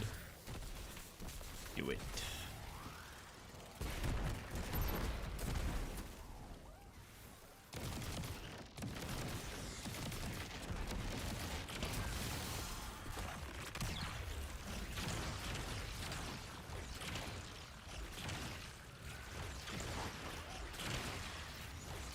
I have more that spawn here. I do. Think I can get the 20? Nice.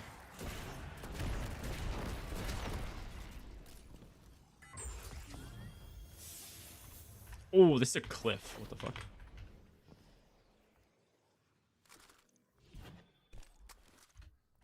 Okay, I think we're good here. So we just have Savathussy's Thronussy world, and we are good.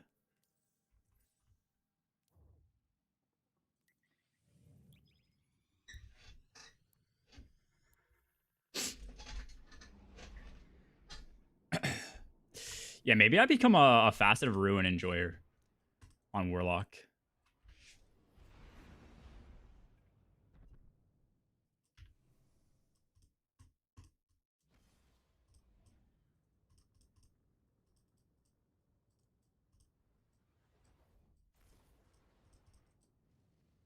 Eurobro? Huh? Get real. You get real. Make that rocket item sing. I mean, yeah.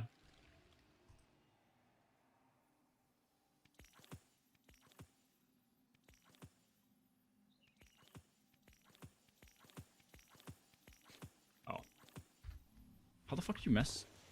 R is like nowhere near H. Oh, did you just mean to do... Well, oh, you meant to do it without an H, maybe? Alright, we need an arc. Denial. That is the wrong class. Dim. Do your fucking job. Dude, like... I fucking hate this program, bro.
Guy's like dripped the fuck out with it. Oh, he's no exotic on. True Solar, Sweet Business, Trust.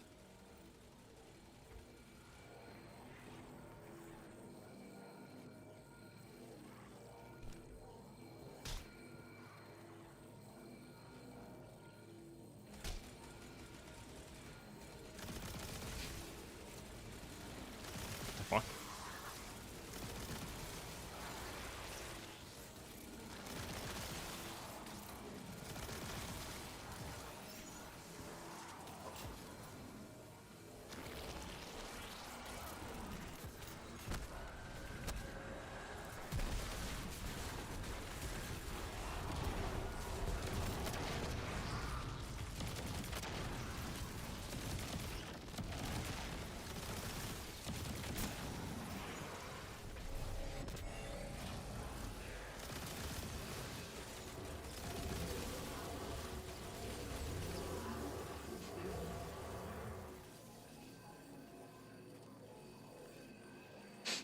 Hey, I make llama fat in the thumbnail yesterday. I don't know. Somebody just put that into like an AI tool. And it made me like really skinny and like 10 years older looking, and then llama just like really chubby. Actually so funny. Oh. Bro's just getting off the fucking thing for fun.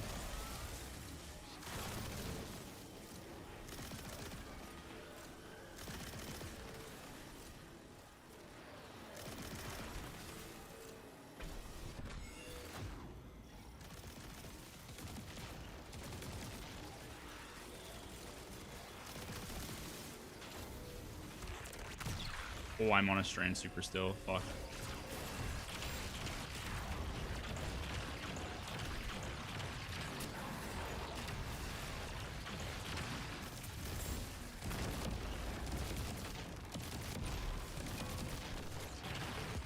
Dude, why does this game not register sliding?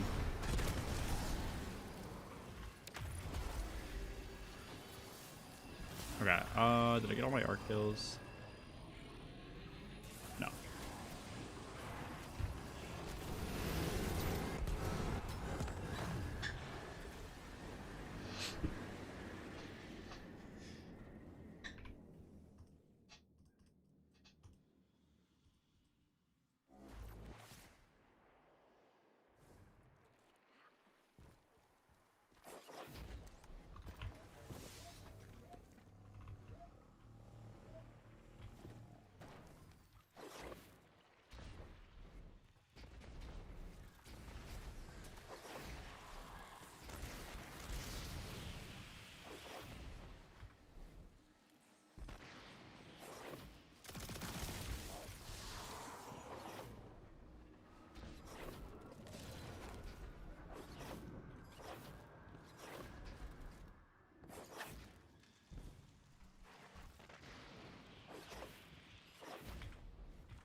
We need Lucian Hive in groups, complete a lost sector, patrols I'm probably not going to do, and then the rest we should get done.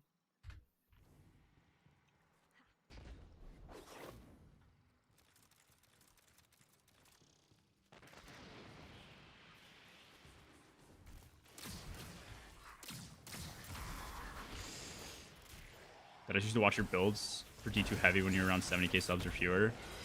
I liked making builds, bro, but I don't know. Builds were... I wish I didn't stop making builds, because like right as I did stop making builds, we got prismatic with exotic class items, and then like way more build variety than we've ever had in the sandbox. Like Llama and Toy make builds now, and they just have it so good compared to what I fucking... You just had to like pull shit out of your ass back in the day, and it sucked because like 90% of the builds that you would make would just be dog shit, and people would just know, and so they'd like comment on the vids and just be like, yeah, this shit sucks. This shit doesn't do anything compared to Starfire. And it's like, okay, well, I guess that's fair. But yeah, it's like Sandbox is so much better now. Just start making build videos. Yeah, I might make some. I don't know. We'll see.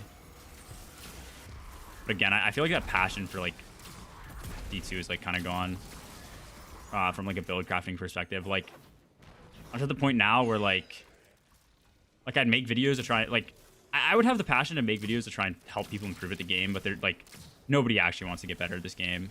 Nobody actually wants to like improve or listen to what other people have to say. Like it's just kind of like unfortunate.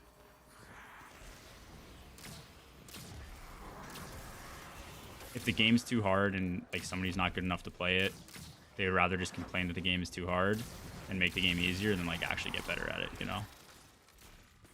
Which is kind of a fucking pretty good parallel with the world nowadays, I think, too.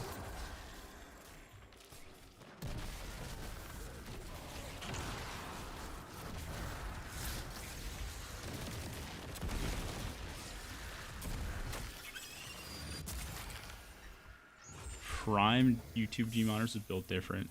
No, I liked it for a while. It's just, I don't know. Like, am I wrong? Like, there's so many people that'll just like complain about a build or complain like and tell you you're wrong about some shit. Ability and rapid defeats. We could just do this. We could just do this again. How do I get out?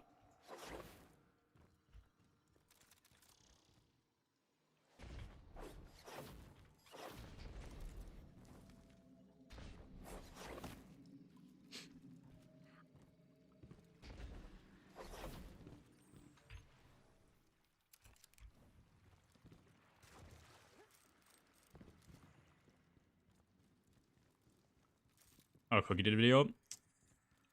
As in, like, Cookie and Boundless? I just more so mean, like, I think the videos and the topics that I'd find interesting from, like, a guide or a build or a whatever perspective just wouldn't actually do well because, you know, would not appeal to a large audience.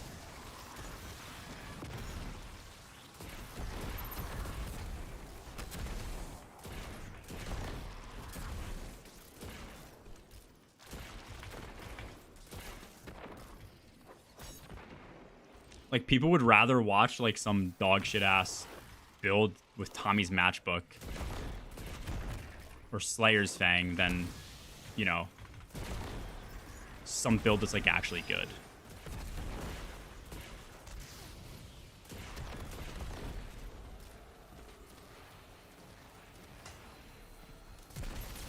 Oops.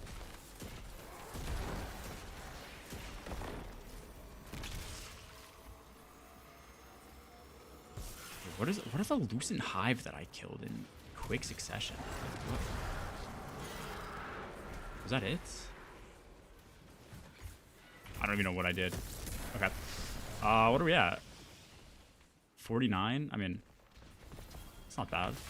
2 days.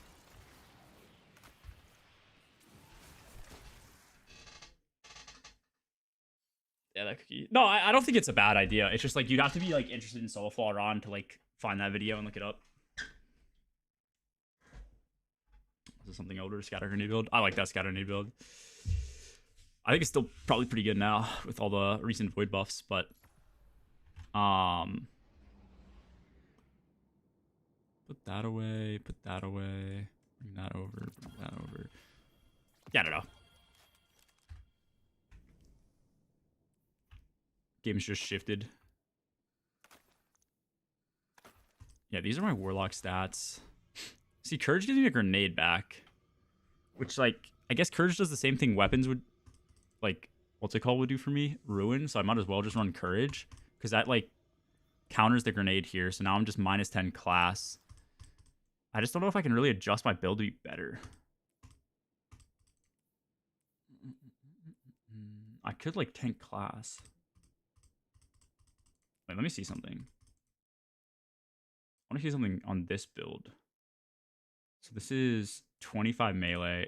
I'm at 35 because of protection. 93 super. I'm at 91. I don't even know how that's fucking possible. It's because of this. This should be... This is 30, 19, 13.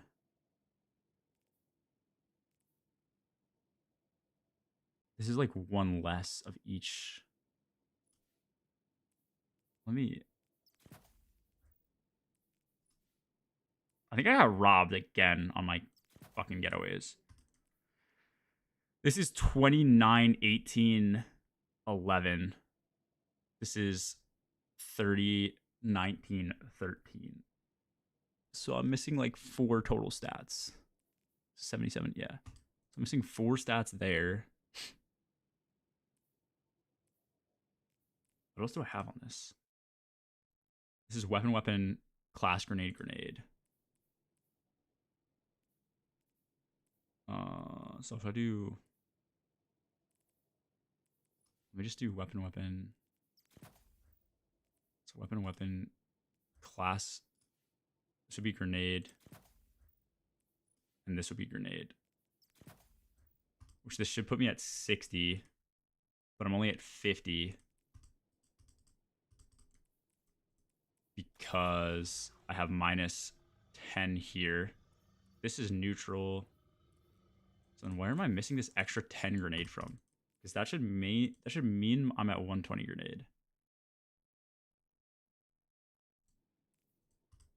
And I'm missing it because I'm 2 + 5, it's not a +10. Okay. Yeah, dude, I hate fragments fucking with your stats. This feels like ass. Whatever.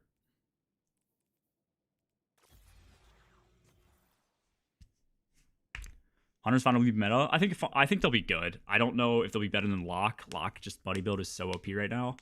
But they'll definitely be good. Peak Destiny was all the subclasses were starting to get 3.0 changes and builds are enjoyable and informative. Yeah, I even think Peak D2 like happened in TFS. Like, I just think the game should have been... It should have ended. We should have had a year where a bunch of raids maybe came back to be like, not reprised, but like Age of Triumph in D1. A lot of other things got updates, so the game felt like alive, and then they were working on D3. That's what should have probably happened, but I don't know. We are where we are. All right, that's gonna do it for today. I don't know if I have much more to prep over this next week. I think I got a lot of the shit that I needed to do done. If I think of something, I'll hop on, try and grind it. I think I'm all good with my armor. Like, I just generally don't know what I would do. Might try and farm up some exotics or something. I don't know. I don't think there's that much to do. I think I'm pretty set. So yeah, that is it for today. Maybe be around tomorrow. Peace, later. Take it easy. Fuck.